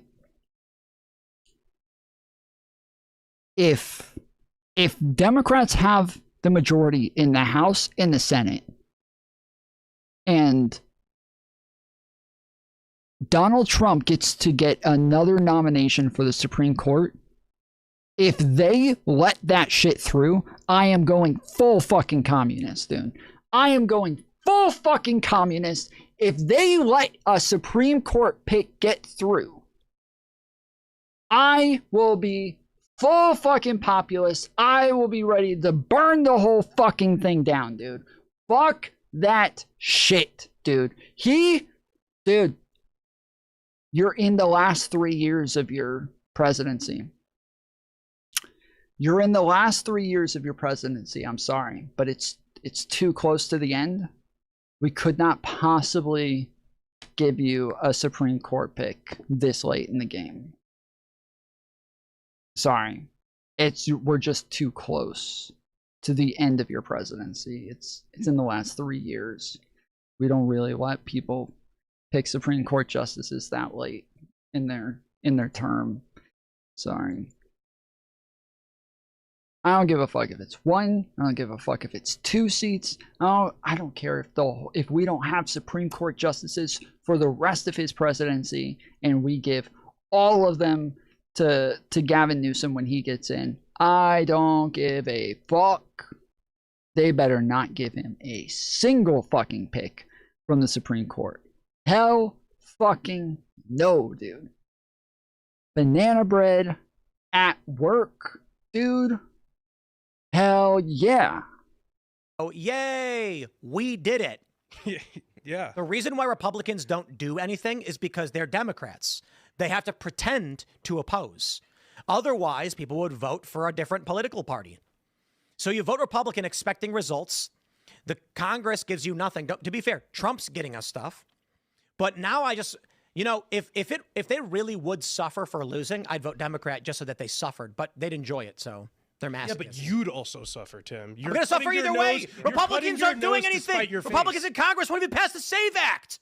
What was the point of voting for Congress? So people are like, "What? You're going to vote for? I'll just vote for Trump, I guess." The Trump administration did stuff. I guess the argument is that they don't have enough votes in the Senate. Like this can't advance. That's not true. They could limit the filibuster. Democrats are talking about doing it, and they will. We're watching what they do. So what was the point of voting for Republicans if they're just going to be a roadblock or a speed bump for Democrats? In which case, maybe Nick Fuentes is right. Accelerationism is the only thing to do. Again, I don't really want Democrats to win. And it's better to slowly devolve into psychotic tyranny than to just dive headfirst into it. But I don't see with the Republican Party a light at the end of the tunnel. When they win, they do nothing. It was the same when Trump was in. The first 2 years of Trump's first term, they obstructed him and played along with Russiagate. They were in on the take. Now they could pass the SAVE Act and they come up with 1,000,001 reasons why they won't do it. As I understand, John Cornyn's argument for this would be that we will be in the minority soon, eventually. BS, I don't care. That's the lie. Democrats get the slightest modicum of power and they put people in prison. They put Bannon in prison. They put Peter Navarro in prison. They arrested Trump's lawyers. They falsely... I'm sorry that you guys are incapable of actually getting judges and juries to go along with your bullshit. And we are actually capable of convincing judges and juries. Sorry that you guys and your lawyers are actually guilty of the crimes. Donald Trump is actually guilty of the crimes. He literally got away with by far the majority of the crimes that he committed. He was charged with 84 felonies and only got convicted of 34. Okay, there's another 50 just sitting there waiting. The fact that you're going to sit there and whine and cry about Democrats actually charging and convicting them, they got convictions out of all of these people. Whereas Donald Trump is literally running around just saying that he wants to charge people because they were mean to him, being very blatant about it, and you cheer it on and say it's your boot. I'm sorry, but like you don't have a leg to stand on, homie. Accuse them of crimes, and Republicans go, well, what happens when we're in the minority? Bro, you're in the majority and they're doing this to you, and you will do nothing about it because they're the Washington Generals to the Democrats' Harlem Globetrotters. So at this point, I say, what's the point? Well, I guess the point is Democrats and the machine state would love it if everyone just voted Democrat and they had the Communist Party of America under one political party. You know,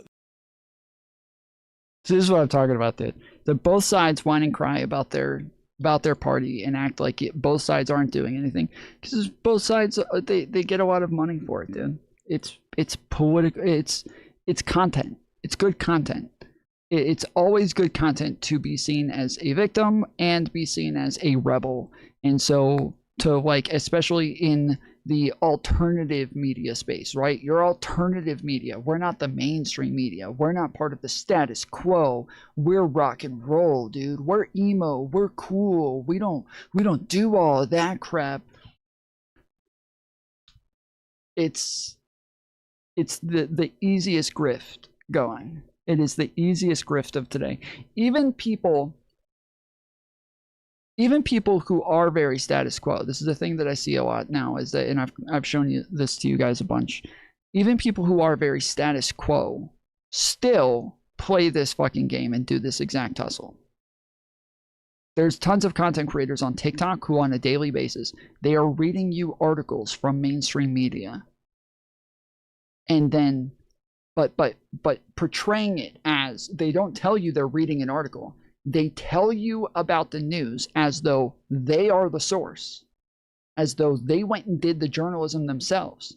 And they start the video off with, listen guys, I'm going to tell you what it is that mainstream media is not going to tell you. I'm going to tell you what it is that everybody else is not going to tell you. There's a story right now, and they go on to quote fucking Politico or CNN or whatever, but they don't tell you they're quoting them. That it is the easiest fucking grift out there to just continue to pretend that you're anti-status quo, even when you are status quo. You pretend you're anti-status quo because it just gets more clicks.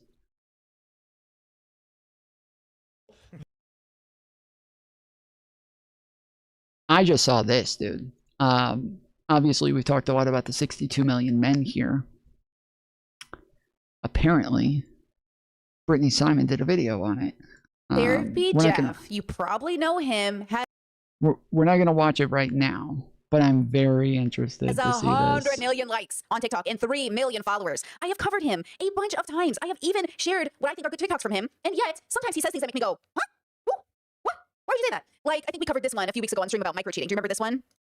I'm very into my partner micro-cheating on me, and I want to make a case for it and come up with a different name for it. First, what is micro-cheating? I think there's actually... And do you remember when I said this TikTok felt so uncomfortable to me? He like renamed a thing called Flicker. And he's like, when you have a flicker with somebody, like you're dancing with a stranger. Change my sex and love life. Okay, so Shan is an bossy that really does it for me. Technique. Well, technique-wise, the tip is the most sensitive and pleasurable. So tease that spot for a while. Run your hair. Sleep next to, and that's because of how scared we are of men just snapping, which does happen. Spent months in... First, Shan was the first part. So Shan's tweet went up. Then Jeff responded, okay? Then that was 6 days ago. Then 4 days ago, okay, he made this video. He just snapped is the most protective lie we tell about male violence. And the CNN piece about a rape academy proves it. So reporters spent months inside private online groups where men trade tips on drugging and raping their own wives. Recipes, specific doses, which sleeping pill, these are system fastest, how to film it without her noticing. One guy was live streaming the assault of his unconscious wife for paying viewers at $20 a head. These men weren't snapping, they were enrolling. A French lawmaker called them rape academies because there is a curriculum, there is a study group, and some of these guys had been at it for years. One survivor said, we worry about strangers in parking lots. We worry about who's walking behind us. We don't worry about who we sleep next to, and that's because of how scared we are of men just snapping, which does happen, but that narrative gives cover to the millions of abusive men who don't. Her husband of 16 years had been crushing their son's sleeping medication into her tea every night. They went to church together that morning. He came home, he made her tea. We've built a whole prevention culture around stranger danger and red flags on day one, but the men in the story were husbands of 20 years. Intimacy isn't a safety feature, it's actually a blind spot. The longer you've known someone, the harder it is to see them clearly. Pattern blindness is real, sunk cost is real. Your threat detection literally turns down around people you love. So if something has been off for a while, if your body keeps flinching at things your brain says are fine. Sorry, give me a second. I just want to know what her reaction is. Paranoia. From somebody close to you. Taking seriously. Okay, so that's true, right? It's gonna come from somebody close to you. It's not always a stranger. It's most likely somebody you know. He's telling victims, like, don't doubt yourself. You might be seeing data that's real. Fine. All of that is whatever. Fine, Jeff. Okay. Okay. Then why'd you make this video? Why you make this video right after? Right? So why'd you make this video? Had rape fantasies? Let's talk. You If you're a man and you've ever had rape fantasies, let's talk. Pause. What is a rape fantasy? Because the only people I know. Oh no. Okay. All right.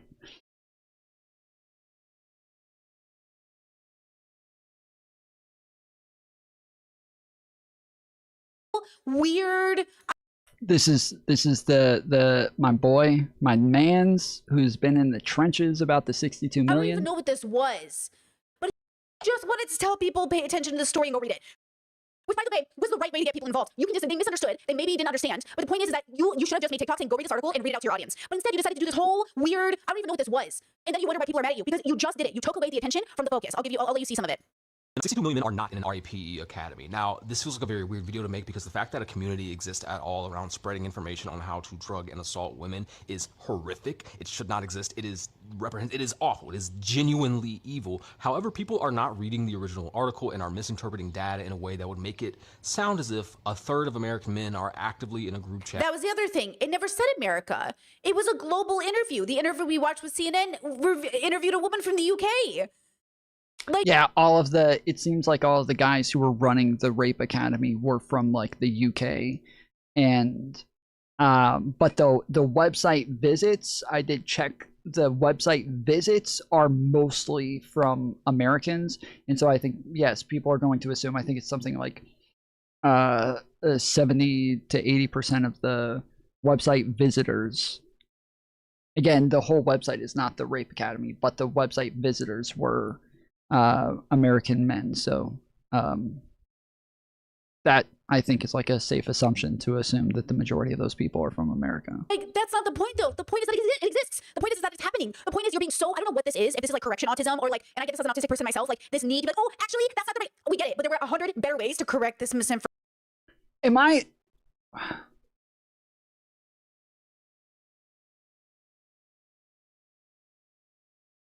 I wonder, I don't know if it's like desensitization or if I'm just like overly sociopathic, like maybe I just don't have the right feelings or whatever.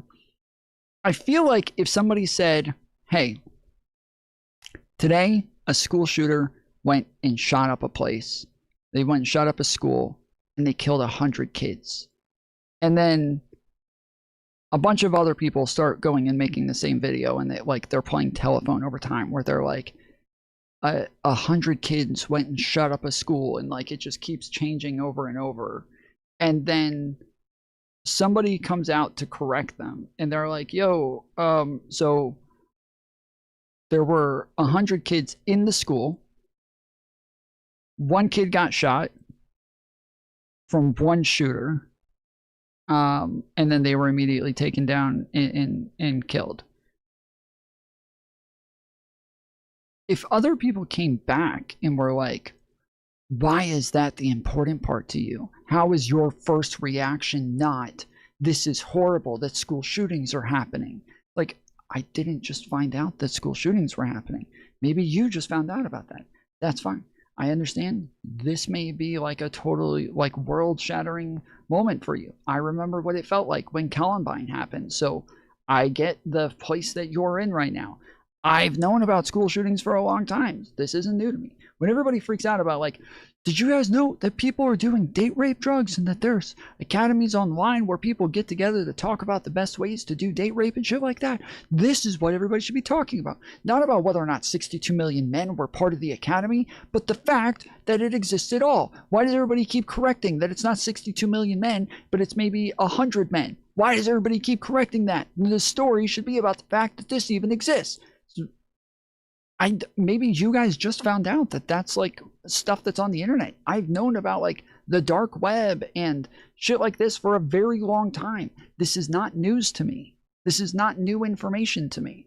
So if it's new information to you, I guess I can understand how that could be like very startling and worrying. But this is not new information to me. I did not just find out about these sorts of things. I didn't just find out that people get raped or that there are abusive partners, or like, this is not new information. So where they all say like, why are you taking away from the fact that this even exists? I didn't just find out that this exists. This is just another thing that exists among many. Am I, like, is that truly, like, I'm not asking you guys for the right answer. I'm asking, does this come off as like sociopathic to you guys? Does this come off like,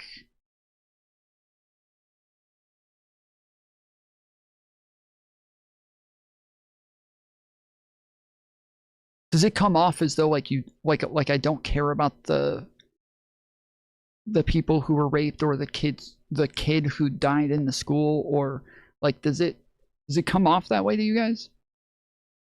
No, not really at all. It's reality.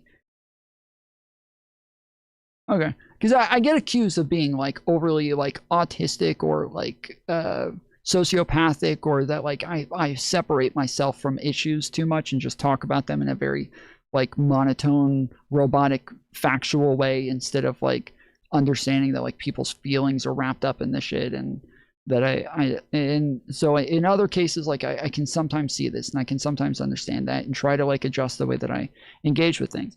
But in this case, it doesn't make sense to me. It does not make sense to me at all. And truly, I would like love to be part of this conversation, but TikTok is like fucking my shit up right now, hardcore. So I'm not even able to be part of the conversation at all. The last couple of times there were big deals happening on TikTok, I was able to dive right in and just get right into the fucking commotion and be part of the fucking fight and get on the front lines. This time it's not, yeah, TikTok is not letting me do anything. So it's, I'm kind of stuck.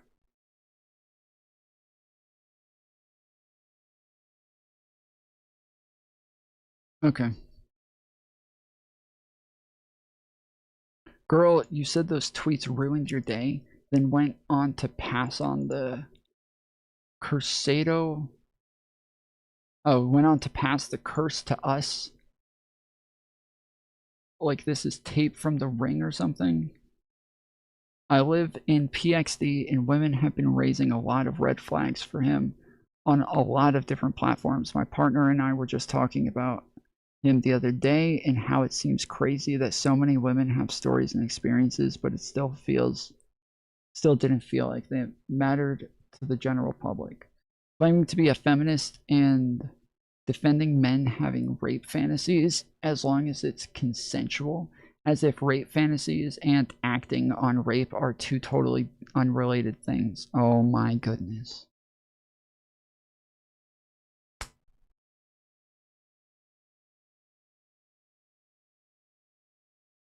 I guarantee you. I guarantee you. If we ask this person, hey, do you think when women have rape fantasies, do you think that's different from them wanting to be raped? They will, oh, 100%. Oh, 100%. 100%. 100,000 billion %. They are going to say those are totally separate things. Totally separate, not related at all. Just because you have a fantasy about something does not mean you want the actual thing to happen to you, because one is consensual within your own mind, within your own within your own control. The other one is not. Ooh!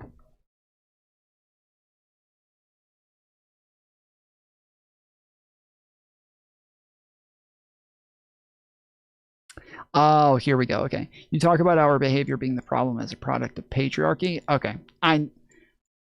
Fantasies are a product of it too. Okay. So, okay. I know what their answer is now. Right. Their answer is going to be that women only have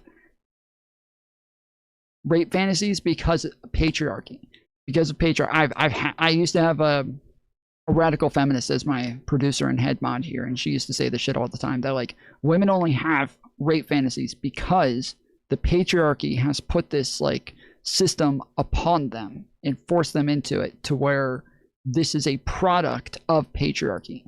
Like them having rape fantasies is something that they are socialized into. They're socialized into wanting a man to have a job and pay for everything. They're socialized into having to be small and feminine and and weak. They're socialized into having to be dominated. They're socialized into being meek. And so like all of these things, this is just a product of patriarchy, and that they only have rape fantasies because they are socialized into wanting to be dominated in that way. Whereas men, when it comes to socialization, men are not socialized. We're not socialized. It's not our fault. Like, sorry. It is our fault. Like, if you have a rape fantasy, well, you're the perpetrator here. So socialization no longer engaged. Socialization gone. I'm gonna start blaming everything on the patriarchy. I don't know if you've been around, or like how many of you guys have been around over the last week, but I've been talking about this 62 million story a bunch, and I've made a couple of videos about it on TikTok. TikTok is hardcore shadow banning me right now. I just went from like thousands of views per video to literally 0. Literally, I'm not even kidding, literally 0. Put out numerous videos that have gotten 0 views. They're not flagged. They're not marked as like 18 or older. They're not nothing. No problems, nothing. 0 views.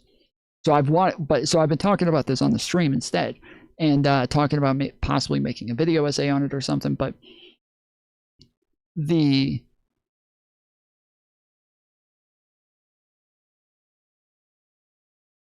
people who are like fighting back all the time, they're doing this in a very like, I'm so offended sort of way. And like when you say like, dude, you guys keep saying it was 62 million men and it was maybe like 100, they'll respond, why is that acceptable to you? 1 is too many for me. When the fuck did I say this is acceptable? What the fuck? Where did that come from? Acceptable? What are you talking about? Like, and it's just every single thing. Like, it's just all, we have like this one guy, he's such a dumb fuck, but he like sits there. There's a couple of guys who did similar videos, but he sits there like eating macaroni and like, or noodles or some shit. And he's like, if I ever told somebody about this rape academy and the first thing they did is play semantics with me, I'd beat the shit out of them. And just like stares at the camera, just like, it's all so performative, so over the top, just so fucking gay, dude. It is so stupid. And then yeah, like every response that you give, it's just the most bad faith fucking response possible. So in order to like even try, I thought maybe because I was saying the words like rape or like whatever, that maybe that was getting me flagged, even though all of the bigger content creators who were talking about this were not getting flagged for those words. So I tried a different strategy.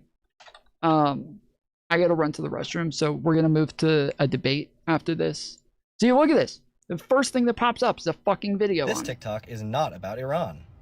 Huh. According to this article, it looks like we just bombed Iran. Oh my god, we dropped a nuke! No, however, we... This is literally what I did. This is literally what I did. This is literally what I did.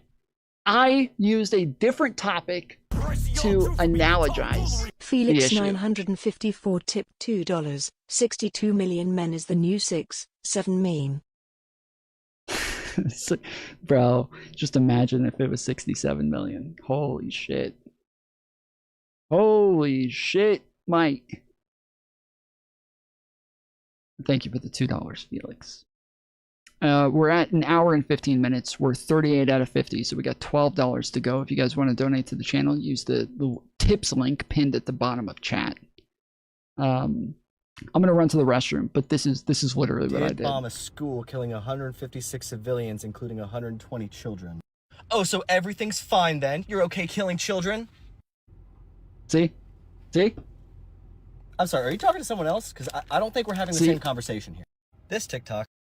I'm telling you, this is literally what is happening all over the fucking place. There's no way that you can say anything without people responding this way. This is like the majority of people. It was 62 million visits. It wasn't 62 million men. Go fucking eat a curb. It wasn't 62 million visits, nor 62 million men. It was neither one of these. It's so fucking stupid. I leave an explanation here, just kind of like first sentence. I get your outrage over this topic, but it was neither. It's a website where there's tons of videos that get uploaded. The overall website got 62 million views, not just the Rape Academy videos. So I gotta explain it here, okay? This is the fucking responses, dude. It's more than 0, so it's a problem. Absolutely, it is the problem, but it's also true that blaming 37% of the population. Okay. Anyways, like the majority of the responses to me, yeah, I get what you're saying, but in an investigation, details matter. Like this is all of these people are replying with like, why is this not too much for you? Or yeah, you disgust me. You used a lot of words and somehow didn't condemn the clear violence against women. Noted. It's amazing how close a person can get to the point and still miss it. The damn thing shouldn't exist to begin with. It's not about semantics and minimalism. Look up. This isn't semantics. These people don't know what the fuck. Did I miss the Brittany Simon thing? Yes, she does the thing that you would expect her to do. She does the thing. So anyways, this is like what all the fucking responses are. Not all men, but definitely you. They keep acting like I said, not all men. I never said this. Hey ladies, sexual predator alert with a picture of me. Thanks for announcing to women that they should avoid you at all costs. Like, what the fuck, dude? What the fuck? I just corrected the details that he's spreading misinformation, but they all end up defending the misinformation. So anyways, I'm going to run to the restroom, but since literally nobody saw this video, I will just play it here because, yeah, it's got 24 views on this one, 9 views on that one, 22 views on that one. Went from like thousands on almost every fucking video to 24, 9, and 22. So I'll be right back. Watch this while I go to the bathroom. Welcome back to another Patriot Prayer podcast, and today I'm joined by another liberal cuck. How's it going? Thanks for having me on. So I just read this article today, and it said that 50,000 people died in the Twin Towers on 9/11. Wait, that doesn't sound right. Where did you get that from? I got it from the CNN article right here, but why are you trying to defend this? That's absolutely disgusting. Defend? I didn't defend. I just disagreed with you on the numbers. On top of that, this article doesn't say 50,000 people died on that day. It says about 50,000 people on average are normally in the building.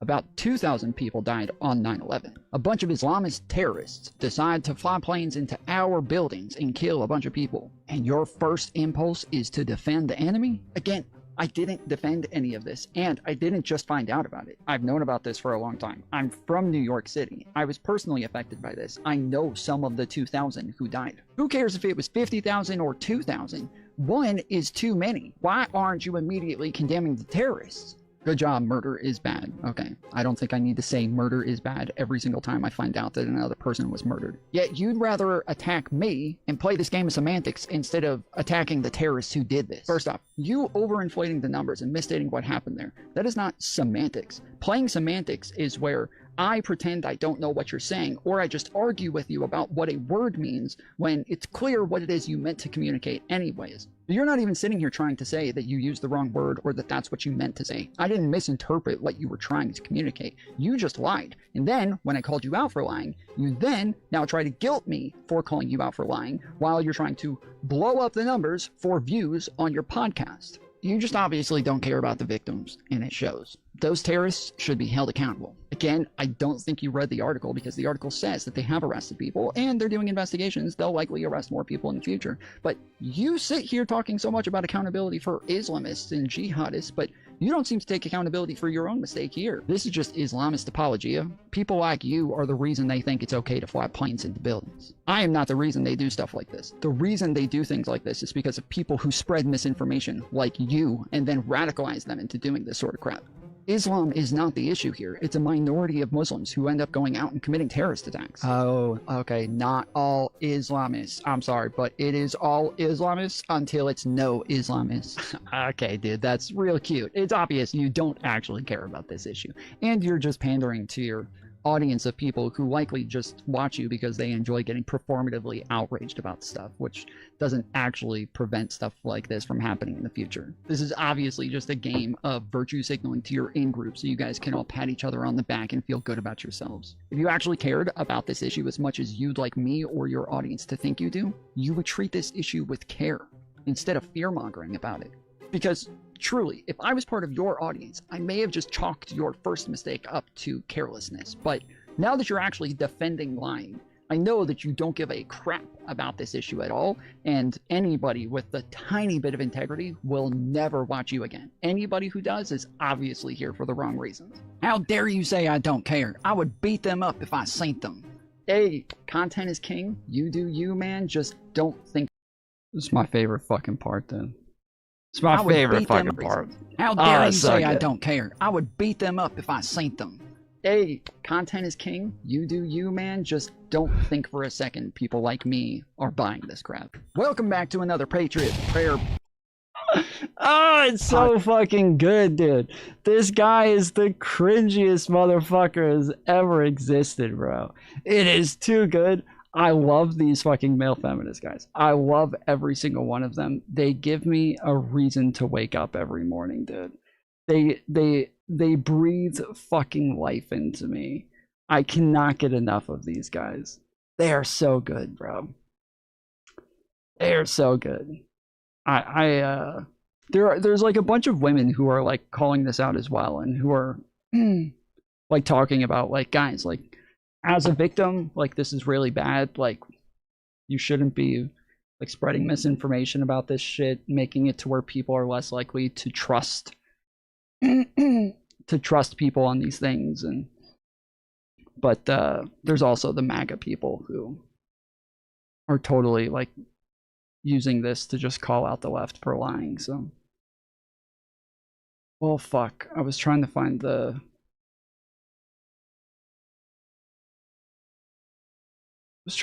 Good Trouble video.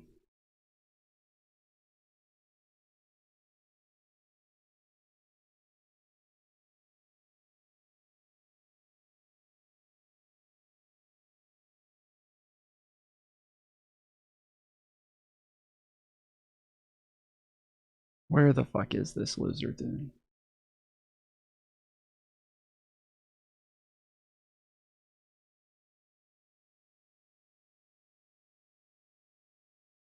Oh shit, did he take it down? I need you to know that if your knee-jerk reaction is to get stuck into the semantics of whether or not this many men... It's not semantics, they're talking about math, bro. The motherfucker doesn't even know the difference between semantics and math. Oh, he's so stupid, dude. Visited a website like this, as opposed to being sort of deeply hurt that a website like this can drive that sort of traffic a month to these specific topics. I need you to know that if you were to make that argument within my earshot or wingspan, I would hit you in the fucking neck.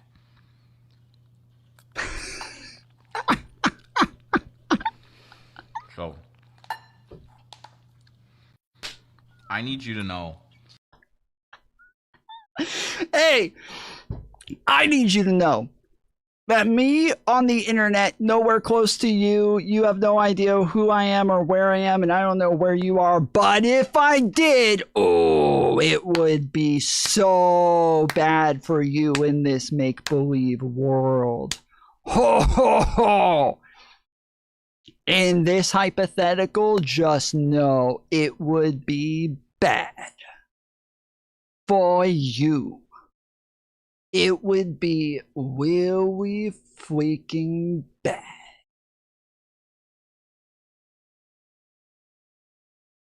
I would do so many things to you.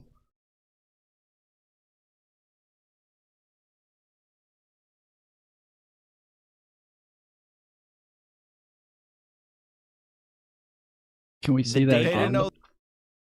Bro, there's so many others. There's so many others that are just so fucking good. There's like literally a guy who just like who just stands there looking like he's gonna cry for like 3 minutes, just staring at the camera the whole time. That's it. That's the whole thing. Just staring at the fucking camera, just looking.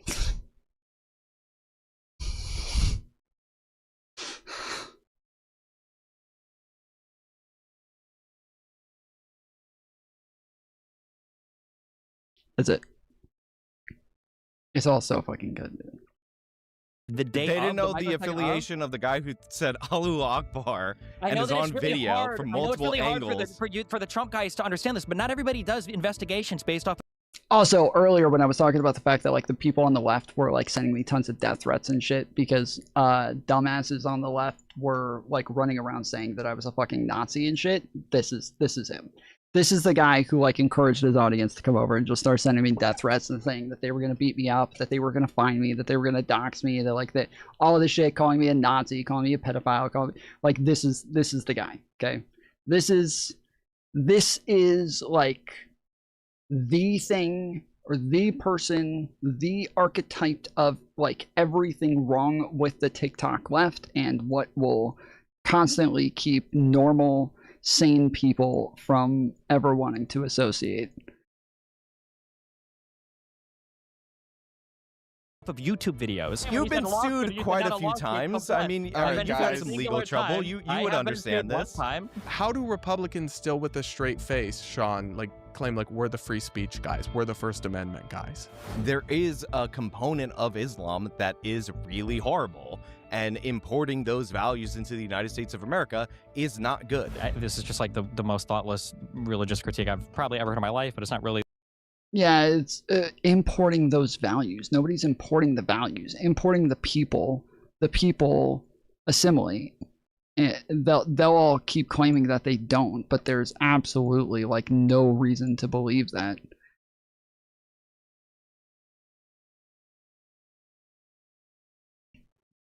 But you're bringing in people who then have kids, and then those kids grow up in American schools with American friends, and by second to third generation, they're pretty indistinguishable by like everything that I've looked at. So that's surprising coming from somebody that would support Donald Trump. What you're doing right now is deflecting to January 6th in order to avoid talking about the problem of Islamic extremism. All right, joining me, we've got Sean Fitzgerald, aka Actual Justice Warrior, and Stephen Bonnell, aka Destiny. Guys, thanks for coming on. Thanks for having us. Thank you for having me. Absolutely. So we're going to start by talking about Zohran Mamdani, who has had a bit of a viral moment. He does seem to have a tendency to do that. He's pretty gifted when it comes to going viral. The mayor of New York City, of course, who's kind of a rising star in Democratic politics, he just announced a new tax targeted on homes owned by people that don't actually live in New York City, filming it outside of a promotional video outside of one of those homes. I'm going to roll that for you guys now, and then we'll discuss. Take a look. When I ran for mayor, I said I was going to tax the rich. Well, today, we're taxing the rich. I'm thrilled to announce we've secured a pied-à-terre tax, the first in New York's history. This is an annual fee on luxury properties worth more than $5 million, whose owners do not live full-time in the city. Like for this penthouse, which hedge fund CEO Ken Griffin bought for $238 million. So a couple thoughts on this. One is that it's clearly brilliant marketing and political strategy. I think class warfare sells, especially when people are struggling to get by. We've got gas prices high because of the Iran situation and everything else. But at the same time, this is just miles away from where Brian Thompson was gunned down, right, by Luigi Mangione, allegedly, though it looks pretty certain that he did, in fact, do that. We've got this kind of sentiment, and yet you've got the mayor standing outside Ken. TikTok doesn't believe that Luigi did it. Just FYI. If you guys haven't been to that side of the dark web lately, that is a common trend. Initially, they started off saying that he did do it and that he's a hero, and then they very quickly devolved into actually he didn't do it and he's being framed. So who did it? I don't know. I don't know that they even have somebody that they think did it. So there's like a bunch of different groups. There's people who are certain he did it, and they have like excuse me, they have like a bunch of hidden meetings and all of the stuff that he did with like Monopoly and, you know, Boardwalk and the railroad and the McDonald's and like all the different things that he did. They think that there's like a million hidden meanings and that everything was meticulous and purposeful, and he did exactly, you know, he wanted the cameras to see him here and there because this is also attached to the Monopoly board game, and this is where it was made in Pennsylvania, and this is where like the person who made it was from, and like there's all of that stuff where they're positive he did it and that he's just this genius mastermind behind all of the hidden meanings, which I think are almost all probably very like just huge coincidences. But then there's another group who keeps saying like, if he had just killed somebody, why the fuck would he just like sit there and let them catch him like that? And like, oh, they searched his bag without getting a warrant. Like they didn't have permission to search his bag, and he was under arrest. Once he's under arrest, they're allowed to search his bag. They arrested him. Like that's how that works. But you know, there's a bunch of different like groups with all sorts of wild theories, but it doesn't seem as though anybody like has an idea of who did it. They just don't believe he did. In Griffin's home and filming him, pointing at his home and identifying him and vilifying him, when last time I checked, all he's done is donate hundreds of millions to hospitals in New York City, pay untold millions in taxes to New York City, and not break any laws. I don't know, Stephen, are you on board with the kind of rise of the class warfare, Zoran Mamdaniism in the Democratic Party? I mean, I'm generally anti-populist in almost all forms of messaging. I think it's a one-way ticket to brain rot, and I think too much of the right and too much of at least the very loud left is kind of on board with this populist stuff. But I will say that in terms of like channeling populist rhetoric into doing some kind of effective policy, I think that the increased taxes or trying to de-incentivize people being kind of like idle property renters, I think is probably a good thing. I don't. Yeah, I was gonna say I think the policy sounds good. The first thing that I thought of when he said this is I was like, wait, are they gonna do this based on like citizenship or something? Because that's not going to be popular with the left if they end up getting like a bunch of illegal immigrants who have housing there. But yeah, if they're doing it based on like how big it is, and so that they only hit the rich with it, then that makes sense. I don't know how valuable it is to a city to have somebody just occupying units that's not actually living there. I think it'd probably be better for it to go to somebody who's actually living there. So a little bit of downward pressure on rents, maybe incentivizing people who buy expensive stuff like that to actually stay in the city. You mentioned paying taxes or whatever. I don't even know if this guy's main domicile is New York City. He's there for over 180 days a year or whatever. So I'm generally in favor of maybe not the rhetoric, but this particular policy. I think it's a fine one. Yeah, he has businesses, though, in New York City, and I'm sure he pays a boatload in property tax on that house, even if he doesn't actually live there. But I mean, anybody that owns it would pay property taxes. You can have businesses in a city without having your principal residence there. So of course, it's just I'm not sure what he did to get singled out by name and shame like this by Zoran. Well, he owns a property there that he doesn't live in, right? I don't know. I think he was I'd be pretty uncomfortable there with somebody coming to my house for any sort of like political gesture. Same with if a Republican was promoting like border security and went and filmed out, and honestly I bet one of them would do this, filmed outside Nancy Pelosi's house and was like, look, she's got a wall, we need a wall. To me it crosses a little bit of a line. But Sean, I'll bring you in here. Your thoughts? Well, I think like first of all, you pay tax when you that did happen, by the way. That is a thing that happened. buy the property. You pay we have a transaction tax on real estate. It's higher for high-end real estate. You pay tax on the income that you earn in New York State, even if you don't live in the state. We're one of the few states in the union that will actually hunt you down anywhere you are for like days that you do business in the state of New York. But it's also like, first of all, it's shocking that he didn't do this at Trump Tower, like the most obvious choice. He just picked a random, like, non-politically. Trump Tower. Donald Trump's from New York, though. Like, he is a New York resident. When he votes in New York, I'm pretty sure. Connected or non-politically, like a non-politician billionaire in order to do this. But yeah, I mean, look, it's a victory for Mamdani because, you know, he promised a lot of tax increases that are not within the purview of New York State. Governor Kathy Hochul had rejected him, and she ended up giving him this because she's up for re-election. She doesn't want to raise income taxes heading into that, but obviously that populist sentiment is trying to produce some kind of an increase. But it's also just, in my opinion, like gross to see anybody celebrating tax day. Like, I don't know. He's fucking doing it, in my opinion. Why does he do this, dude? It fucking hurts. Why does he do this? In my opinion.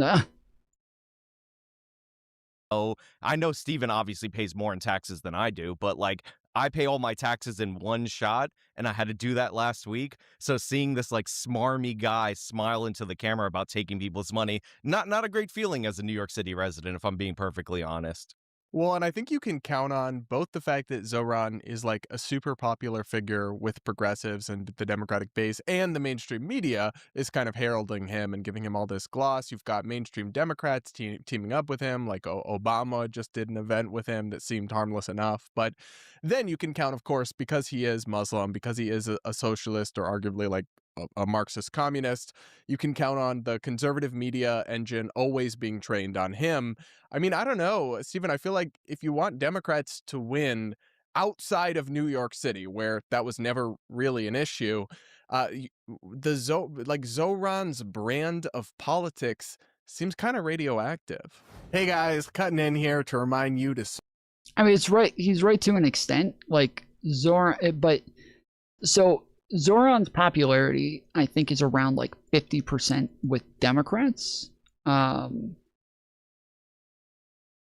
So it's not this like insanely popular guy. For a Democrat, 50% is very high. Like, you know, for any politician right now, 50% is very high.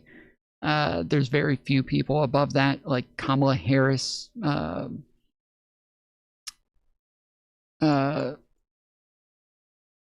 Obama, people like that, but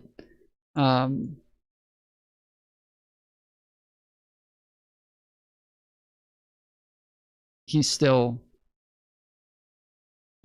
up there as far as politicians. He's in, I think, the top 10. Subscribe to that if you're not in, just take a the city aren't going to work into our conversation. Zoran is not the most popular. Dude, I like the suspenders. Look at this. Surprised the motherfucker even had shoulders to put them on, but hey.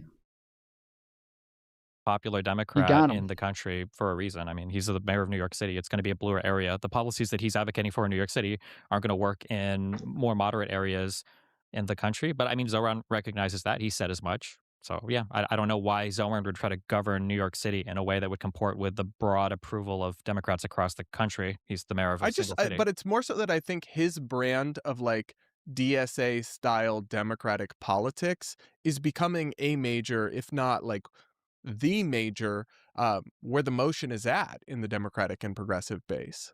Whether with it's the progressive, Bernie, yeah, AOC. because they're excited for him, but then also for the Republicans, because that's what the Republicans want to label the Democratic Party as. But I mean, True. I would not be surprised if the host was a serial killer.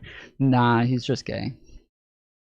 Calling Democrats socialists for the past 3 decades. So, I mean, what else is new? I don't think that Zoran should start adopting bad policy because the conservatives are going to obsess over him and market and create laws to try to ban him and people like him from the country. I think that would be a Well, mistake. we'll come to that. And some of the response to him is getting insane. Sean, your thoughts? I mean, he's adopted bad policy because he's a member of the DSA. Like that's actually his whole entire platform. But yeah, the Democrats copying him. I mean, look, there is some stuff of value there. Like the fact is, he knows how to use the internet. He knows how to viral market himself. So even something that I find creepy and weird like this, where the guy zooms in on his face and he does all that stuff, it's going to appeal to some people. And, you know, like it or not, populist sentiment is rising in the United States of America. I think it's like completely ridiculous in many regards, but pointing to big building and saying this is $238 million and the implication that's not said, because it's not true in this particular video, is that this guy isn't paying any taxes in New York City and New York State.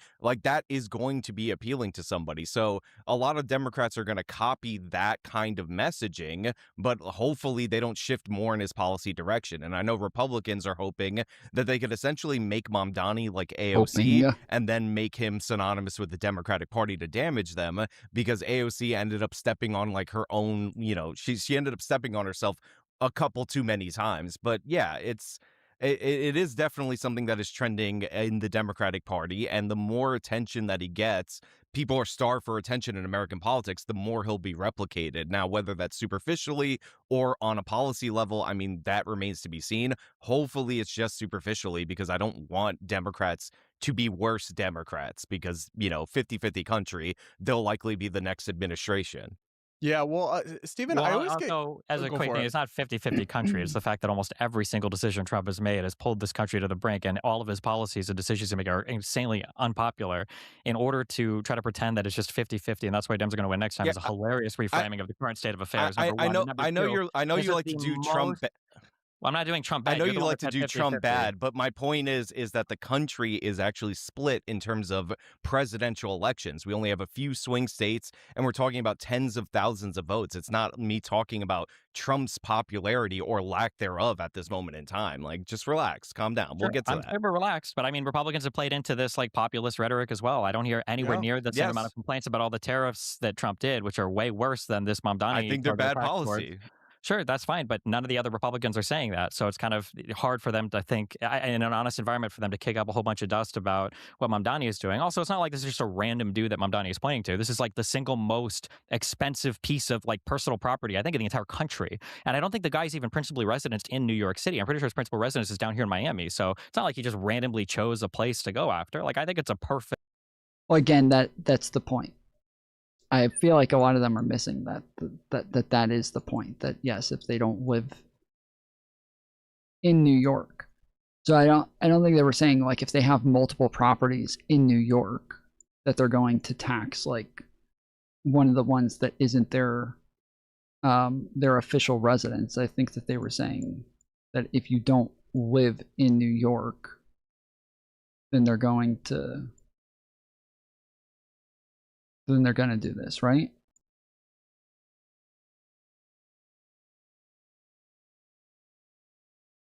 Perfect, or at the very least, a really good use case scenario for like, this is the type of tax I want to implement. This is the type of property that it would target, and this is the kind of person that is arguably abusing this ability to buy really expensive property, remove it from the market from everybody else, and then not even be principally residents in New York City, contributing like somebody else might be if they actually live there. You say remove it from the market from everybody else. It's not like this guy, if he were to sell this property, that, you know, Johnny down the street is going to be renting that penthouse. Like, this is a luxury property. Oh no, Johnny from down the street from that penthouse would be renting the penthouse. But it's also like millionaires are moving to New York in high numbers, and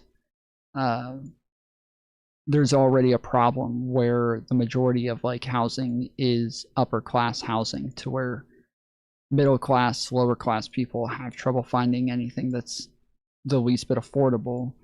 And this makes it to where builders are constantly trying to build more expensive housing for people.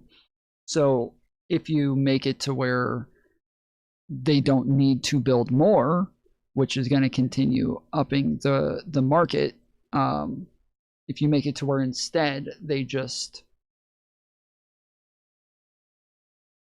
get the ones who are there to either, you know, either live there or get the fuck out, then yeah, now you're making it to where more millionaires are able to move in to the housing that's already there, and then if there's room for building housing, you're able to actually build it for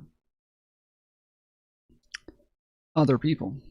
And yeah, like, I didn't know if this was the most expensive piece of personal property in the entire country or in the city of New York. I didn't know that prior to that, so maybe that is the reason why he chose it. I was actually just saying I thought it was restraint on his part to not do this at Trump's tower because Trump lives in Florida now. Technically, Well, that's he's his trying principal to residence. stay on Trump's good side a little bit, which is a very awkward dynamic. Though I guess I respect the hustle there from Zoran to try to work with Trump, but it's a very delicate balancing game there, one I don't think will last. There's also, just to clear up a bit about econ, like luxury units that are occupied by people put downward pressure on all rents. It's not like just removing people from luxury units and then having people step into those units isn't going to affect the rest of the rent prices. I mean, like it will barely. You're talking about a couple units here, Stephen, that will apply to this tax. I agree. I don't think, but I've always been critical of these types of things. Again, we got about 45 minutes left on the clock. We got $12 to go on the goal. If we want to continue stream past the 45-minute mark, this is an hour-long debate. So if we want to continue the stream past that point, we got to get $12 more in. $12 to hit the goal. Oop, my earbuds just died.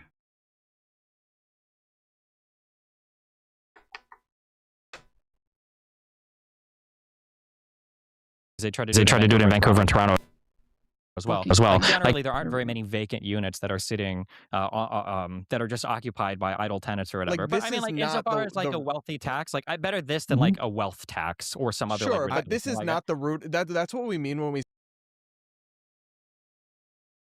say it's like populist demagoguery. It's not unlike the Republican nationalist economics in that it's scapegoating and rooted in bad economics, but then also it's like not the core problem. The core problem with the New York City rental market is not a few luxury lack of supply. When you say it's not unlike, this is Donald Trump is not running around taxing the rich. Donald Trump is not raising taxes on the rich. Donald Trump has been lowering taxes on the rich. Donald Trump, the only place where he's raised taxes whatsoever is in tariffs that again ends up being paid by the consumer. So this is not, I don't know. I literally have no fucking idea what he was even talking about there. What did he say? Goading and rooted in bad economics, but then also it's like not the core problem. The core problem with the New York City, but this is not the root. That's what we mean when we say it's like populist demagoguery. It's not unlike the Republican nationalist economics in that it's scapegoating and rooted in bad economics. Okay, this is not scapegoating, I don't think. So they're not, he didn't say like, this is like a punishment or anything like Donald Trump does or like other populists do for rich people. He didn't like push this like, you know, punishment sort of thing. It's instead that he ran on taxing the rich because they have more money to be able to be taxed. And so he's saying that he's going to use taxes from the rich to do a bunch of things for the other people who don't have enough to afford stuff. And so he has to raise taxes on the rich in some areas. And as Destiny said, is that like raising taxes on the rich is a thing as long as you do it in the right way. It can be a good thing, but doing something like a wealth tax is a little extreme. And Hasan this is tipped better than that. $20. Are you tired of regular old streamers? Do you hunger for more than Spurgfest and drama? Have you had enough of the people with hair? Vote Tom Foolery. He's bald. Brought to you by the people who pay Tom. Based. My fucking packs getting it done. Let's go. W Aaron M sounds in the chat. Let's go. Get some cheers in that chat.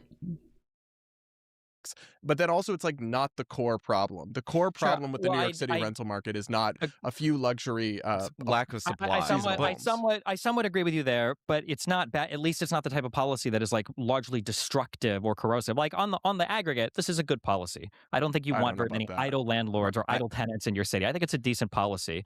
And it's not the type of like all holistic destructive econ policy like we see Republicans that love to engage in that for who knows what reason.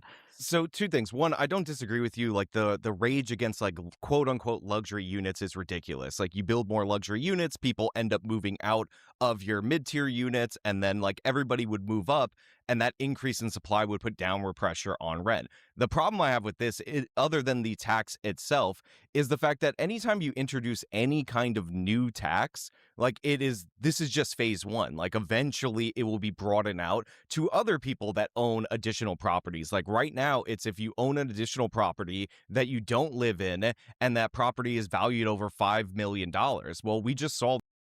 See, this is the slippery slope fallacy. Earlier, we were talking about the difference between a slippery slope and a slippery slope fallacy. This is the slippery slope fallacy. So a slippery slope is if we find this thing acceptable now for one person, then we'll have to be consistent on this and find it acceptable for a bunch of people after that.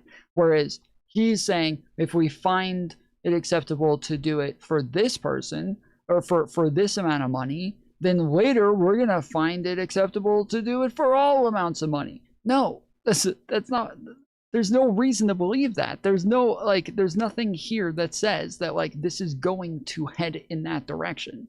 There's no reason to believe that, but you know, economics change, markets change, like in that case, sure, like way down the line, but not like, oh, this is just phase one. Mom Donnie in a couple of months will be coming out with phase two, where all middle class people are now included, and anybody with, you know, a house under, you know, above $300,000 is now like that's stupid. The proposed estate tax that Mamdani wants to implement, and he wants to lower the threshold from $7.1 million all the way down to $750,000. Now, if you bought a property in 1999 in the area of New York City that I'm in, you probably spent $150,000 to $200,000. That property's worth over $1 million. And unlike in other places where taxes are marginal, the estate tax in New York has a cliff. Now, of course, maybe there's a property portion exemption. That's not uncommon in order to protect homes or whatnot. But my point is, taxes that are new tend to be broadened out. Like you always target an unpopular group whenever you're doing it. In this particular case, it's the rich. But eventually that's going to spread to other people that own multiple properties. And if you're trying to incentivize building more apartments and you're going to tax unoccupied dwellings that are owned by people who aren't living there, then eventually that will turn into yet another terrible housing policy in New York State, which is an undefeated like run. Well, even if it was towards people who own multiple properties, like, yeah, if you're in a city that's overcrowded and somebody owns multiple properties within that city, then yes, now it makes sense to, Foolery, yeah, now it makes sense to, yes, again, like try to make it to where people are only going to own one property to make more property available. That also would not be a horrible idea. For the last 10 years. I just think that the problem in New York City is not lack of tax revenue funded by the wealthy, right? They already pay vast amounts, hugely disproportionate amounts of the income taxes and property taxes. And even this tax, he says it will raise $500 million. I highly doubt that. I think people will probably it will probably raise significantly less revenue than expected, and that's not going to get him anywhere close to funding all the programs that he wants to fund or closing the multi-billion-dollar gap. I just worry it's part of this like really like rancid class warfare sentiment, tax the rich sentiment that's also divorced from like empirical reality, or the fact that we already have a wildly progressive federal tax system that I do think is going to become the kind of forefront you look at like Bernie 2016 and how he had such a different message than Hillary Clinton, but now the Democratic message on economics is much closer to where he started. And I think it's going to keep moving that way. But I don't know, it just seems impervious to factual reality. Like, I bet you the average Zoran supporter, if you ask them to guess what percentage of taxes are paid by the wealthy, or what's the tax rate on the wealthy, or you see Elizabeth Warren and her ilk always posting these claims about people paying $0 in taxes that are really very misleading and not true. I don't know, Stephen. I find this curious because whenever we talk about Zoran, you seem kind of and you don't always support. You might distance yourself from some things, but you seem like not particularly concerned. But what's interesting about that to me is that like you is 100% true. They do pay zero. It's misleading. It's very misleading. So something like I think 38 businesses in total, I think, didn't pay taxes in the top like brackets of corporations. And yes, Tesla is one of them. Like Amazon might have been one of them, but especially when it comes to like rich people, again, rich people, the top 10% of wealth in America accounts for like 65% of our federal taxes. So they are 10% of the population paying 65% of the taxes. Businesses are like, they're very different when it comes to like what it is they ought to pay, because they're spending money in a different way. So they they normally get taxed on what they made at the end of the year. But if they're spending more than what it is that they made, it doesn't make sense to tax them on money that they didn't make. Like, but yeah, it is misleading because, yeah, by far the majority of companies and corporations are paying pretty outrageous taxes. You speak out so vociferously against Hasan Piker and like the Hasan Piker flank of American politics, and I agree with almost everything you say about that. But what is the meaningful political difference between Zohran Mamdani and Hasan Piker, other than Hasan saying edgier stuff? The biggest difference, so Hasan doesn't just say edgy stuff. Hasan like occupies. Again, it's not about companies or corporations. It's about individuals. That's what he was just talking about. He was literally just talking about that. So when you say, oh, it's 100% true on this totally different subject, well then, I don't know why the fuck you said it's 100% true. On top of that, again, like when it comes to some individuals, again, some individuals might not pay much in taxes. That is not true for the overwhelming majority. Like you're not having to make like broad changes to the tax system to get a few individuals to pay taxes. Like somebody like Elon Musk, he doesn't have like liquidity, so there's not much to tax him on.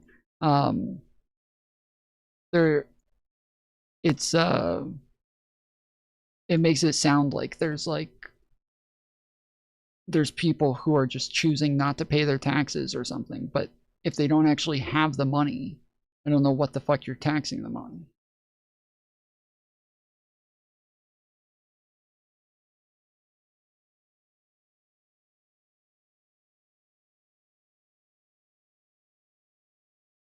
An abhorrent ideology for several reasons, which we can talk about for hours. If you'd love to talk about Hasan, we do this all day. But the nice thing about Zohran Mamdani is Mamdani acknowledges that there are different types of Democrats that are appropriate in different sections of the United States. He said that explicitly alongside AOC.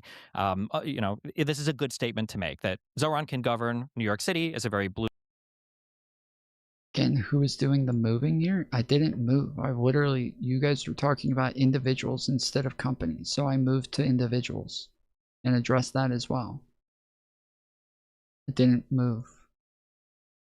That is the topic. What the fuck are you talking about? if you disagree with what I said, that's not me moving the goalpost. That's just you wanting to disagree with it.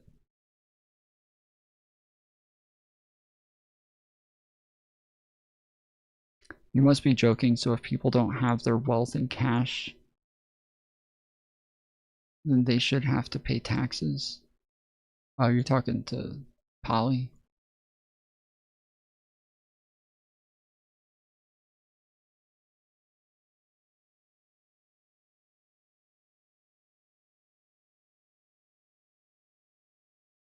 blue city because it is a very blue city and he's the blue mayor elected of that blue city. But that doesn't mean that we have to demand the same thing as a senator from, you know, Pennsylvania or as a mayor in another city across the country or whatever else. So I think acknowledging that difference is good. Number one. Number two, I think it's good that as much as I don't like the populism stuff, as much as I don't like further left economic policies, like it seems relatively narrow in scope. I don't think I would ever say this tax that might be good is bad because it could expand to a bad thing in the future. That just seems like a slippery slope excuse to literally not do anything ever. Yep. So, I mean, this, I think that taxing idle tenants, I think is good. I think that you want those units to be used. You want it so that if you have apartments available in your city, that you actually have people living in them, because that's kind of what they're there for. And the idea that it's going to disincentivize, you know, like builders in the future, like they don't need incentives to build. You just zone for it and they'll build. So all in all, I think he's channeling the populism in like a relatively good way. You know, if you were to start doing some kind of crazy, you know, like financial transaction taxes or wealth taxes or whatever else, then I'd be like, oh, this is not good. I wouldn't support this. But for this particular policy, I think it's fine. It's a good one. I would say that this is a good tax that I would support from any other politician. So I get. I'm talking to you. Are you actually saying that Elon Musk shouldn't pay taxes because his wealth is all in stocks? Yeah, you tax the stocks when they cash them out. When they have the money, you tax the money. Now I think there's a way to like, but you said they should. You said they should pay taxes. So why the fuck would you be talking to me? I didn't say they should be paying taxes. Yeah, that's stupid. Okay. That's whatever. Good job. You got it, buddy. Well done. Brilliant.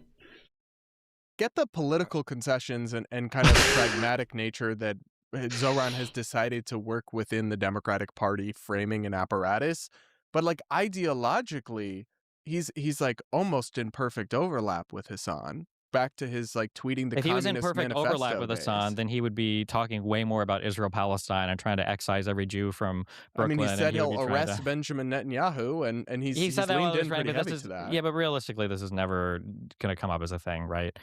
He distanced himself from that globalize the intifada statement. I think he's talked more about like that from the river to the sea thing. Like for the most part, it seems like he's distanced himself from the more radical rhetoric. He disavowed Hasan, you know, directly. So I think that he disavowed Hasan. He disavowed the statement. The statement He said he did on the debate stage, actually. But just the America Deserved 9/11 statement. Is that what you're talking about?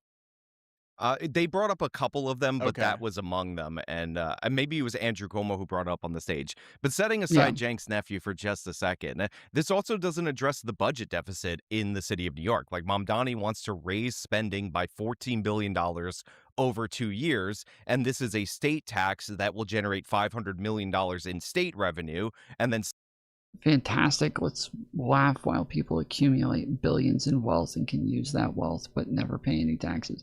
Well, again, that's you can charge them on like if they use like stocks to make purchases, then like you can charge them on the purchase, or like you're able to do things without charging people for money that they don't have. It literally doesn't make sense. Like the idea is that they just have to like sell off all of their shit to get money in a way that like we're saying they're worth this much money, right? Being worth amount of money is not that meaning that you actually have that money. Our taxes are built on pragmatic, like actual money, not just like net wealth or some shit like that. So that's how it works. Like you don't tax people on money that they don't fucking have.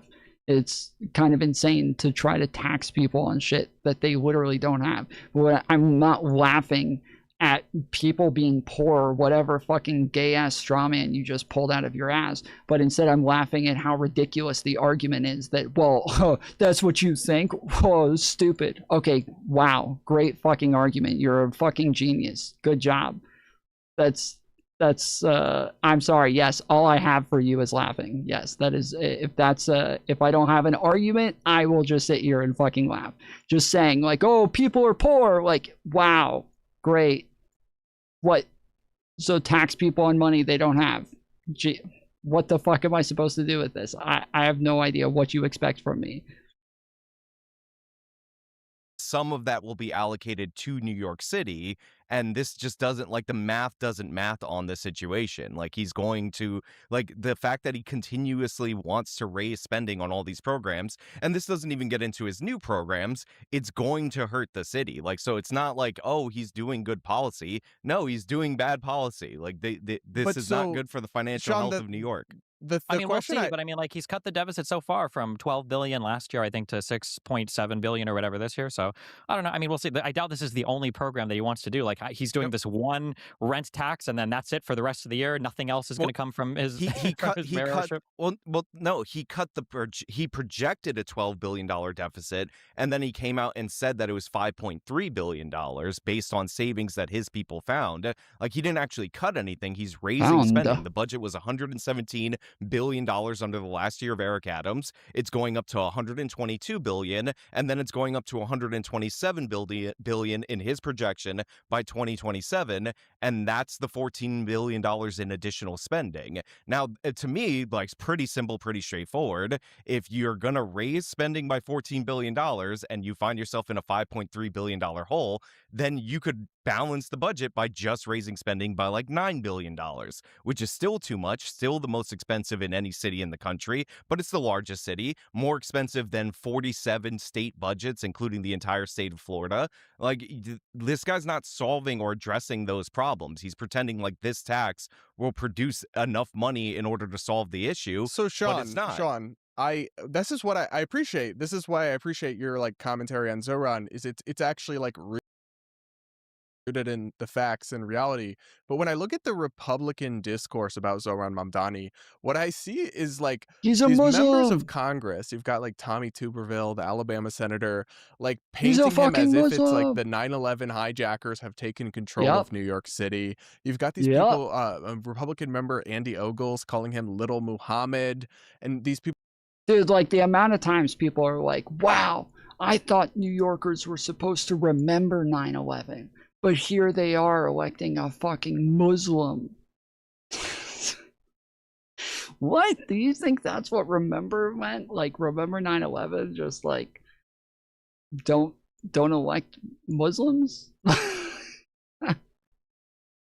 People simultaneously arguing he's woke and like far left on social issues, which is actually kind of true, and that he's like a secret jihadist Islamist. Why have the Republicans been so, like, broadly speaking? Well, they also like think that like jihadists are like communists and Marxists and shit, so tends to align. Mostly about the politicians here, like incapable of critiquing Zoran substantively without just like, I don't like the word Islamophobia, but I don't know what else to call some of this, just like bigotry. I mean, I guess it's like a shortcut for them to be like, he's a foreigner, he's bad. And again, it's not all unearned. I mean, well, he is an American, a naturalized citizen, which will be important. Well, I mean, he quite literally is a foreigner, though. He got naturalized in 2018. So I'm saying it's a shorthand for that. Like, that's what they're trying to say. But yeah, I mean, he doesn't help himself in this regard. I mean, a counter protest protest to him happened outside of the mayor's mansion, and two Islamic extremists threw a homemade explosive device that thankfully didn't detonate. And his first post about it named the guy that was protesting him. Now, I'm not a fan of Jake Lang, but like bringing a roast pig to the mayor's mansion when he's not home is kind of orders of magnitude significantly less bad than trying to murder someone. The post first mentioned Jake Lang. Isn't that who it was thrown at? The bomb was thrown at Jake Lang, who was there, like, enticing people and riling up the fucking crowd, and then yes, somebody threw a homemade bomb at Jake Lang, and you're mad that he mentioned Jake Lang's name first?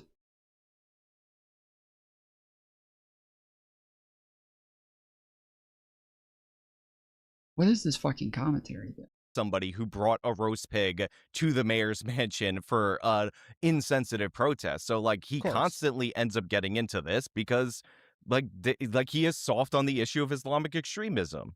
Well, hold on, wait. I just want to be clear, right? We're saying that he's soft on the issue because of the order of his tweets, even though he condemned the person that threw the explosive device. He never came. He first of all, in his original tweet, and if you have it.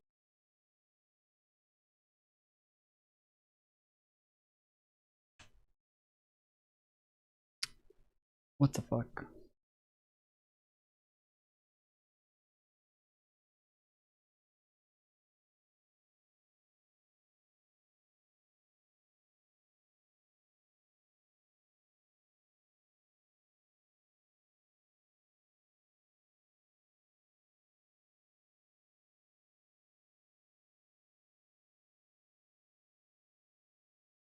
Is my internet out? What the fuck is happening?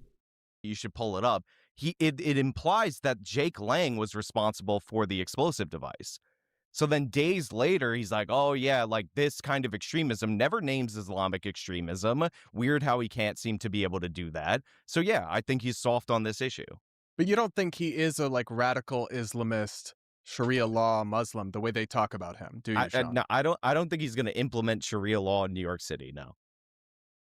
Well, so they're literally introducing bills as if he is, or talking about him as if he is, and I do find that frustrating. Stephen, do you have thoughts on this piece about the rhetoric here? So his tweet on March 9th was Emir Balat and Ibrahim Qayyumi have been charged with the second tweet. Heinous act of terrorism and proclaiming their allegiance to ISIS. They should be held fully accountable for their actions. We will continue to keep New Yorkers safe. We will not tolerate terrorism or violence in our city. That does kind of call it out there, Sean. That's days later after his original tweet, which is still up, where he names Jake Lang first and white supremacy, which I believe this attack happened on the 7th. But it sounds like he did this right after the people were charged. So it's just 2 days later. So it's because of the order of his tweets that he's soft on Islamic. First of all, day of, and we knew from the moment that this happened, we saw the guy screaming out Allahu Akbar as he threw the bomb, hilariously over a left-wing activist that was saying that we should tolerate these people. I did see that clip of that guy, yeah. One of the most iconic symbolic images of all time of the, what do they call it, the Red-Green Alliance. Just because somebody says Allahu Akbar doesn't necessarily mean they are allegiant to ISIS, or doesn't necessarily mean that they could be Star Wars fans and they don't know the line. Yeah, that's true. They could be talking about Allahu Akbar. Or it could be a person who's insane, or it could be, I know that you guys like to see Donald Trump tweeting insane stuff every 2 hours, so maybe that's like the type it doesn't necessarily mean that. First of all, it doesn't necessarily mean the original statement that you said that he's soft on Islamic terrorism or extremism, you won't call it out. That was just a complete bold-faced lie. Pull up the original statement. It's not a lie. Pull up the original statement. If an Islamic extremist throws a bomb and you criticize the people he threw the bomb at, then that tells me something about you. What was he critical of Lang for? What was his tweet against Lang? It's his first tweet. The one, you have his Twitter up right now. So you're doing this game where you're not pulling it up. You could just pull it up. Just search Jake Lang and his account. What he said was yesterday, white supremacist Jake Lang organized a protest outside Gracie Mansion rooted in bigotry and racism. Such hate has no place in New York City. It is an affront to our city's values and the unity that defines who we are. What followed was even more disturbing. Violence at a protest is never acceptable. The attempt to use an explosive device and hurt others is not only criminal, it is reprehensible and the antithesis of who we are. I want to thank the brave men and women of the NYT. Yeah. Well, hang on. So I just want to retake the floor here, guys. Right hang on. That it was Destiny, Islamic extreme. He called out the guy that they threw the bomb at, and again, that implies to the reader, and many people in the media thought it was part of Jake Lang's group that were doing the violence. So they should have been much more clear. They should have been clear about who was responsible for the violence. But like, 100%. I'm not sure there's anything wrong with the actual things he said in that statement, Sean. When they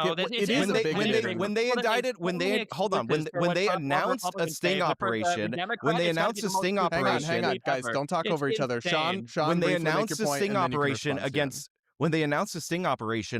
that for the person who allegedly was trying to firebomb the property of that Islamic woman's place in New Jersey, he called out a Jewish extremist instantly, moment that it happened. First tweet, you could search the word Jewish into his thing. So he's capable of doing it. He's capable of identifying ideologies when it's convenient. I just point out the obvious, which he won't identify an Islamic ideology until after he's pressured. And then he'll mention ISIS, but not an Islamic extremist, which we knew from the jump when he threw the bomb. Why would he just say 2 days later? Why would he say this 2 days later then if he's so committed to not mentioning? Because there was a giant reaction to it. Oh my God, there's always an excuse or an explanation for why. None of this story makes sense. Do you think it might just be more likely that they didn't know 100% what the affiliation or the facts were, like the day They didn't of know the the affiliation of the guy who said Allahu Akbar and is on video from multiple angles. For the Trump guys to understand this, but not everybody does investigations based off of YouTube videos. That's why we're looking at Charlie Kirk's assassin potentially not even being convicted in his case because of how much the Patel FBI has fumbled this, because of their inability to shut the fuck up about anything and to constantly tweet every single thing that they see come across their social media feed. Maybe, Sean, maybe it's good when a leader actually waits a day or two. He knew who the guy having the protest was. Do you disagree with anything he said about the protester? And he condemned the violence at the event. And then 2 days later, once the DOJ had charged, right? 2 days later, when the DOJ charged it, he said that people who are pledge allegiance to ISIS is unacceptable. Like, you're putting this insane standard on a guy. Right, now let's give Sean a chance to respond. It's not an insane standard. It's not an insane standard. Sean, go ahead. Yeah, but he said the other guy's name first, Destiny. Come on. My God. It's not an insane standard. If somebody brings a pig to a house and another person throws a bomb at them, I think it would be pretty nice if you called out the ideology of the people who threw the bomb rather than the guy who brought the pig with his like 10 people for the protest. But again, that tweet is deliberately Jake Lang. Why did he bring the pig? He brought that as like an anti-Muslim because he's Muslim.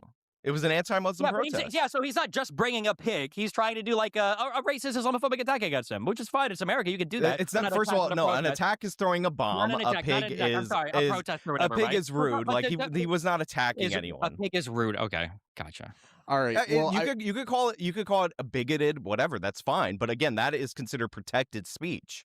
Sure, of course, and obviously the bomb is the much bigger issue. But I'm not sure that. Okay, people can decide for themselves what to make of that situation. It is protected speech. Like when The Atlantic published that article about Kash Patel drinking all the time too, right? We'd agree that's protected speech, right? Yeah, sure. Okay. Yeah, we could. I almost considered doing that for a topic, but I want to take time to read the full lawsuit, and then I'm probably going to talk about it later. But yeah, well, the complaint, it's his initial complaint, not the lawsuit, right? Because he's trying to sue for defamation. Or so, right? His initial complaint, yeah, that he filed. Yeah, good luck, Kash Patel, with discovery. Yeah, I don't know, man. If I was the Atlantic, a complaint is the start of a lawsuit, right? That is how you start a civil lawsuit: is you file a complaint, right? Yeah. Yeah, no, I'm just saying it would be from his perspective because he's the one filing it. Right, and I like that. I did see that they included a list of just like his accomplishments. You're trying to produce an argument for no reason. I'm just saying you're going to read the complaint, what Kash Patel is alleging, but oftentimes initial complaints. I'm only correcting you because you've been sued quite a few times. I mean, you've had some legal trouble. You would understand this.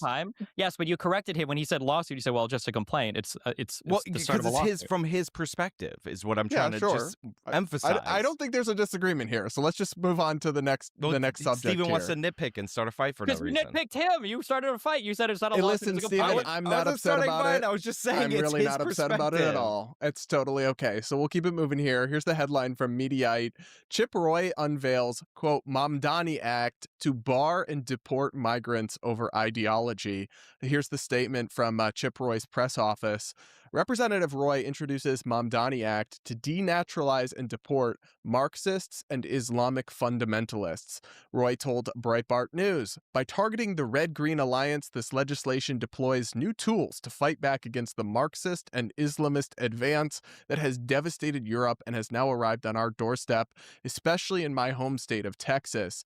This bill would amend the Immigration and Nationality Act to limit alien eligibility for admission and naturalization and enable deportation and denaturalization for any membership, affiliation, or advocacy of socialism, communist, Chinese communist, Marxist, or Islamic fundamentalist doctrines, and for other purposes. I mean, we can get into some more of the details, but this is, to me, absolutely insane. It's one thing to say we're going to sort who comes into the country on legal status, like a student visa or some sort of visa, or entering the country as an immigrant.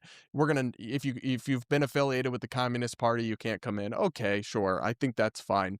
But what he's talking about is actually finding American citizens like Zohran Mamdani, the democratically elected mayor of New York City, and then because of their advocacy, stripping them of their citizenship and kicking them out of the country. That seems totally at odds with everything about free speech and freedom of religion, as far as, and trust me, I'm the furthest thing from a fan of Islamic fundamentalism, but you're essentially targeting and trying to denaturalize and deport people based on their opinions and advocacy. And yet this is coming from the free speech, freedom of religion crowd. Sean, your thoughts? Yeah, so I mean, historically, in terms of restrictions to enter and become citizens of the United States of America, this is not that unusual. Like, we ban Communist Party affiliated people from becoming citizens. I think that might actually still be the law as of right now. But once you get into denaturalization of people, and like the Supreme Court has many cases on this, it's a much more difficult process. And yeah, unfortunately, like after, like, unless you can prove some kind of fraud when they, actually, said that they weren't affiliated with this group or that group, like, yeah, you are cracking down on speech. So I'd have to look at the particulars of this, but taking that extra step to go after Mamdani, I remember this during the campaign. This is not something I would be in favor of, unless, again, you're talking about fraud during the immigration process, like something that is. It's the the annoying part is that this is like Islamic jihadists are like the biggest part of foreign terrorist attacks. That part is true. But the biggest like homegrown terrorism that's happening is from white Christian nationalists. They are, when they put way more energy into like stopping Islam and shit like that, then even like, again, more terrorist attacks are coming from people who are from here. Like, more terrorist attacks in our country are coming from Americans than are coming from foreign terrorist attacks. The idea that you're going to spend way more time worrying about the Muslim terrorist attacks and the fact that you're going to make it about like whatever religion they have, that is the thing that is sparking this extremism when it's foreign. But when it's from here, when it's an American, when it's a Christian, you no longer think that that is part of the that's part of, dang it, dude. You no longer think that that's part of the problem. That's just obviously bigoted. There's like a small amount of like extremism that seems to come out of Muslim countries and Muslims overall. And even like when we're looking at Iran, which is the country that is engaging in state-based funding of terrorism all over the world, and that they are the #1 funder of terrorism and blah blah blah. Even in their country, the majority of citizens want a democracy and want to be able to vote on their leaders, and want the leaders overthrown. So when you're thinking of like these horrible terrorists that are all these Muslims, just look at Iran. Well, Iran's citizens are people who don't agree with their state. Iran's citizens are people who want to be more like America, and they're not. These aren't people who are coming over and attacking America. These are people who want to be part of the Western world. So it's obviously just plain bigotry. Is actually prosecutable, but yeah, I'm not sure I'm interested in this particular change. Yeah, I think the question is, where would it stop? I mean, could a Democratic president just say that anyone who ever advocated for fascism is now going to be stripped of their citizenship? and they define fascism as support for Donald Trump. So any naturalized citizen who's supported Trump, then they're going to revoke and deport. I just find it strange that suddenly Republicans are so obviously. I acknowledged what you said. There is a historical precedent of some degree of ideological screening of who comes into the country. But when you're actually talking about stripping people of their citizenship, and this goes all the way up to President Trump himself. This is pretty drastic. Denaturalization cases are very, very rare for a reason, and they usually involve, like you said, some sort of fraud or serious crime, not just, advocacy for ideas we don't believe in. And then we talked about targeting Ken Griffin at his house.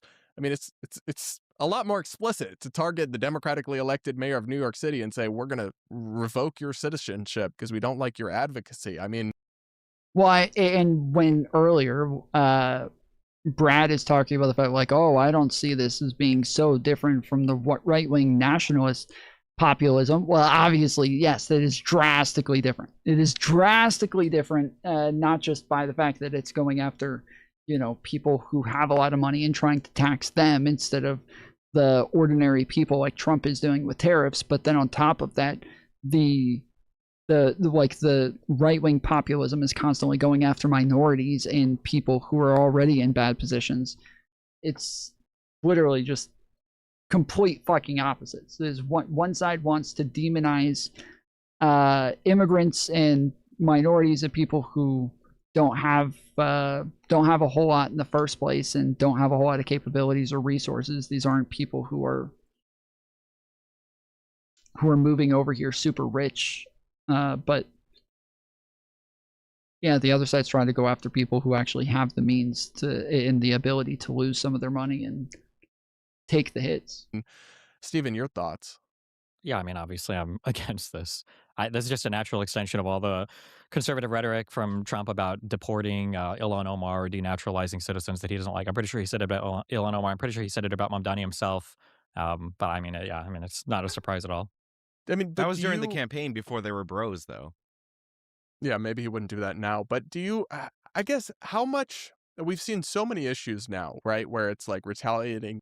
It doesn't matter if he would do it now. The problem is that he's allowed to get away with that sort of rhetoric. Like, he's obviously using blatantly racist rhetoric constantly, and nobody on the right seems to care or call him out whatsoever. And so this is just the direction that the Republican Party is going to keep heading in if they keep allowing their leaders to say dumb shit like this.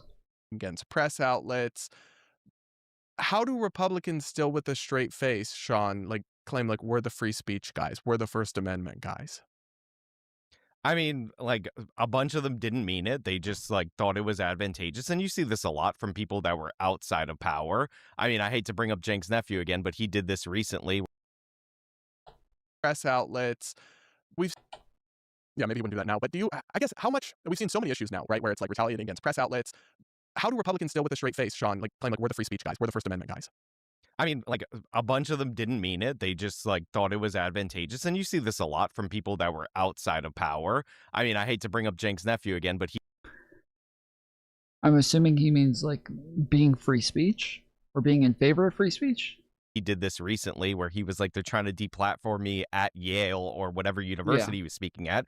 This guy is a blatant advocate for deplatforming people at universities and violence against them when they go and speak. So when they go and speak there, so there's a lot of people that are fair weather free speech advocates. And I think Chip Roy, I don't know him obviously. I think he thinks he's doing something that he isn't doing, which is restrictions on entry, which I'm fine with. You can add more ideological barriers on entry, but once you're in the country and once you're an American citizen, you have the full protections of the First Amendment. And I'm sure somewhere in this bill, it's going to say, oh, this should not be construed to violate the First Amendment or something, even if huge portions of the bill violate the First Amendment, because that's often a little trick that they do to get past that. But yeah, denaturalizing somebody should be with an immigration related fraud or something of the sort, or maybe after they commit a serious felony. I remember one of these the Sudanese shooter in that university, he had already been arrested for doing a terrorist attack or planning a terrorist attack or something of the sort. like that guy we could have denaturalized. Like once you're pledging allegiance to a foreign terrorist organization and you just became a citizen like 8 days ago or however long ago, like that guy we can consider denaturalizing. But like I'm more interested in like the actions that are affiliated with this rather than the ideology. I find it strange because I came up in a time in Republican politics where it was all about freedom of religion, right? Being one of the things that was constantly stressed. And that was in the context of, you know, kind of a legal conflict between the rights of religious people and things like LGBT advocacy or birth. Yeah, well, I remember early when I first started getting into politics, it felt like a lot of people on the left didn't really give a fuck about the Constitution. And it was a common thing said by progressives, like, fuck the Constitution. Who gives a fuck about the Constitution? It's just a piece of paper with shit written on it. Like, nobody cares about that. And even Destiny said shit like that at the time. And the sentiment was kind of just like, like, it is what it is what it is. Like, we can just change the Constitution at any time. It doesn't mean anything. We can make it to say whatever we want, and that's that. Like, and they advocated for like limiting speech and, you know, obviously hardcore on limiting guns back then in like the 2016 era. And it's drastically changed since then, where it's obvious that it is the left who are the pro-free speech people now. And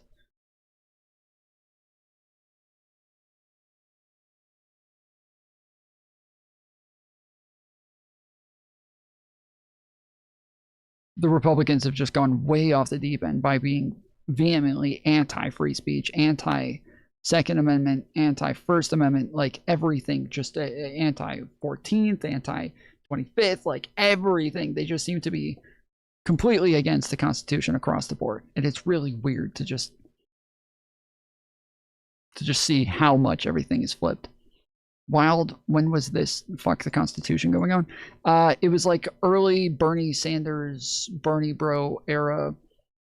Like I said, like 2015, 2016, like it was a very like progressive sort of thing at the time. Control that was all being fought in the courts, and I tended to agree with conservatives or Republicans on a lot of those issues, but now suddenly it's like, and it's a strange position for me because, again, gay guy, not a big fan of radical Islam, but I do believe in freedom of religion, even for Muslim people, and I don't want anyone discriminated against just based on some collective assumption about what they believe that might not be true for any individual.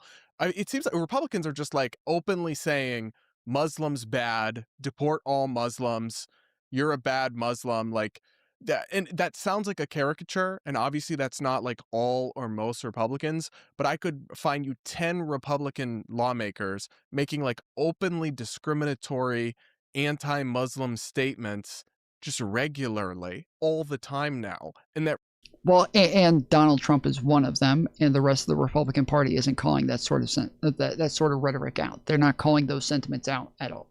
So it's like, while yes, it is true, this is not all or even the majority of Republicans who are using this sort of rhetoric. It's no Republicans who call these people out when they say this shit. It really would have been unthinkable 10 years ago. I mean, what's happening here? How is that okay, Sean? I don't know if I agree with that. After 9/11, there was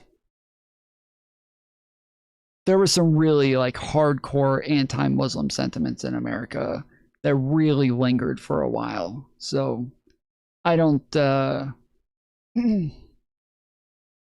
if that's true, but I do think, I know we've talked about this a couple of times. There was a clip that we showed of George Bush a while ago where he was talking about the fact that Muslims in America are not the problem. That there's a small group of extremists that they're going after with the Taliban and whatnot, and that this was the problem, not all Muslims, and that Muslims need to still feel safe and feel welcome in America. And this is just it was so like wild watching a Republican say something like that, because at the time, the way that I remember it is just like very anti-Muslim sentiments all over the place, even within like liberal circles. Everybody was just very anti-Muslim at the time. But on top of that, the Republican Party, like, you will never hear something like that from Republicans today. You will never hear them talking about, like, you know, it's not all Muslims and Muslims need to feel welcome in the country, and that this is like a minority in America that that like we want them to be willing to immigrate here and blah blah blah. This is just something that in today's Republican Party you will never fucking hear this shit. Well, first of all, we want the bad Muslims in the United States of America. Like, not the evil ones, but the bad ones. The ones that don't really care about their religion, they are welcome in here. It's the good Muslims, the super But isn't serious that like, ones. that's like Zoran, and they still hate Zoran. It's the super serious ones that we're a little worried about, the ones that take it a little too seriously. But yeah, I mean, look, obviously there is like it's almost like a pushback against like how every time you hear about an Islamic terrorist attack, the trending thing is Islamophobia. So now people are like proactively going after Islam, which, by the way, in a certain degree is a good thing. Like, there is a component of Islam that is really horrible, and importing those values into the United States of America is not good, and it's something that we should avoid doing. But like, you know, it is technically a faith, so crossing that line and to the point where you're just like not trying to allow people's religious beliefs is like, you know, it's I don't know exactly how to phrase it, but yeah, you don't want to cross that threshold. And I mean, you have to pull up the specific quotes, but I'm certain I've seen some of these same ones that have like crossed the line into attacking a religion rather than, you know, attacking an ideology that's often associated with the religion. Yeah. Stephen, your thoughts? I don't. It's the. I mean, there are bad aspects to every religion. The idea that it's good to be a bad Muslim, but for some reason Christians are, I guess, good if you're just like purely Christian. This is just like the most thoughtless religious critique I've probably ever heard in my life. But it's not really that.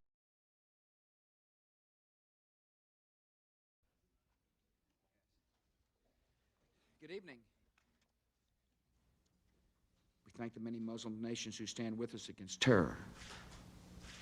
Nations that are often victims of terror themselves. Tonight's iftar also sends a message to all Americans.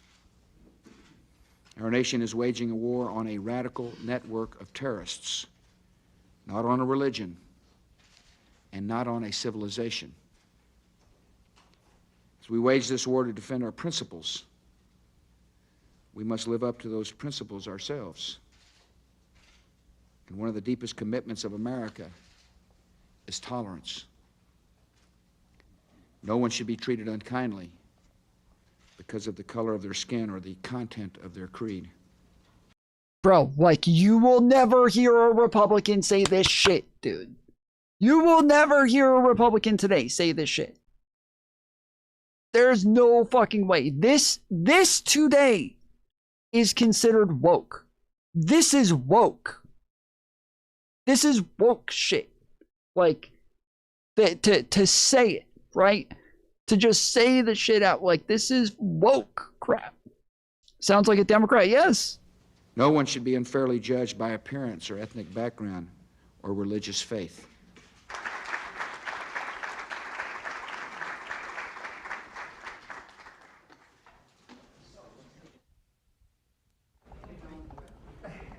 It feels so weird because, again,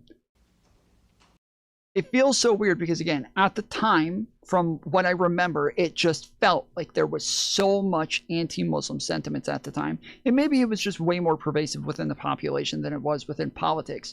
But I think, like, even just a little bit at the time felt like a lot.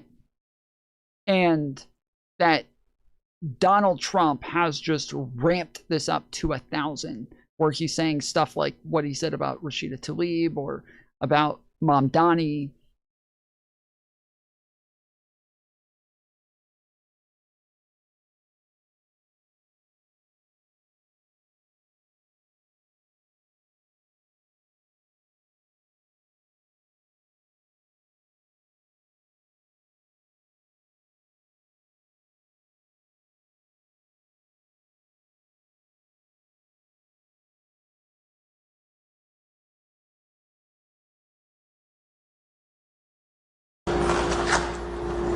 have a much free hospitality. We've just had a wide-ranging discussions on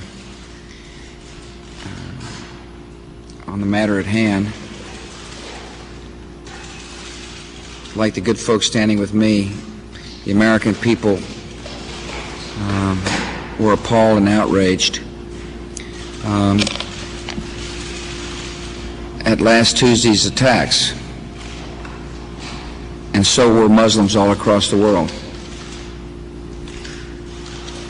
Both Americans, our Muslim friends and citizens, tax-paying citizens, and Muslims in nations were just appalled and could not believe what we saw on our TV screens. These acts of violence against innocents violate the fundamental tenets of the Islamic faith. And it's important for my fellow Americans to understand that. The English translation is not as eloquent as the original Arabic, but let me quote from the Quran itself. Bro, this, holy crap, bro. Imagine Obama saying something like this. Imagine Obama quoting stuff from the Quran. From the Quran. Holy crap, dude. This has been erased from history. This is gone.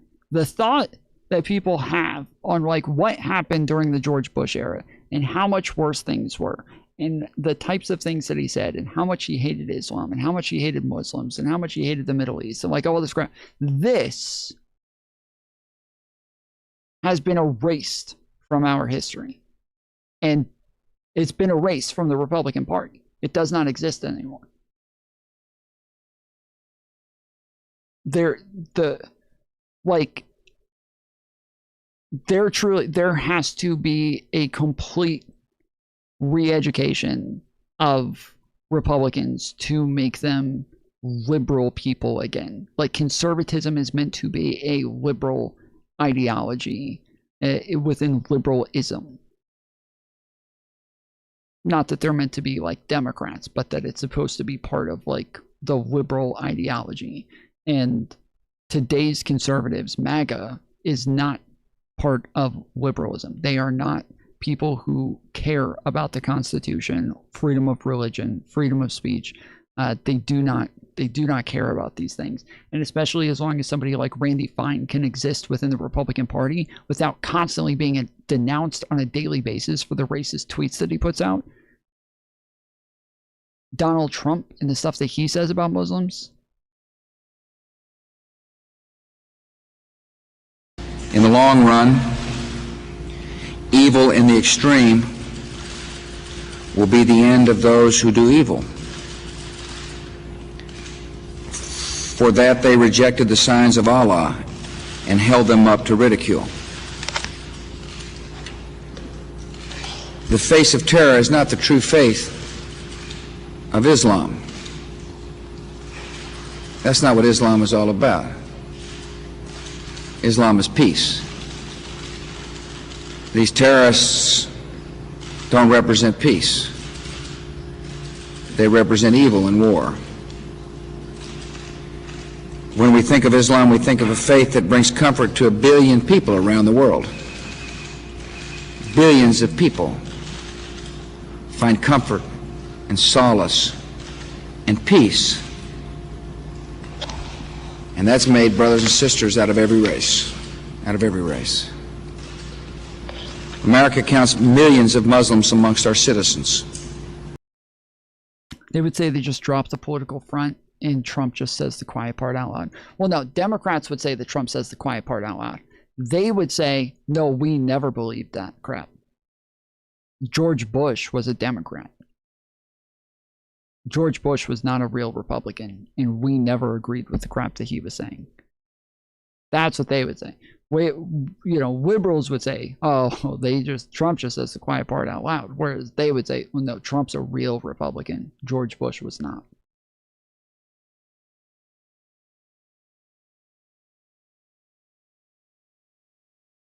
There was like a sit-down interview that I was thinking of when I said that.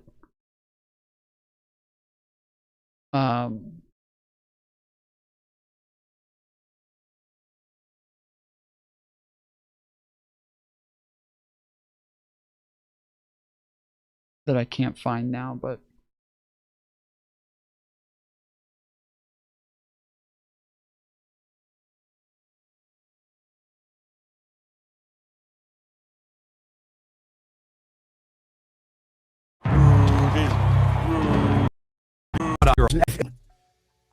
I read the Quran. If people came in. Oh yeah, this is that interview with Rudy Giuliani where he was saying that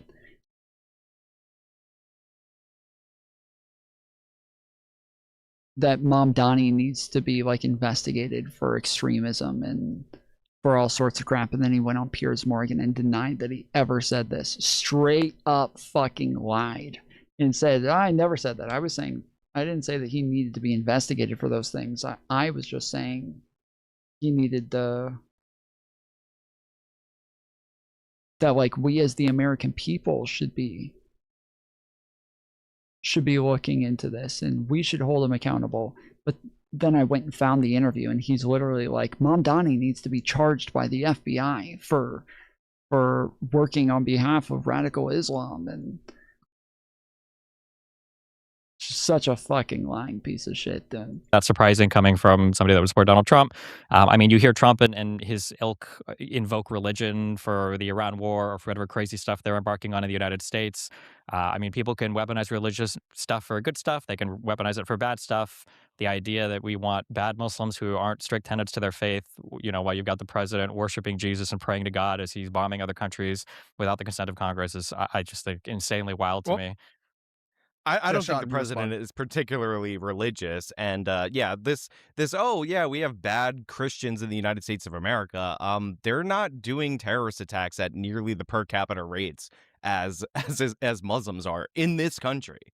Like That's Cato fine. puts out. Everybody sees that the terrorist attacks that Muslims do are bad, whereas the president of the United States is seeking to remove the convictions for the seditious conspiracy people who were attempting to perform a coup to keep him in office. So I mean, like, the two sides are not equal here. You can point to people like Hasan all you want. Hasan's not an elected official; he's not in office. The fact that that's your counterpoint to elected officials who are trying to propose laws to ban certain religions from our countries is just absolutely insane to me. We've got pardons for so many corrupt criminals. You wouldn't defend 90% of these. You would try to make excuses for it or just say you don't defend every single action that Trump does. So it's just a Bush was a rhino. Well, I mean, by the concept of rhino, literally every Republican has been a rhino since McCarthy era. Like that, the last time that like there was this like true extreme sort of conservatism and fascistic movement within the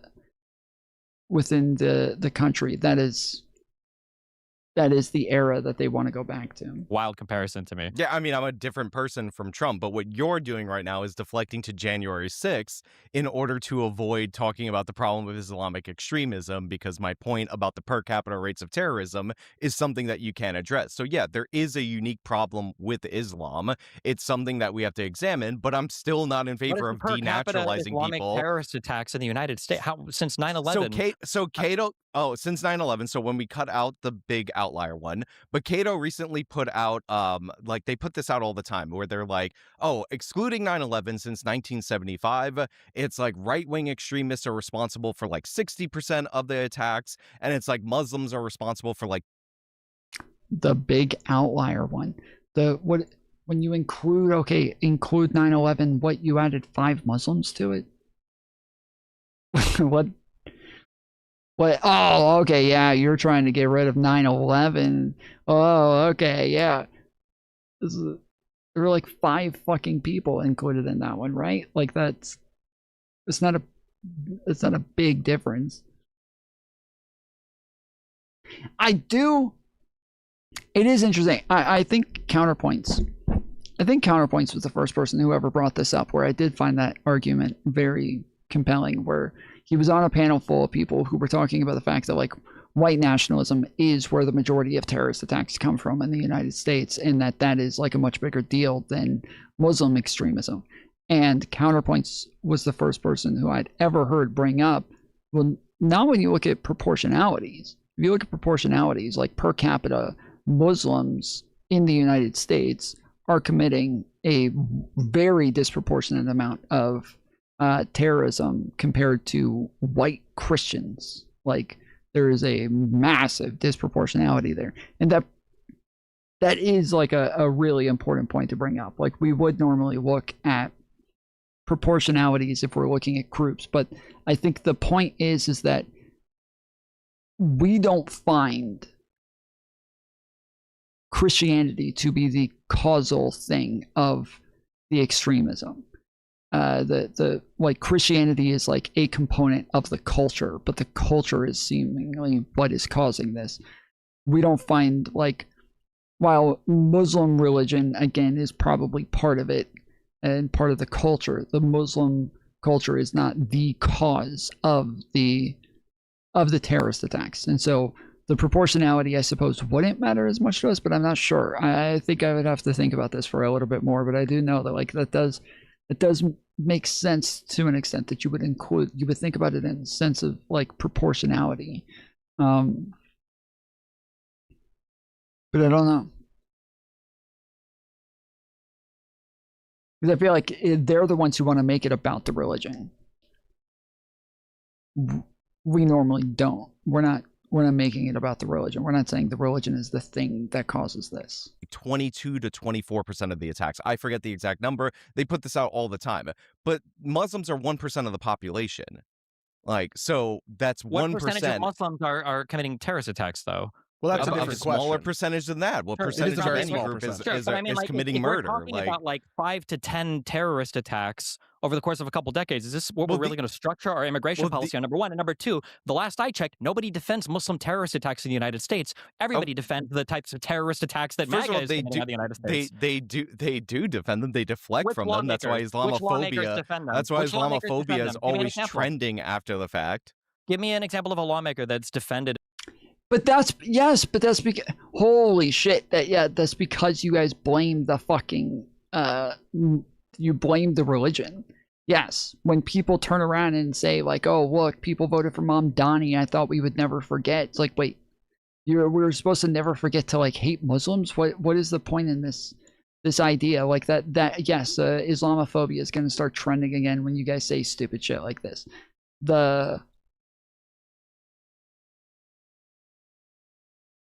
That nobody turns around when Christians do these things and say, oh, look at what Christianity is doing to this country. Oh man, look at what Christianity did. We need to get rid of all of the churches. There's too many churches on my block that's causing all of the terrorism. Nobody does this. This doesn't happen. An Islamic terrorist attack in the past 20 years in the United States. That's why Islamophobia is always trending after the fact. They deflect from them. Like, they're not going to directly say, yeah, that they killed these individuals. Meanwhile, Donald Trump can't even acknowledge that Minnesota lawmakers were murdered by a MAGA person, or the fact that a lot of the rhetoric around Charlie Kirk might have led to the guy who drove his USA flag-adorned truck into a Mormon church to start killing people, or the fact that every single person that commits a crime on behalf of Donald Trump somehow winds up with a pardon, or the fact that he's planning to pre-pardon the entire cabinet. He said anybody that's come within 200 feet of the Oval Office. And here you are saying, well, some people make Islamophobic claims. You have no answer to Democratic lawmakers that defend Islamic terrorist attacks because they don't exist.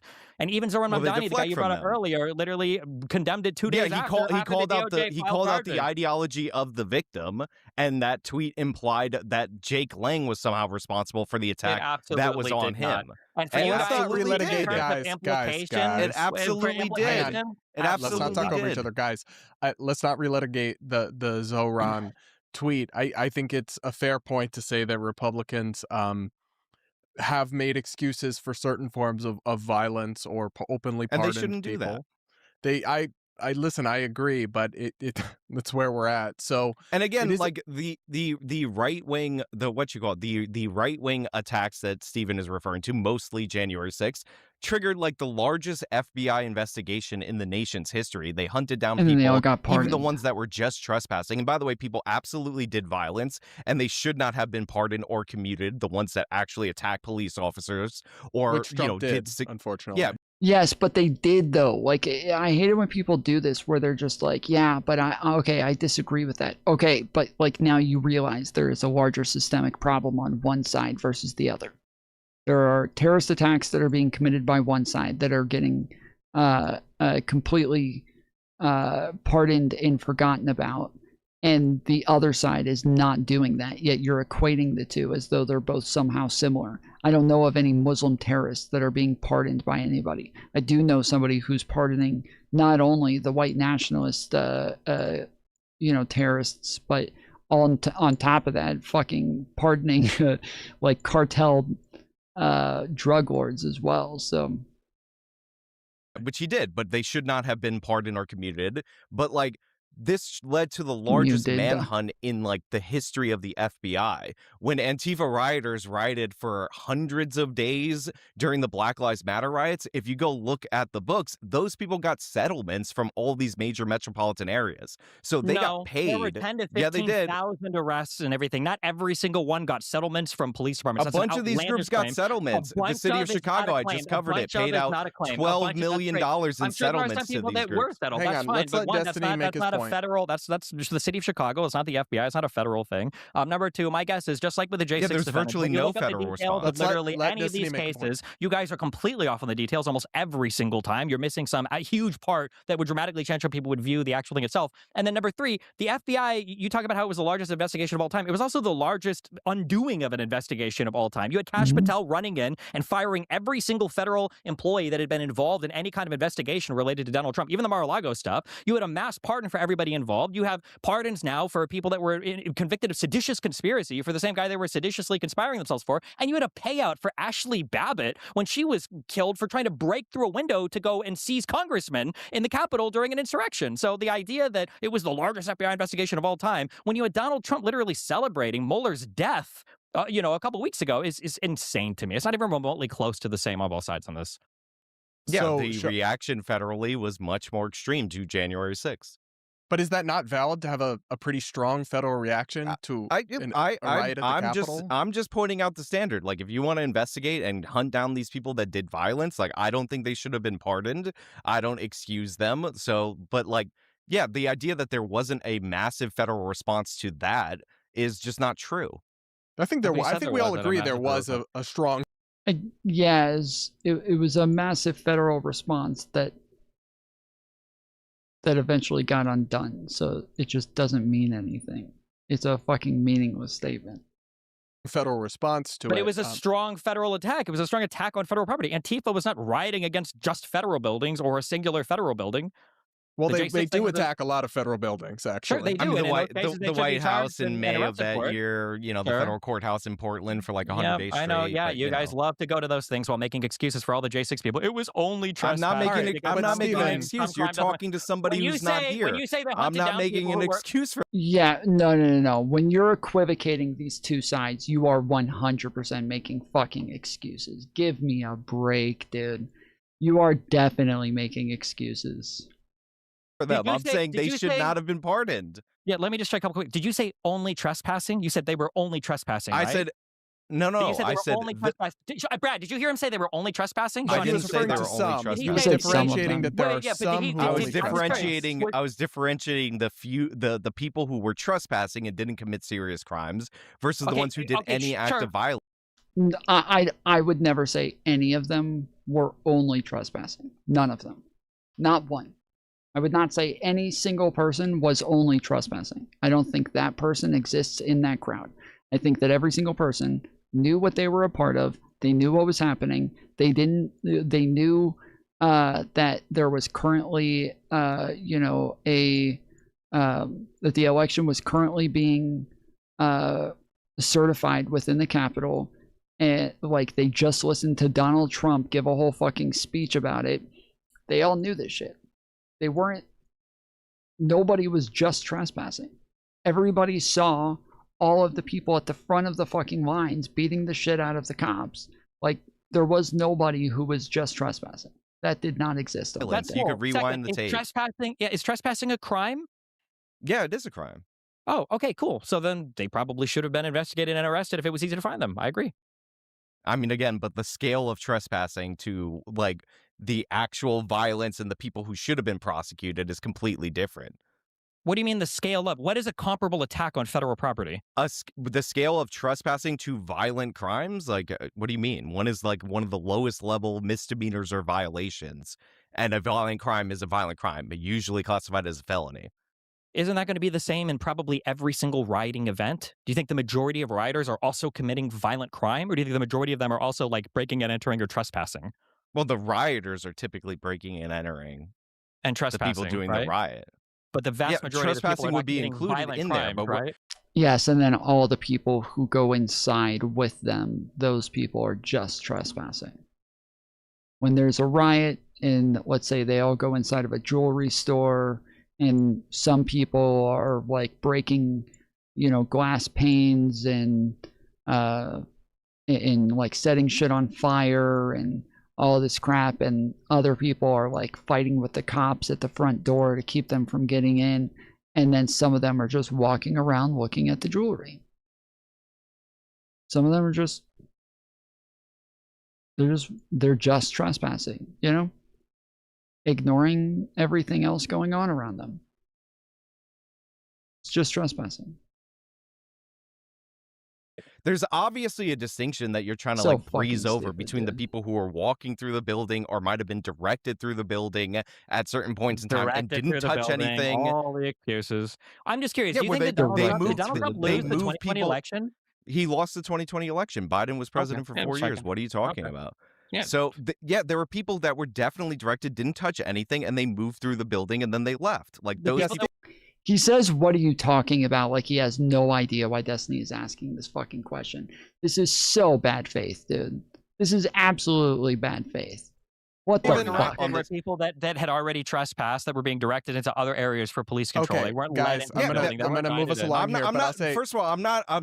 Again, he's trying to misconstrue. I'm not saying You're not there was misconstruing. You're a the one that grand. brought it up. You said, I'm not "Let's saying do the there's a building." Why even grand bring that police. up? It's not even relevant. I'm not saying that there's a grand police conspiracy to like direct these people in there to frame them or anything of the sort. But there are things called strategic retreats where they try to funnel people into different ways in order to prevent a crowd. Like I've been defending the Capitol Police. Wait, yes, they did do that though, but they were doing it for the safety of the officers, and they did it to try to like push people, push the rioters in one direction to get them away from the congressmen and women who were still inside the building. And he says like, oh, they're leading them through as though this is like giving them some sort of like acceptable reason for being in the spot that they're in when there's no acceptable reason for them being in the building in the first place.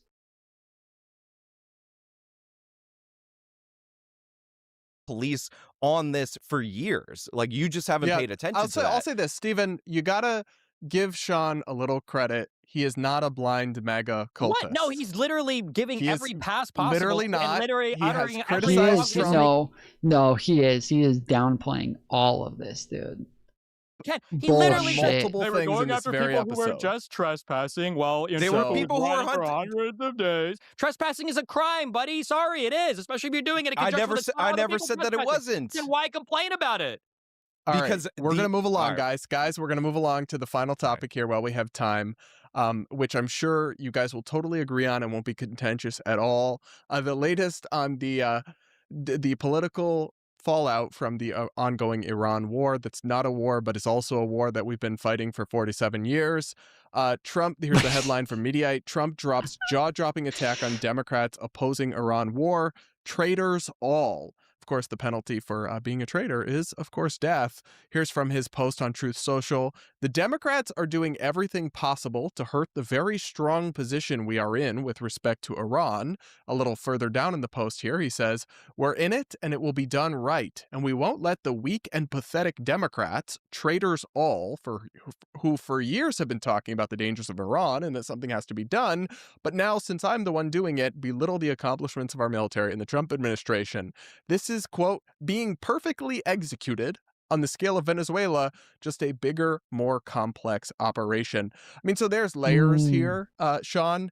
but I think surely you can agree that opposing Trump's war with Iran does not, in fact, make a Democrat or an independent like myself a traitor.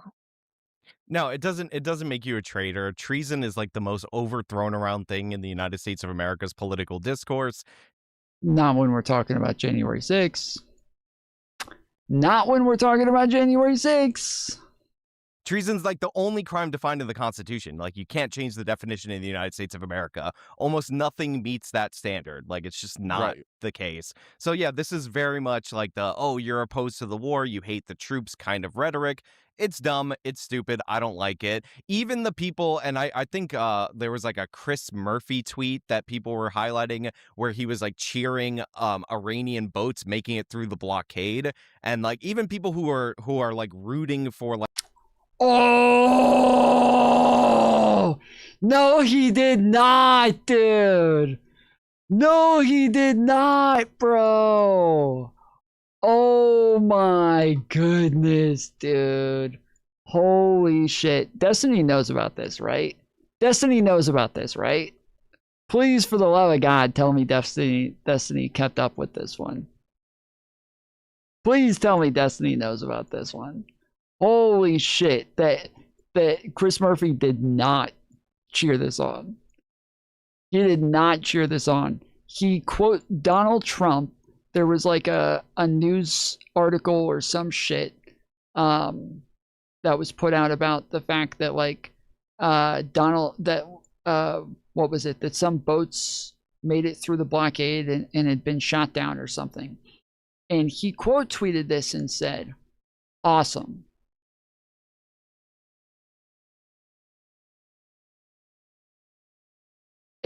It was obviously sarcastic.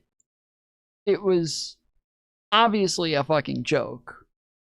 And then Republicans all lost their fucking minds. Say, I can't believe you're celebrating this and you're on the side of the terrorists. You're on the side of Iran.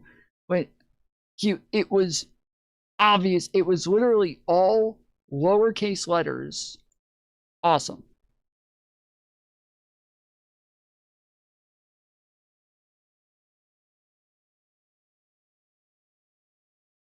Like Iran are not technically traitors in the United States of America. Like, it's weird. I also think that tweet, while a mistake, was also meant ironically, potentially, that he was saying like amazing, as in pointing out that it's going poorly, not as in he's actually rooting for the Iranian ships. But even that would not constitute treason. Yeah, but even rooting for the enemy, even though that I find that to be reprehensible, is not treason. So yeah, it's the most overblown thing. I'm never like interested in that all that much.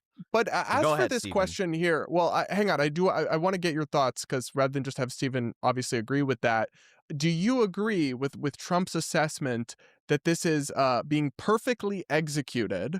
And where's your general thoughts on how it's rubbing off on Brad, dude. It's rubbing off on Brad. Now he's saying executed. Being perfectly executed, and where's your general thoughts on how this is going with Iran? I mean, I don't know if it's being perfectly executed or not. I assume Trump likes to exaggerate and like he likes to sell people on things. Obviously, things are going bad. He doesn't know if it's being perfectly executed or not, guys. He's not aware. He couldn't possibly make a statement on that sort of thing. He has no idea. He has no idea if this has been a perfect execution or not. Holy shit, dude. This is so fucking disingenuous, bro. Like, things are going good. Like, that's the nature of a military operation. But the comparison to Venezuela, I mean, that was a quick and easy, like, relatively removal of Nicolas Maduro that cost no American lives. I believe we're up to 13 casualties, which is not considered a lot, but you don't have any ground troops there. So, like, maybe that is a lot. So I don't think this is, like, perfectly executed or anything of the sort. But I also don't think it's, like, an apocalyptic disaster or a quagmire right now. It's, like, hard to have a quagmire with like less than 2 months in my Well, opinion. it threatens to become one, obviously. It could become one, sure, but like anything could become something else.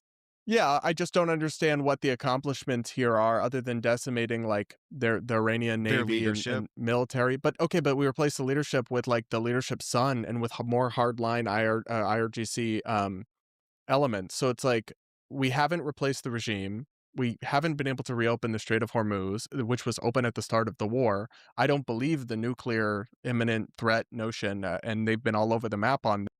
Yeah, but maybe it was perfectly executed. Who knows? Who knows? Maybe this is still possible. You know. You know, making a bunch of threats, backing off of them over and over, making it to where nobody believes anything that you say, and that, like, the Trump always chickens out meme just becomes more and more real, but this time in the context of a war instead of just tariffs. You know, you could still say that that's the art of the deal and perfectly executed. That it's just to me, this tweet feels like cope. Like if the war was actually going well. Also, he's talking about Democrats sabotaging the war. How? They literally have no power over anything. They can't do anything except make statements and vote symbolically. They don't control. This has been like a common talking point from MAGA this week, is that Democrats undermining Donald Trump is giving Iran power and making them think that they have more leverage than they actually do, which I could like understand how I could understand how like a civilization, if one side is like constantly undermining the president and making it sound like they're losing a war and kind of pushing them, putting a lot of political pressure on them to get out of a war that they could otherwise be winning. I could understand that like hurting, but if you have leverage in the war, like nobody's giving Iran leverage by calling out Trump for the stupid shit that he's doing. They're not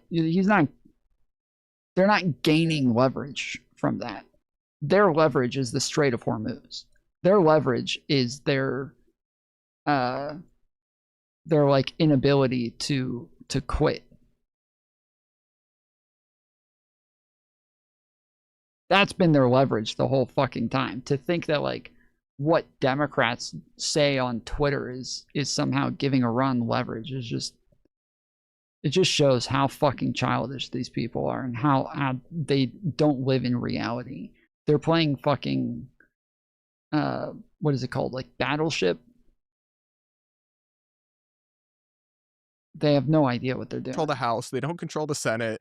Like, what? How are they sabotaging the war other than talking about it negatively? The tweet, Stephen, and maybe you probably agree with this, feels like him lashing out. And if it was actually going well, he wouldn't need to be schizo posting like this.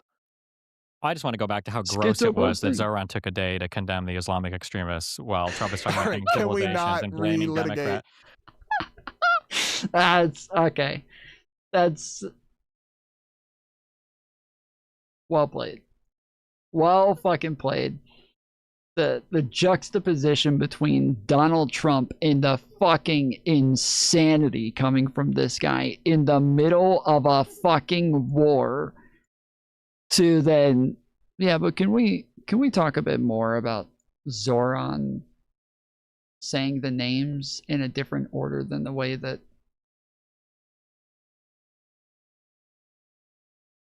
AJW wants him to? Well, I mean, like, it's just like, this is like example 7 trillion of like Trump just saying an unbelievably reprehensible, insane thing that everybody on the conservative side essentially gives him a pass for. I mean, yeah, nothing speaks. Well, Sean like did not give him a pass. He just criticized him. No. Oh, Sean did give him a pass, because when you asked him whether or not this war was going perfectly, he said, I don't know. He is giving him a pass. He's acting like this is this isn't just insane schizo posting, as Brad No, put it. it's basically none of this stuff is like moving the needle on how these people feel about Trump, broadly speaking. It's all just like epic and memes when Trump tweets it out. So, I mean, what are you going to do? What about your thoughts on the war being perfectly executed? I don't even know how you would define that. I'm sure there are a lot of his friends making money on Polymarket right now, and apparently the United States energy market can be insulated from the rest of the world. And since we make all of our own oil, it's not going to affect our gas prices at all or anything. So, you know, whatever Trump says, he's got a better mind for econ than the rest of us do, I guess. Yeah. Okay, Sean, your thoughts? Yeah, I mean, obviously that's not true. Energy is traded on a global scale. Like, having local production doesn't exempt you unless you're subsidizing energy for your citizen. But even then, that costs you a significant amount of money in order to do that.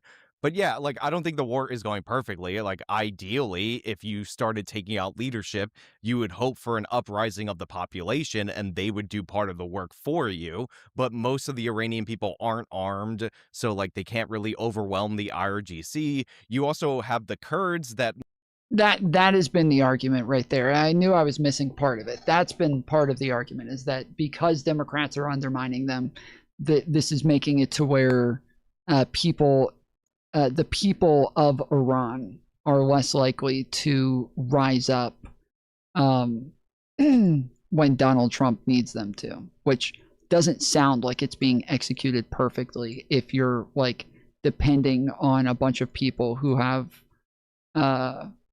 no like ability to actually rise up, when you're depending on them to fight the war for you. Like, it, yeah, that does not sound perfectly executed to me. But I don't know. I'm not the president. I have no idea. It might be perfectly executed. Who knows? Who's to say? maybe they're tired of being used by the United States of America to fight and then not get a Kurdish state, so they don't seem to be all that interested in participating in I believe the west of Iran. Like, you know, I think the plan at one point was to arm Kurdish fighters and send them into like at least Kurdish areas. So supposedly, I think, didn't you guys can tell me if I'm wrong here, but didn't the like CIA actually like give the Kurdish a bunch of like military weapons and shit and hope that they were gonna come and fight, and they just like took the weapons and were just like, thanks, we'll think about it, and just moved on? Which, I mean, truly fair enough, after Donald Trump just totally fucking betrayed them. That's kind of what they should have expected. Yeah, it's not going perfectly. Like, this is obviously an exaggeration at this point. So did you voted for it's Trump? An exaggeration. Right, no, I don't vote. Oh, you don't vote? Interesting. No, he supported Trump though, and wanted people to vote for Trump, and was like, I preferred Trump to Kamala Harris. I mean, can you acknowledge though that Trump, whatever you think of the war, it's like objectively not what he campaigned on, right? The amount of times that he said no new wars and has like explicitly built this ideology and movement as against Middle Eastern regime change wars. I feel like, and I've known people in Republican politics and in conservative intellectual world who've wanted a regime change war against Iran for a long time. And obviously I think the Iranian regime is evil, and we can discuss all of it. But I feel like the whiplash between Trump, everything he built the MAGA movement around, and what he then immediately did upon taking office is just like been skipped over. Can you at least acknowledge that it's like quite the 180 degree? Well, I actually don't agree. Like, he was very clear for over a decade. He said in 1980, dude. Are you not paying attention, Brad? Do you not remember what he said in 1980, bro? Come on. And maybe even longer than that in private life, that he didn't want Iran to have a nuclear weapon. Like, you could say that you don't believe that they were going to develop it imminently. Well, no, that's why you make a deal, and then, you know, let's just hypothetically say that there was another president that got them into an agreement that made it to where they already agreed not to enrich uranium and not to make a nuke. And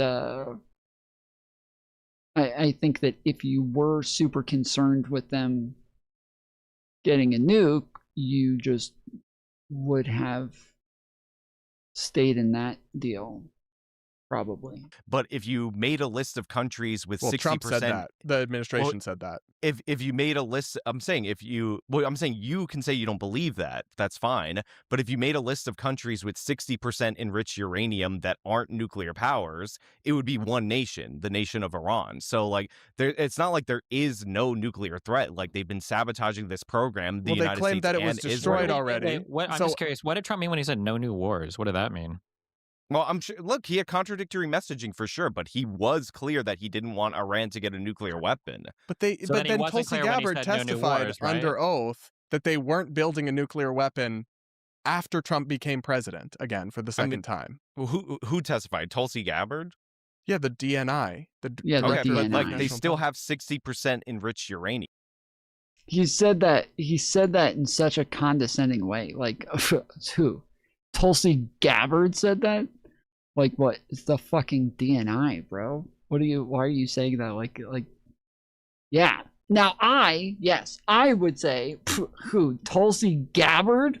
What the fuck? Yeah, I would say that because it's fucking Tulsi Gabbard. But if you're actually like in favor of Trump and you're trying to back up Trump in his thought process right now, and that like, oh well, he was kind of in favor of war and he would say that to people. The idea that if this is what they're going to war over, well, his own DNI is telling him that this isn't worth going to war over. Like it's not like I don't know if they were about to build a bomb. Like, you know, I know people are saying 1 week away, which I think is a stupid thing to say. It's too evocative of Iraq and weapons of mass destruction. I mean, you might as well throw ties to Al Qaeda in there. Most people don't know the Shia Sunni split. I'm sure you could get away with that. But like, yeah, they shouldn't have advocated on that. But they do have 60% enriched uranium. They also told us though that it had all been destroyed in the initial bombing. Right, the White House website that was still up. Well, it was that they devastated. It was that they First of all, they said that they devastated their nuclear sites, but it was reported that their uranium was moved prior to the U.S. and Israel bombing those sites. I think that was. No, Donald Trump said he got all of the uranium. Do not play this fucking shit. Donald Trump said he got all of the uranium. That Democrats were trying to put out fake news saying that they didn't get all of the uranium, but they destroyed all of it. Okay, that is it. It is not that they just said that they destroyed the compounds or whatever. He said they destroyed the uranium and that it was not moved.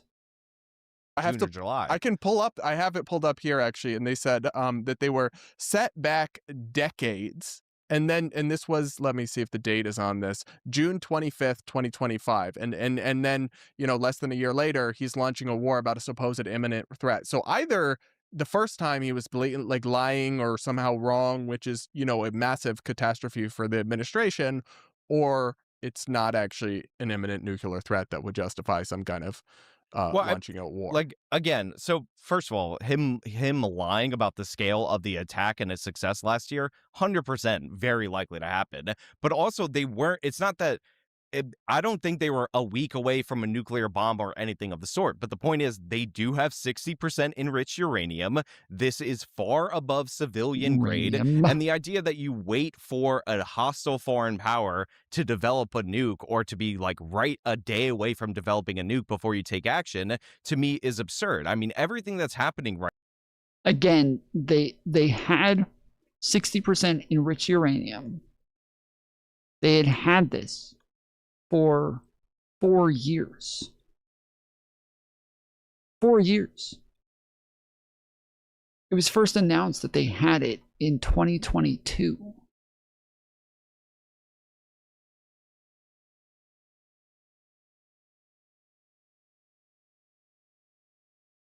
$4 Like, if they're a day away or a week away now, they've been a day away or a week away for 4 years. Right now, with the closing of the Strait of Hormuz and the pressure on the world economy, Iran would be able to do plus a nuclear weapon. Like, we don't want another North Korean style regime in a much more crucial part of the world. So this is like what they're trying to avoid. All right, Steven, your thoughts. Yeah, maybe they shouldn't have pulled out of the Iranian nuclear deal then when Trump came into office. That he tried because Obama made it and he was Let mad Steven about make it. his point. Sure. Well, no, I mean, like, that's it. I mean, like, this is supposed to be the president who negotiates new deals. He hasn't negotiated anything. We're, looking for negotiations with Iran right now. That sounds like it's going to put them in a better position than before the war. We've got a president who didn't plan for anything related to the closure of the Strait of Hormuz, which is unbelievable. We've got a president who's alienated himself from all of his allies for the entirety of this presidency, and now he's surprised that nobody wants to help him clean up the mess that he created for literally no reason in Iran. We've got a president who, put a pin in the timeline right now. Sean is defending everything the U.S. is doing right now, claiming that the United States and Trump lied about the Iranian weapons being destroyed, I guess, a year ago. Well, what if they're lying right now when we go to war again, a year after today, saying that everything he said today was actually a lie, and in a year he's going to clean up the lies that he made last time? Like, these are worse and more blatant. Like, at least Bush and Cheney had the wherewithal to lie to the American public by, creating their little special office and trying to fabricate this whole idea to go to war with Iraq, as opposed to Trump, who just makes up whatever lie comes to his mind, every single day, and doesn't even include the rest of the administration up in his lies. So no, I like this idea of that Trump can say whatever and do no wrong, and it's all just memes and trolls, and maybe he's lying today, but tomorrow won't be, but tomorrow will be a lie when the next day comes. It's just deeply unserious to me. All right, guys, we are going to leave it there. Thank you both so much for your No time. way. Really appreciate the conversation. No way.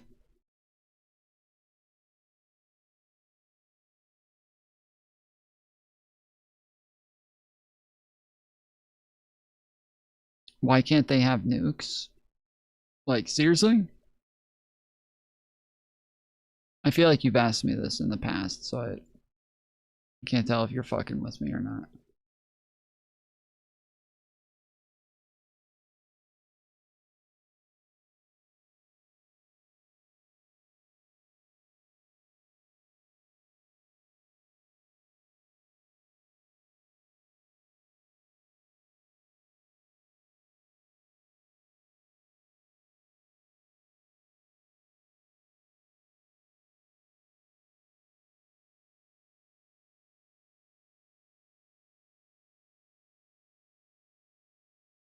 You don't jest the jester.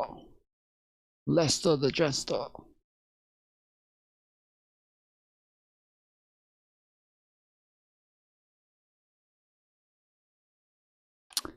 They can't have nukes because they are in an alliance that is against the Western nations and NATO and the United States, and that if we've bombed them a couple of times over the last decade, and they didn't really have a real response to us because they're not a nuclear power, and so there's not much they can do. So kind of important to remember that, the way that the United States isn't able to do much when it comes to Russia and Ukraine, that this is all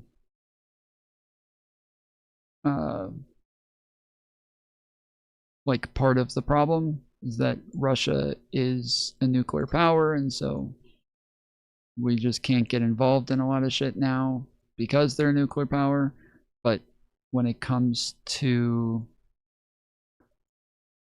Iran, we have been able to get involved in shit and do pretty much whatever we wanted because we're the nuclear power and they are not. And so now, if they, like China and Russia and North Korea, also get a nuke, then they will have a level of power that is making our enemies stronger and giving them more abilities that we do not want them to have.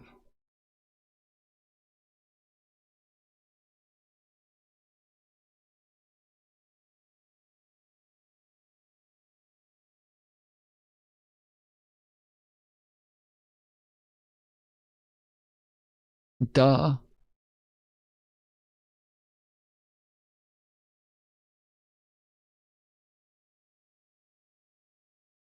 Just kidding with the dub part. Well, fuck. I need to move on to the next video, but I'm at 20,000. The snack right now is over 20,000.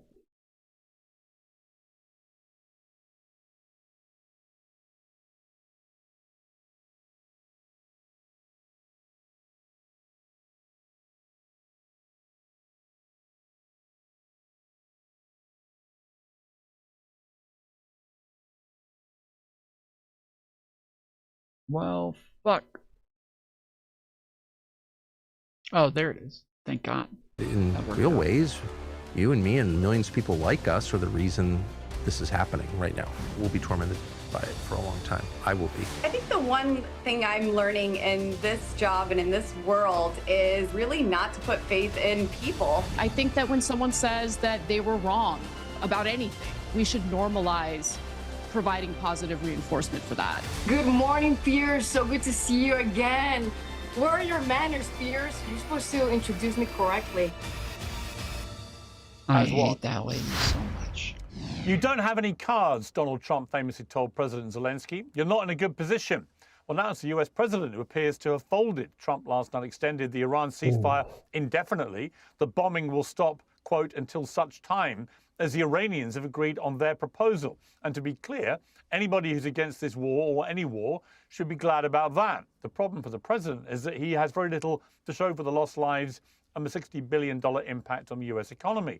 Iran attacked 3 ships in the Hormuz Strait today. The US blockade of Iranian ships continues. And what all of this means in practice is that gas prices are at the highest point in years, and inflation is now higher than before Trump returned to office. His approval rating is inevitably heading in the wrong direction, and yesterday, with the clock ticking on the first ceasefire, Trump raised the stakes. You're saying that you need at least the prospects for a signed deal today and tomorrow, or else you would resume bombing Iran. Well, I expect to be bombing because I think that's a better attitude to go in with, but we're ready to go. It looks a lot like Iran called Trump's bluff. We can argue about the justification for war and about what, if anything, has been achieved. But the fact is the president's position is weakened by the fact he clearly wants out of this. He's betting that Iran won't be able to suffer the prolonged financial pain of a US blockade. They're betting that they can tough it out for longer than a president who needs an off-ramp. And as long as they can turn off a fifth of the world's oil supply like a bathroom tap, they're probably right. Iran said today that the ceasefire means nothing and is probably the pretext for a surprise attack. The most chilling fact is that they don't seem to care if it is. Iran's leaders are clearly prepared for their country to take a beating. They're clearly in no danger of being removed, and they clearly don't care much about the lives of their own people. In Trump terms, that means they're holding quite a lot of cards. If you plan for the worst, if you can live with the worst, the good will always take care of itself, a wise man once said. That man was Donald Trump in The Art of the Deal. Well, first up, I'm joined by Republican Senator for Kentucky, Rand Paul. Senator Paul, welcome back to Uncensored. Thanks for having me. I really can't get my head around what is happening with this war now because of all the conflicting incendiary rhetoric on all sides and the kind of reality on check all we're seeing with our own sides. eyes. What do you think is happening and how does this now play out? How the fuck does he find a way to both sides of this shit, dude?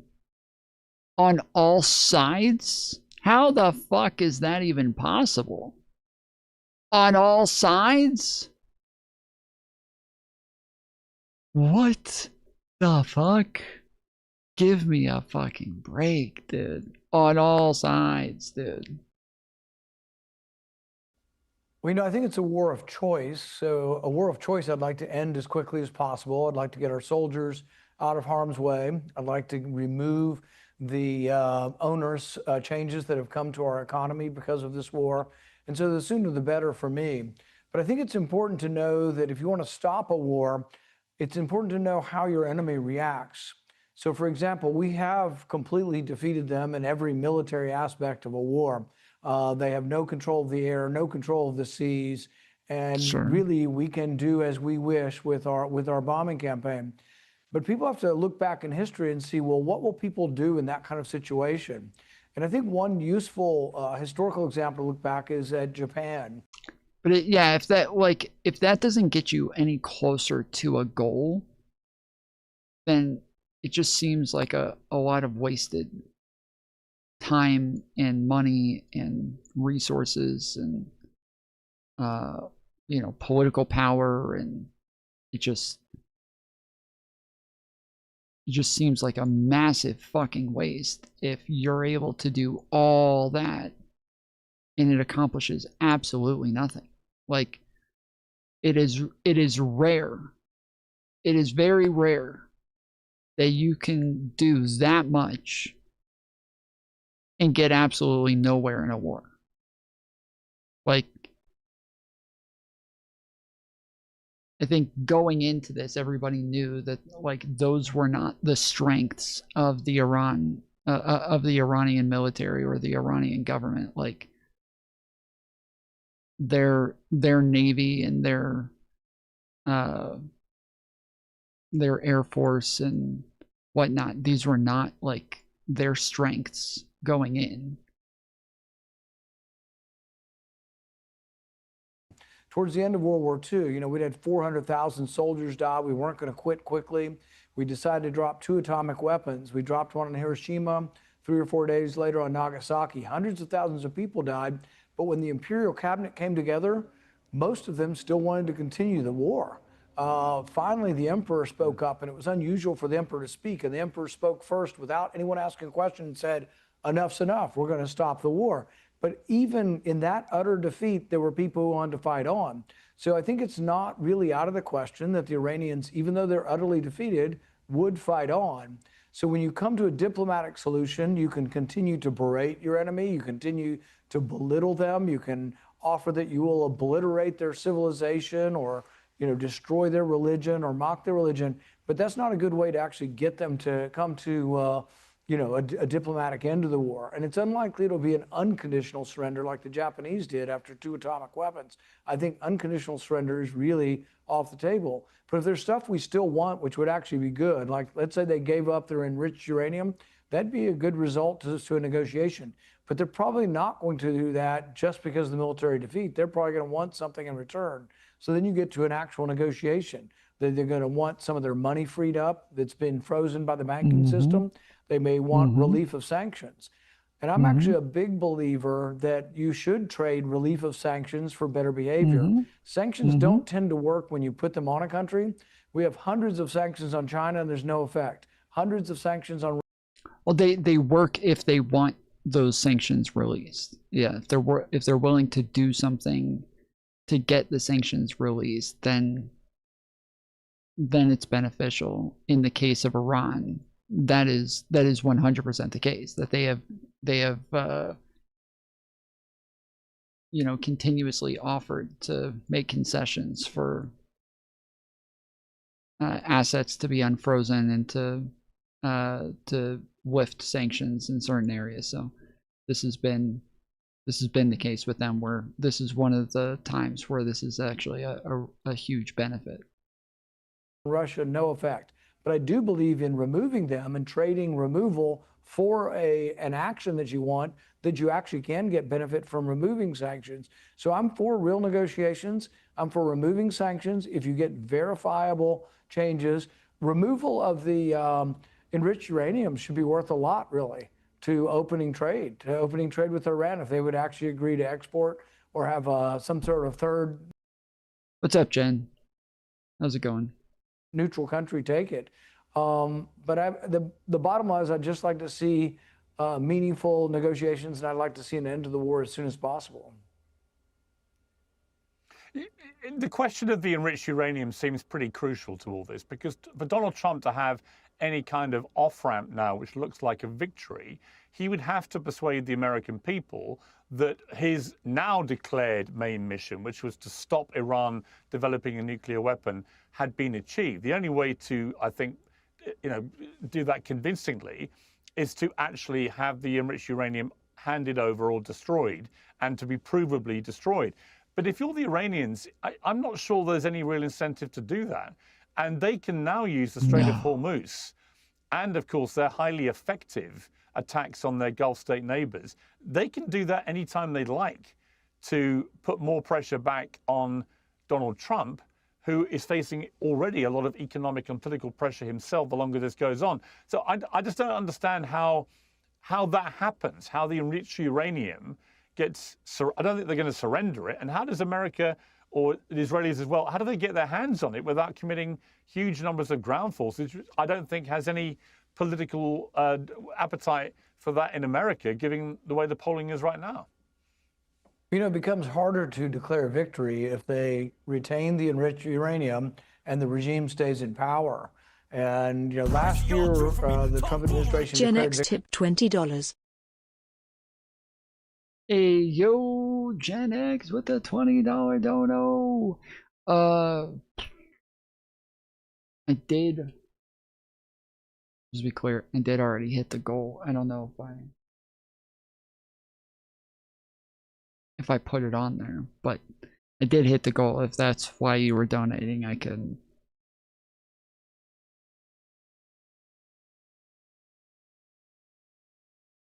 I know you're not staying up longer. I said it for fun. Okay, well, thank you very much, Gen X. Yeah, we did hit the goal, so we are hitting the full 8 hours. But okay, cool. Well, thank you, Gen X. Gen. Hell yeah. When's in chat? victory. They said we had obliterated their nuclear potential. And now they're saying, oh, no, they're still only 1 week away. So I think they're going to have to achieve something through the negotiations, either removal of the enriched uranium, because really this deal will also be made, and this deal will have critics. Even further to the right, those who really are in the perpetual war camp will say, well, you're negotiating with people who are unreliable. How are you going to verify this? How are you going to trust but verify and make? That was literally their entire reason, Trump's entire reason for pulling out of the JCPOA. Is he kept saying like, oh, we can't trust them. We're just trusting them to do this. Well, no, we're trusting the IAEA. We're not trusting them. Now, I feel like there had to be like other incentives, because there's no way he didn't know that like the IAEA was the like way that we were auditing these people and holding them accountable. But I don't know if it was, a lot of the anti-Israel people think that it was Netanyahu who got Trump to pull out of the JCPOA. It's a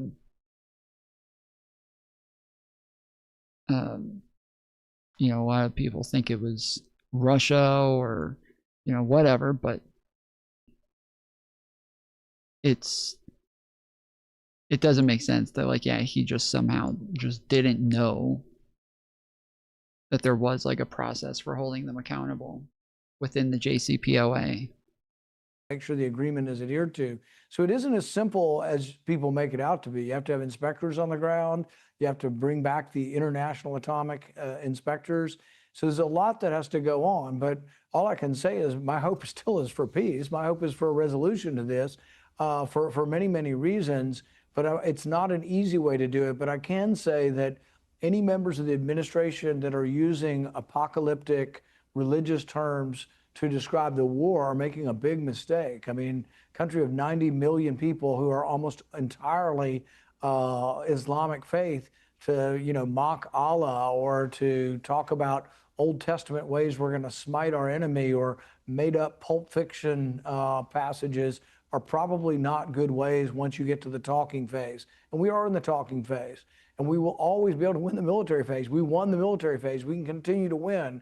But really, short of ground troops, you're going to have to negotiate. And it means understanding your enemy, accepting exactly who they are, but also understanding that some people believe that the people now in charge are actually more radical than the people that were killed.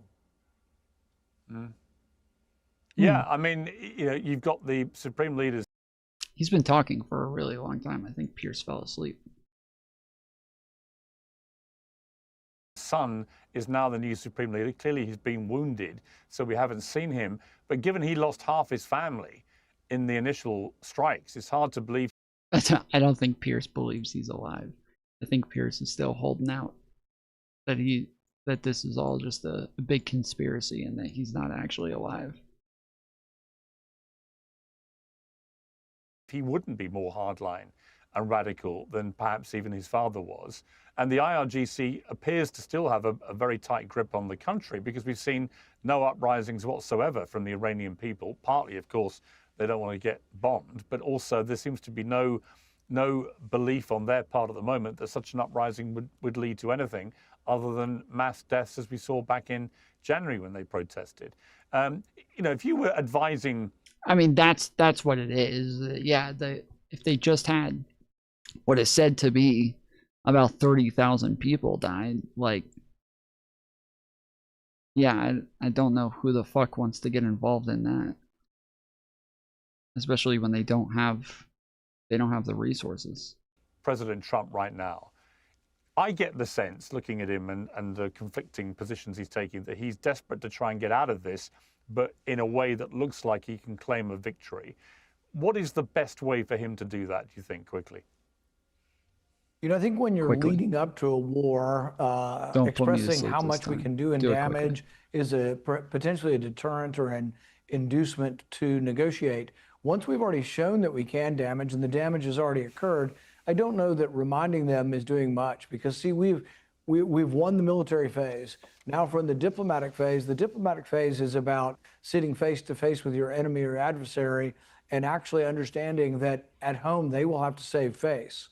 And so if you and I are negotiating, I don't start out by saying you're ugly and your tie is terrible and your studio is bad. I would probably start out with a compliment before I tried to ask you for something. And that's the way negotiations work. It has to be on a more, I can't complain about your tie. You can't tell Donald Trump how to negotiate. He literally wrote the book on the art of the deal. Literally. You don't have a tie on, but it would have to be more of a conciliatory sort of conversation, and that's where we should be.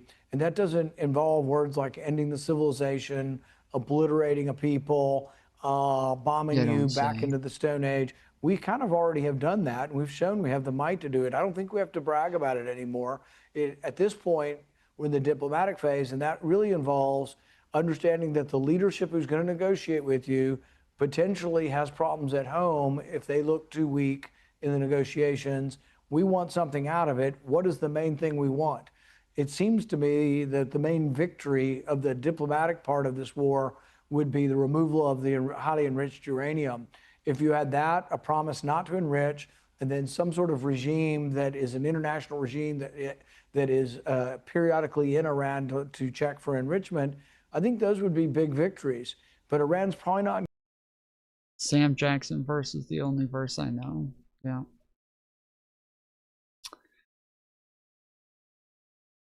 What was it again? It's, I keep wanting to say CSAM. It's it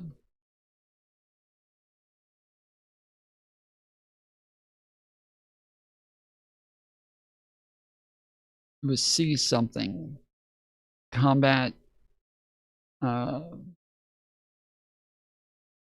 research or combat search and rescue. Yeah, combat search and rescue.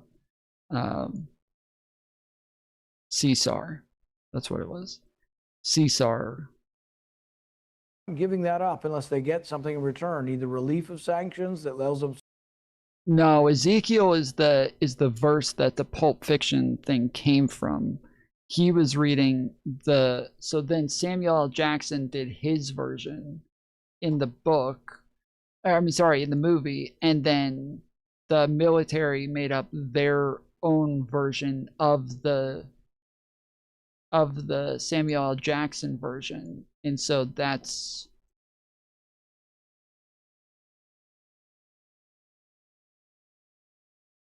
just their like version of it, but it's a bunch of like different versions that initially came from Ezekiel.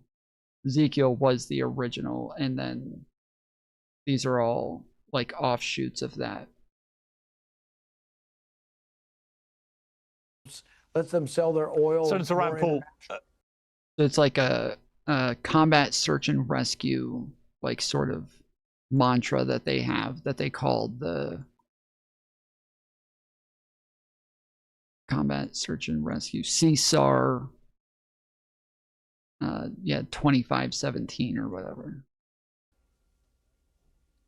I'm sorry, I interrupted you there. I just want to thank you very much indeed for coming back onto Uncensored. I appreciate it. No problem. Well, we'll debate all this with my panel in a moment, but let's hear now from the Republican Congresswoman for Colorado, Lauren Boebert. Welcome back, Congresswoman. How are you? I'm doing great, Pierce. I feel bad for bumping Senator Rand Paul. I'm sure he has a lot more intelligent things that your audience would like to hear, but we have some fights here in the House as well. Well, all voices are welcome, as you know, on Uncensored. I wanted to start this interview with you by playing an apology from Tucker Carlson. Let's take a listen. So looking back, because I mean, you and I and everyone else who supported him, you wrote speeches for him, I campaigned for him. I mean, we're implicated in this for sure. Yes. It's not enough to say, well, I changed my mind, or like, oh, this is bad, I'm out. It's like in very small ways, but in real ways, you and me and millions of people like us are the reason this is happening right now. Yes. So I do think it's like a moment to wrestle with our own consciences. You know, we'll be tormented by it for a long time. I will be. Now, Congresswoman, on April 24th, 2023, you posted on X, wherever Tucker Carlson goes, America will follow. Thank you for being one of the greatest and most powerful voices in the conservative movement. Can't wait to see what's next. Did you anticipate that what would come next would be a very long apology for supporting Donald Trump?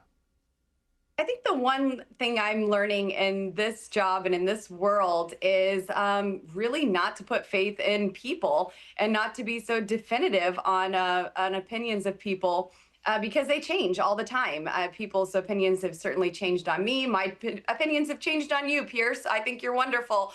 But you know, I understand. Yes, I understand what Tucker Carlson is feeling and saying, and those are his beliefs.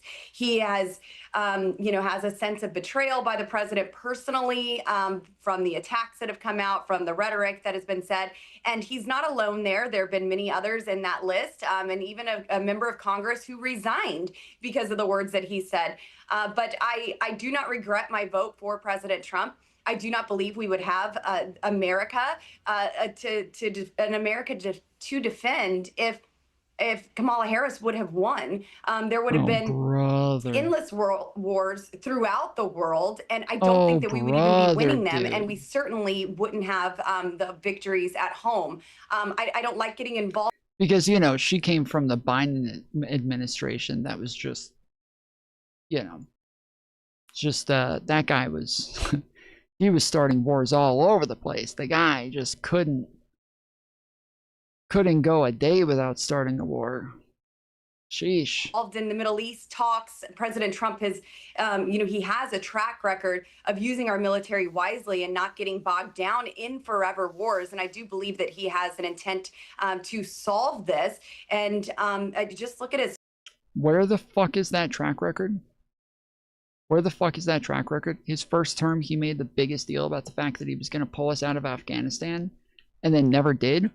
That was like one of his major campaign promises, is to pull us out of Afghanistan. And then who pulled us out of Afghanistan? Oh, that was Joe Byron. Joe motherfucking Byron.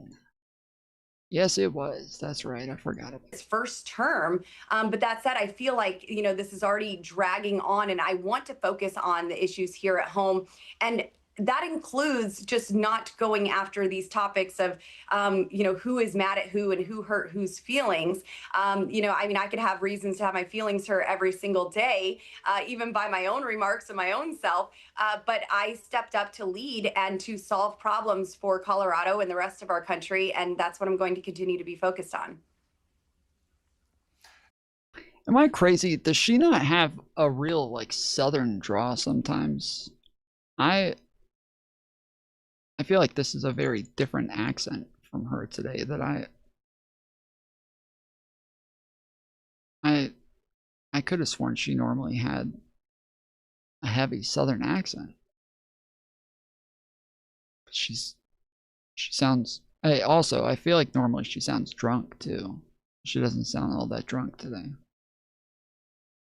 Right. I mean, it seems to me what's very interesting about the split in the conservative right in America is that many on the conservative right do feel let down that President Trump, having campaigned so vociferously that he would not take America into these pointless, expensive wars, particularly in the Middle East, then takes America into the biggest potential war in the Middle East, which is with Iran, you know, a country of 90 million people. And people are scratching their heads going, how does that square with America first? And when you see that the polling shows that most Americans don't agree with this war, 1 in 4 Republicans don't agree with this war, most Americans would like the president to get on with focusing, as you've just said, on domestic issues.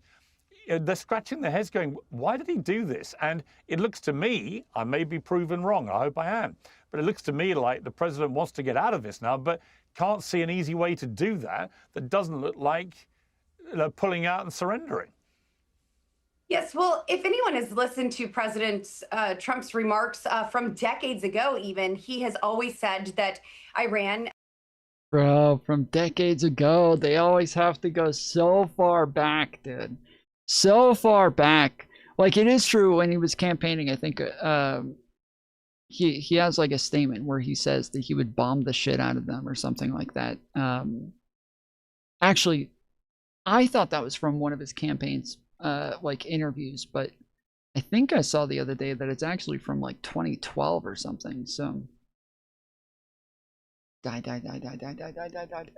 yes.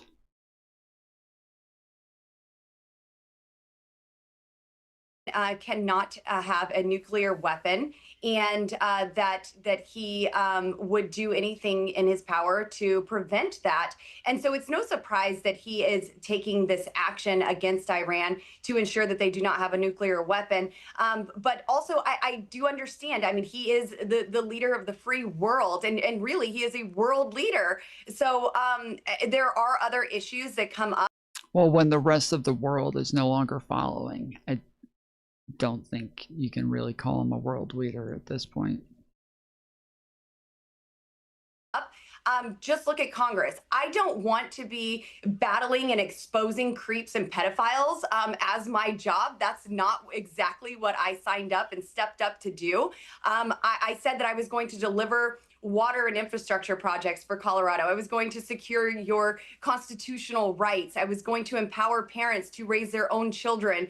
And, you know, here I am dealing with scumbags in Washington, D.C. and forcing expulsions and or forcing resignations and threatening expulsions. And that's really, it's part of the job, but it's not why I brought up in that skip special. ahead a bit. I mean, he's been a part of my childhood. You know, disappoints you. Of Outkick, Josh Rogan, the League Global. We start with you. Tucker Carlson's apology for supporting Donald Trump, aligned to his bitter disappointment about the Iran war. What did you make of that? Are you now with Tucker Carlson politically, do you think? I wouldn't say I'm with anyone politically. I think people are complicated and they hold various positions, some of which I agree with, others I disagree with.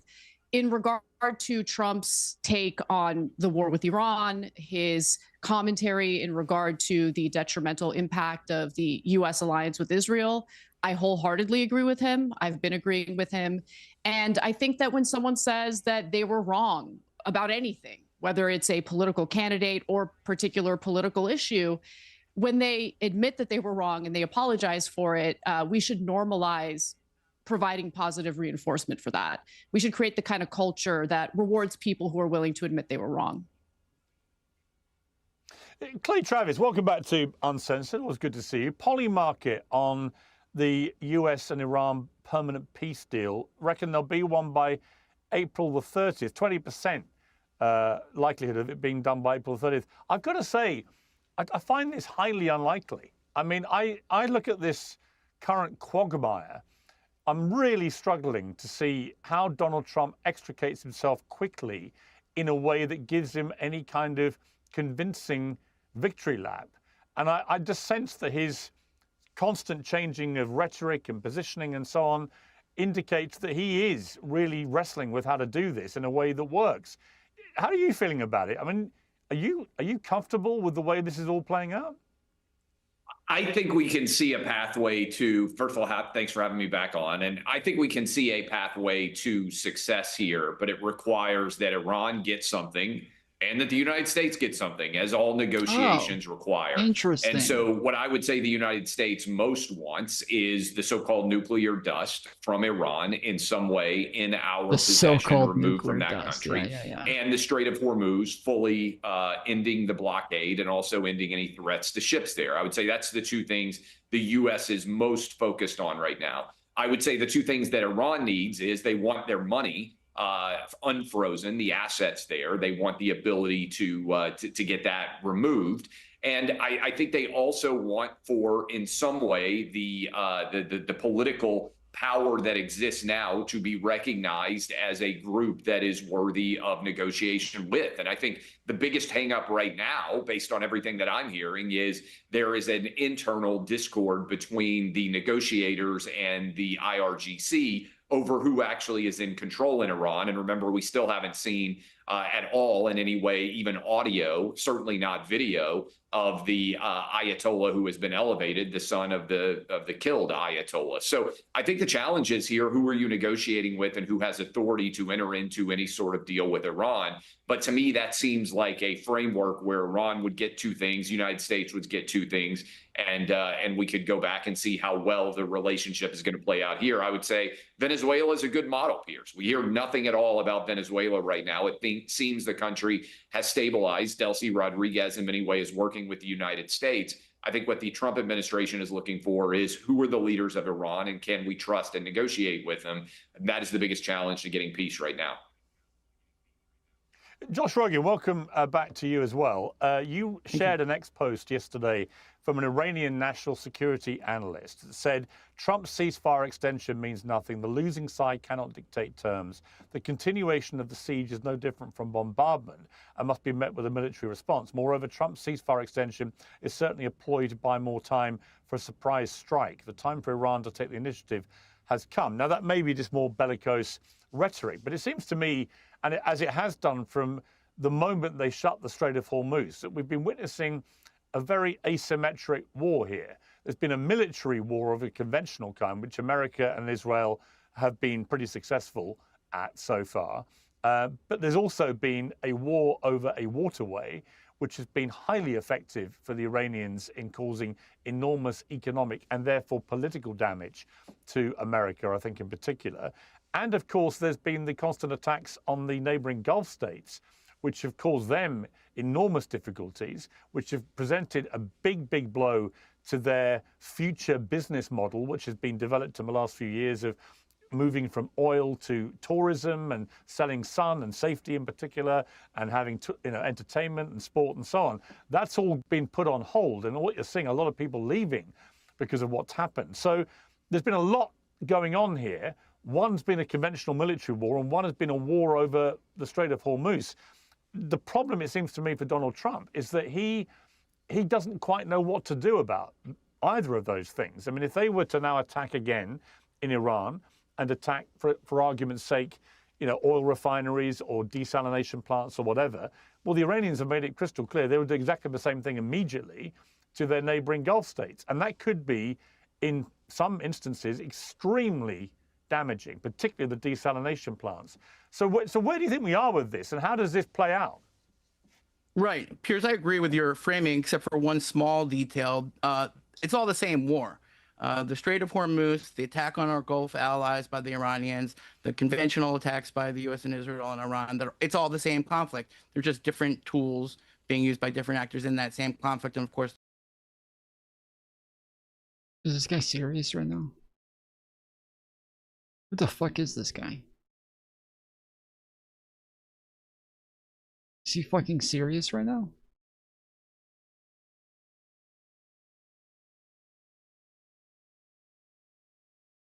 Well, actually, these are actually the same conflict, and it's I don't think that you actually recognize that this is these are not separate wars. These are all the same.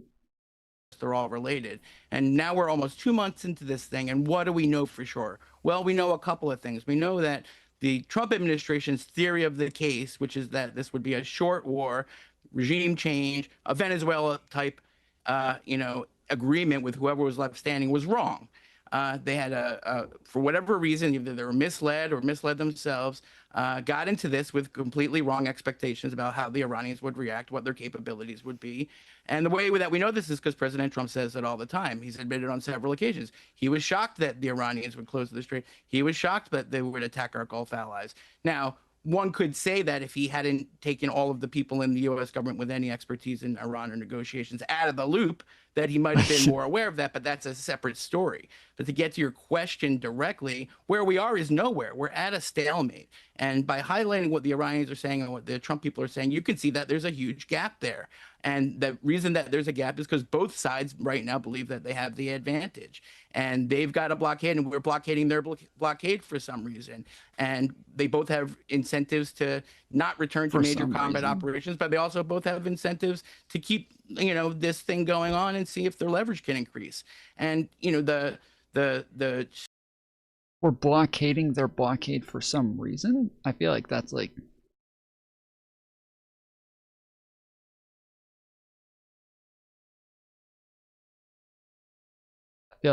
an obvious thing that we have to do in this situation.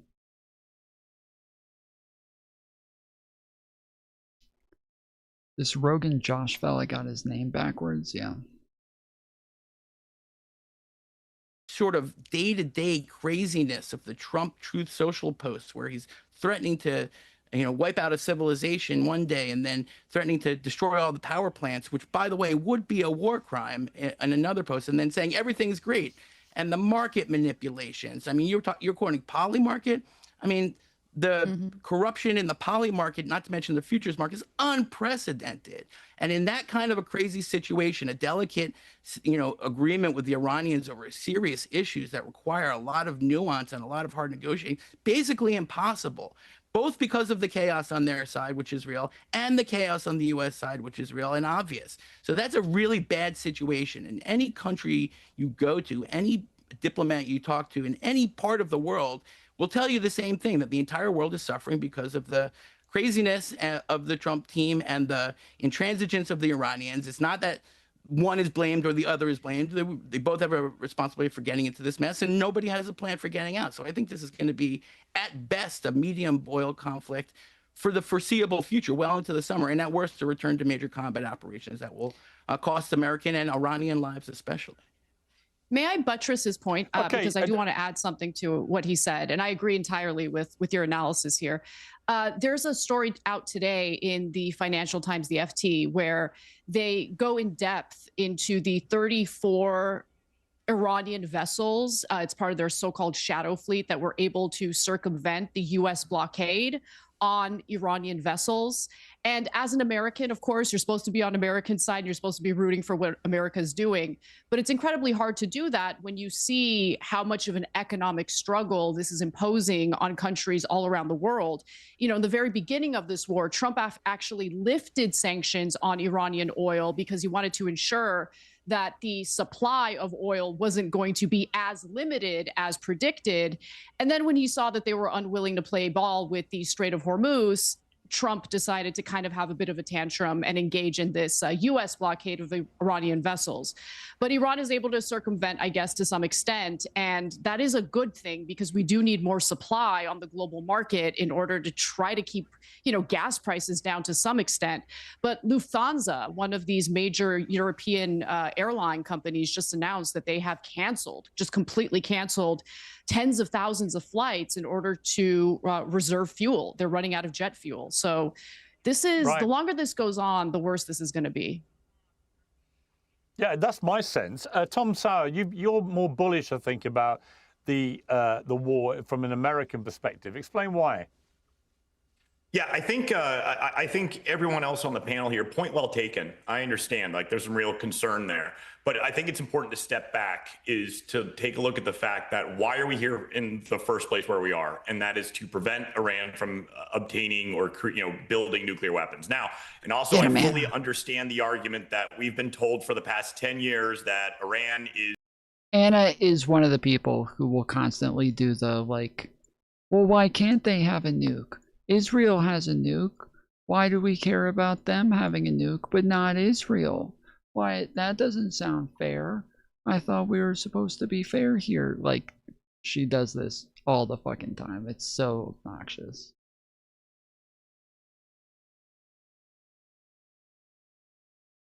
Is 2 weeks away from having a nuclear weapon, right? I get that. For what it's worth, though, is that obviously I would assume that the national security apparatus, folks at Pentagon, White House, and whatnot, many of whom I'm personal friends with, obviously they can't share information with me that, they're not allowed to share.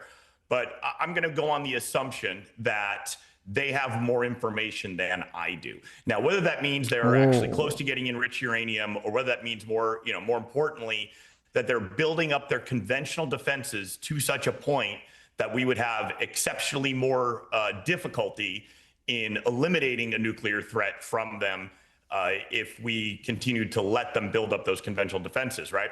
So I guess what it comes down to is, imagine if we did have a Iran with a nuclear capability, just a warhead, but also miniaturized to the point where it could be mounted on a missile, right? And keep in mind, consider this, like North Korea has nuclear weapons. We allowed them to do that. That was probably a mistake on our part. And because of that, nobody messes with them, right? They usually like. Did we allow them to do that? Like, I understand, like, we didn't stop them, but would we have even been able to really, like, go into, like, a full-scale war with North Korea to stop them from getting a nuke?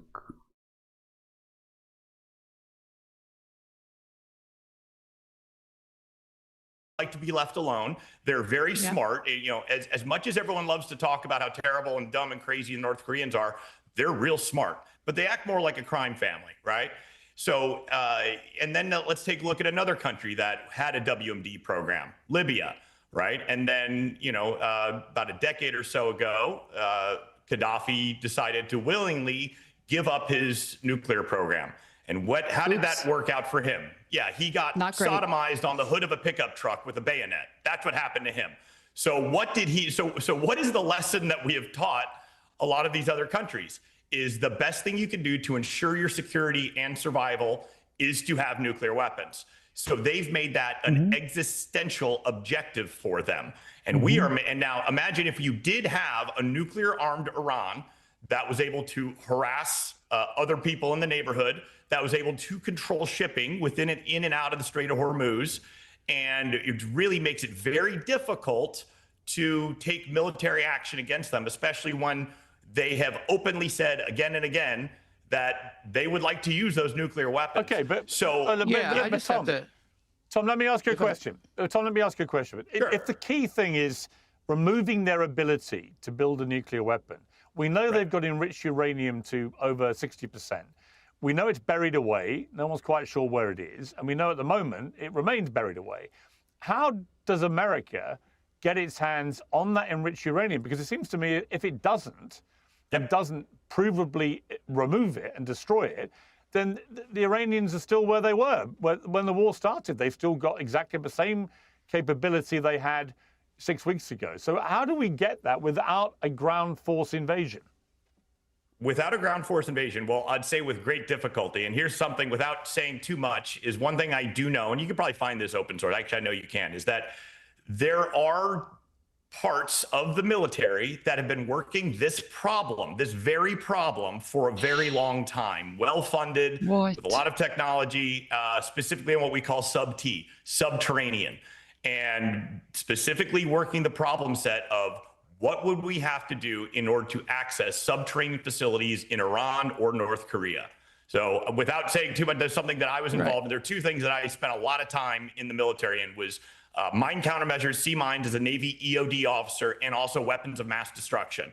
So I do have a little bit of knowledge. Unfortunately, there's not a whole lot I can say, I think I can say, but I would not be surprised, and this might be an extreme option. And again, I have no special knowledge of plans of the administration, but I think that possibly us conducting a very heavy, prolonged raid to get that might be on the table of us. I know it sounds crazy. I'm not talking about an occupation force or anything like that. Yeah, I know sure it does, but that might work. Okay, hang on, don't all speak at once. Hang on. Clay, I'll come to you in a moment, but Josh, you wanted just to rebut that, I think, quickly. Yeah, I mean, there's a lot to rebut in that, but let's start with the premise that we had to attack Iran just in case we could imagine a world in which we couldn't attack Iran, which is a pretty circular logic, not to mention a completely unjustified reason for attacking a sovereign nation in any circumstance. And I don't blame people who make that argument. This is the only one the Trump administration has even offered up. There's the only possible explanation is, other than the Israelis dragged us into it, which they've backed off from, the only other one they have is, oh, well, someday we weren't going to be able to attack Iran, so we better attack them before we can't attack them. Okay, that is like the reality of the situation. This is something that I've been saying since literally like last June when we were talking about this as well. That when people keep doing this, like, oh, but why do we care if they get a nuke, blah, blah, blah, because we're not able to attack countries with a fucking nuke. Oh, no, this is the only guy on the fucking map that's bigger than me. Oh, shit. I've been allowing everybody else to fucking wrap me up because they're not big enough to wrap me up, but that guy, I have not seen him the entire match. He is literally the only snack on the map who's big enough to wrap me up. You motherfucker, leave me alone. Stop harassing me.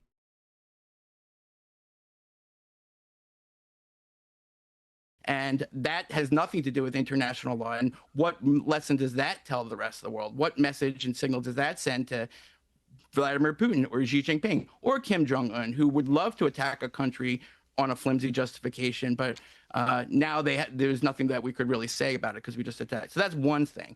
The second thing is your question of how do we get at that nuclear dust that Trump keeps talking about, if that's even possible. Well, there's only one way, and that's through diplomacy and a negotiation.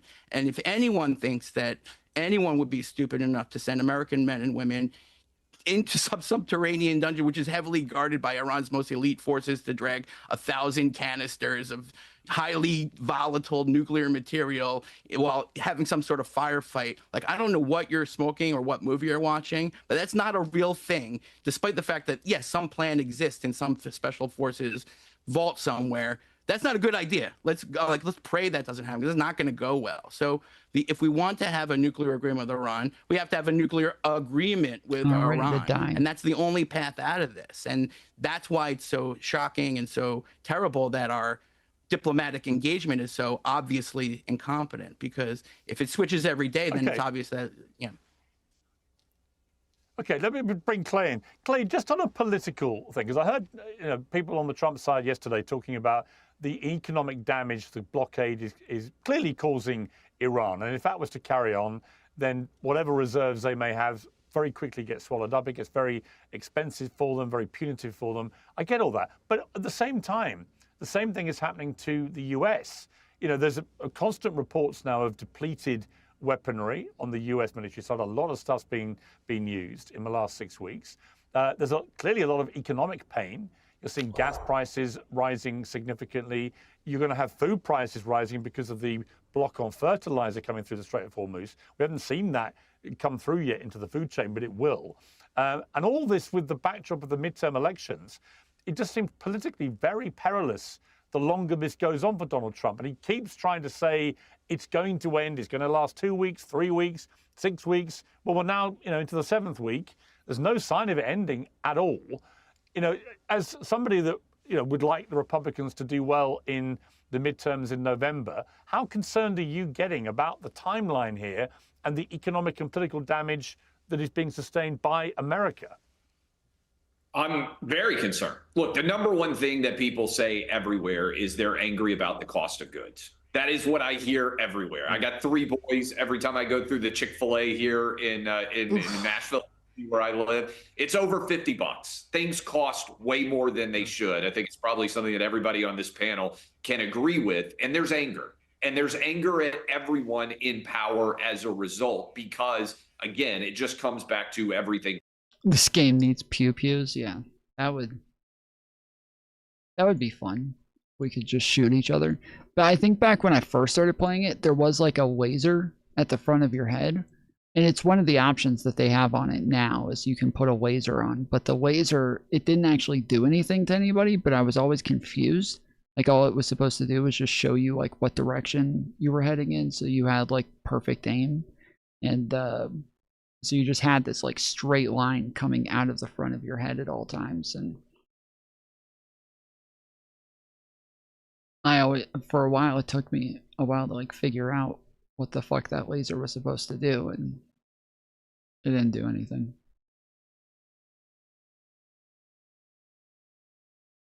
It costs more. And so when gas, which was actually one of the things that would become more affordable, was under $3 a gallon, people felt better. Now that it's over $4, people get angry. Here's what I would say, Piers. President Trump is not actually making short-term calculations here. I believe really in his heart, President... No fucking shot, dude. There's no way you see what's happening right now and you think President Trump is not making short-term calculations. Bull fucking shit. Did you not hear like the list of like different kind of sections this war has been in where, yes, initially supposedly we're just going in to back up Israel, then we're going in to stop them from enriching uranium. Then we're going in to open up the Strait of Hormuz. Like the whole thing just keeps changing. What the purpose of the war, what it is we're fighting for, what it is the threats are there to achieve. Like everything just keeps changing drastically from one day to the next.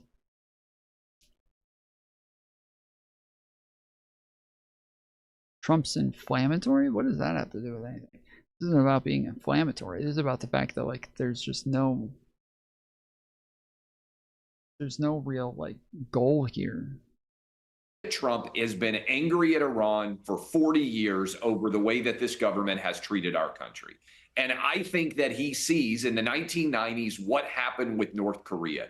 I bet if you got Bill Clinton on right now, Piers, and you asked him, okay, other than the blowjob from an intern in the Oval Office, what do you regret the most from your tenure in the 1990s? I bet he would say letting North Korea get a nuclear weapon, because it was eminently rational of a crazy regime to get it. And once you have a nuclear weapon, as you just heard, I think most people would agree here too, you can't do anything to the party that is in control of a country that has a nuclear weapon. Ask Ukraine, they gave it up. And I think that's why Russia invaded them. I don't say everybody would agree. The curly-headed guy in the middle doesn't seem to agree. So oddly, that is definitely a huge part of it. So I don't know why he acted like that was a weird argument. Like that is like the fundamental problem with Iran having a nuke. That is like the issue. Would have ever invaded if Ukraine had kept their nukes. Okay, so it's eminently rational for Iran to pursue nuclear weapons, and I believe it's also eminently rational for us to try to keep those nuclear weapons from being there. Now, this isn't a choice though that's being made for the next 6 months. It's a choice that's being made in Trump's mind for the next 20 years. And here's where people are going to disagree with me. Here's how I see this ending, Piers. I don't see any solution other than President Trump wants to prove this is not Iraq. This is not a futile multi-trillion-dollar loss of financial might for the United States, not to mention thousands of lost lives. And for what? It's not Afghanistan. And for what? I think President Trump wants the nuclear dust, as he calls it, in the possession of the United States to prove. Does he call it dust because he's been lying the whole time, saying that he already destroyed it all? And then he went back on it and was like, no, this is new nuclear, this is new uranium. And then now he's realizing that he's like massively contradicting himself. So now he has to pretend as though this is the uranium that he already destroyed. So he's just calling it dust as though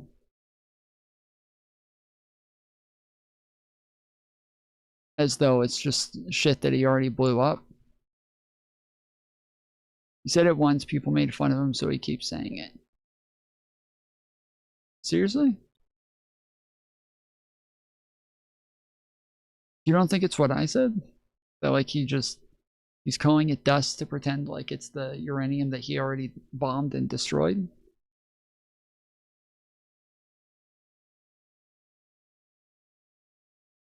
Unlike the war with Iraq that George W. Bush led us all astray in, this is one where there were weapons of mass destruction, and we went and we seized them. Now, that is a cinematic ending for a president who has a cinematic scope of how stories like these should go. I think that's ultimately the resolution. And here, let me throw a little wrinkle in, Piers.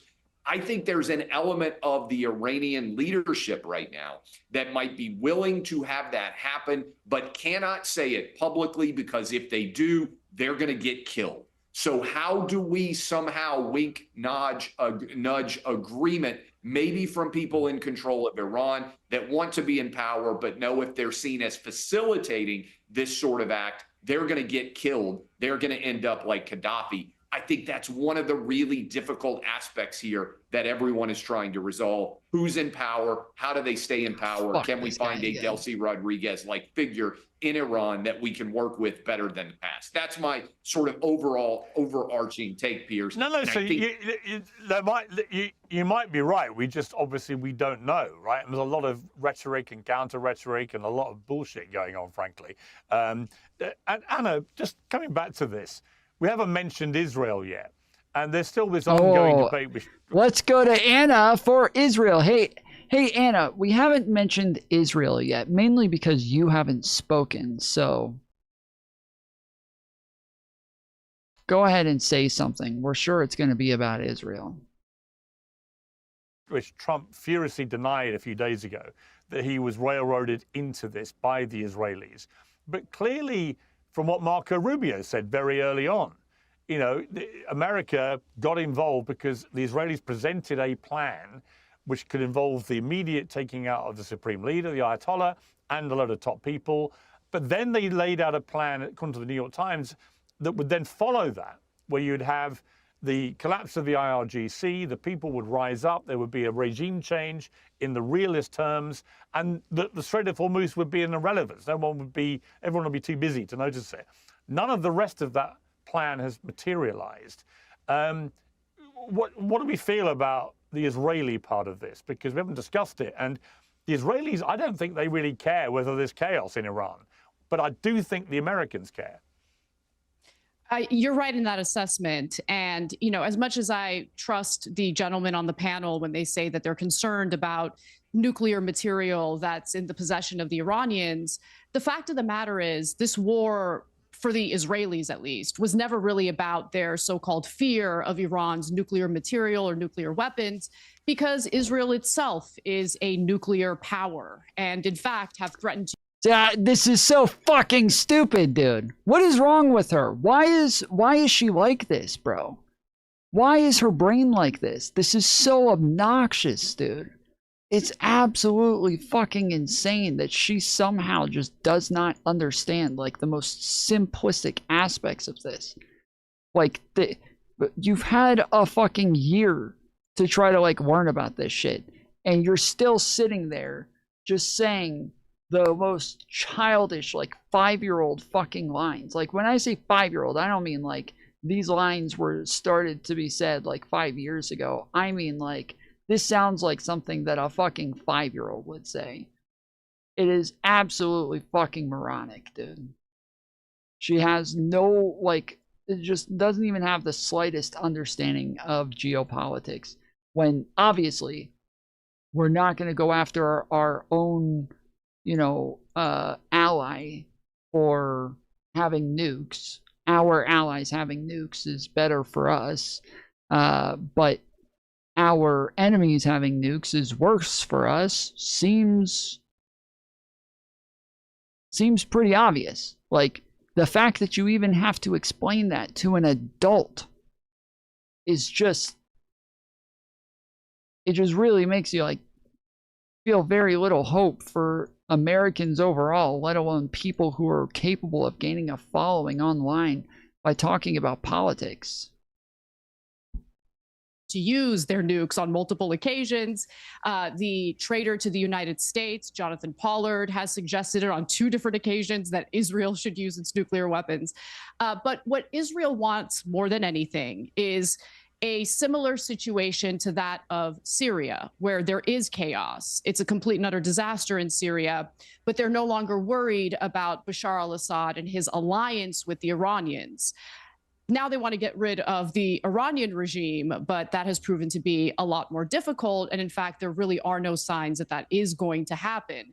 I mean, when you really think about so many different elements of Iran as a country, right? I think Trump doesn't understand Iranian culture. So when he issues these insane threats of like wiping out their civilization or bombing. Bro, that guy just got the biggest fucking W there. He just took out like, he just got like 4 of the top 5 guys just right there in a fucking row. I was in first place. I had over 40,000 right there. Sheesh, dude. That guy, he's going to be sitting there with like fucking 80 points on the edge of the board with nobody else around him. There's nobody else there. Just like all of the biggest guys just fighting each other right there at the edge. That was insane, bro. All right, I'm going to head out. I will be back on tomorrow. Do me a favor. Make sure if you're not in the Discord yet, you join the Discord now, okay? Link is in the description. We're creating an army of libs. Totally cucked, beta cuck liberals, shit libs, all of the above, okay? Make sure you join the Discord. We're all in there. We'll all be there after stream ends. Link is in the description. Then also, hang out for just a minute. When we go through the outro, refresh once the stream ends, and then leave a comment. That is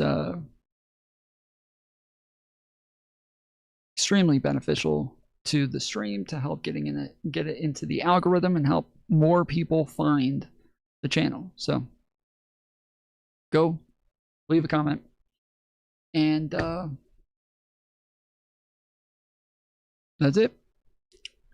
Later, fools.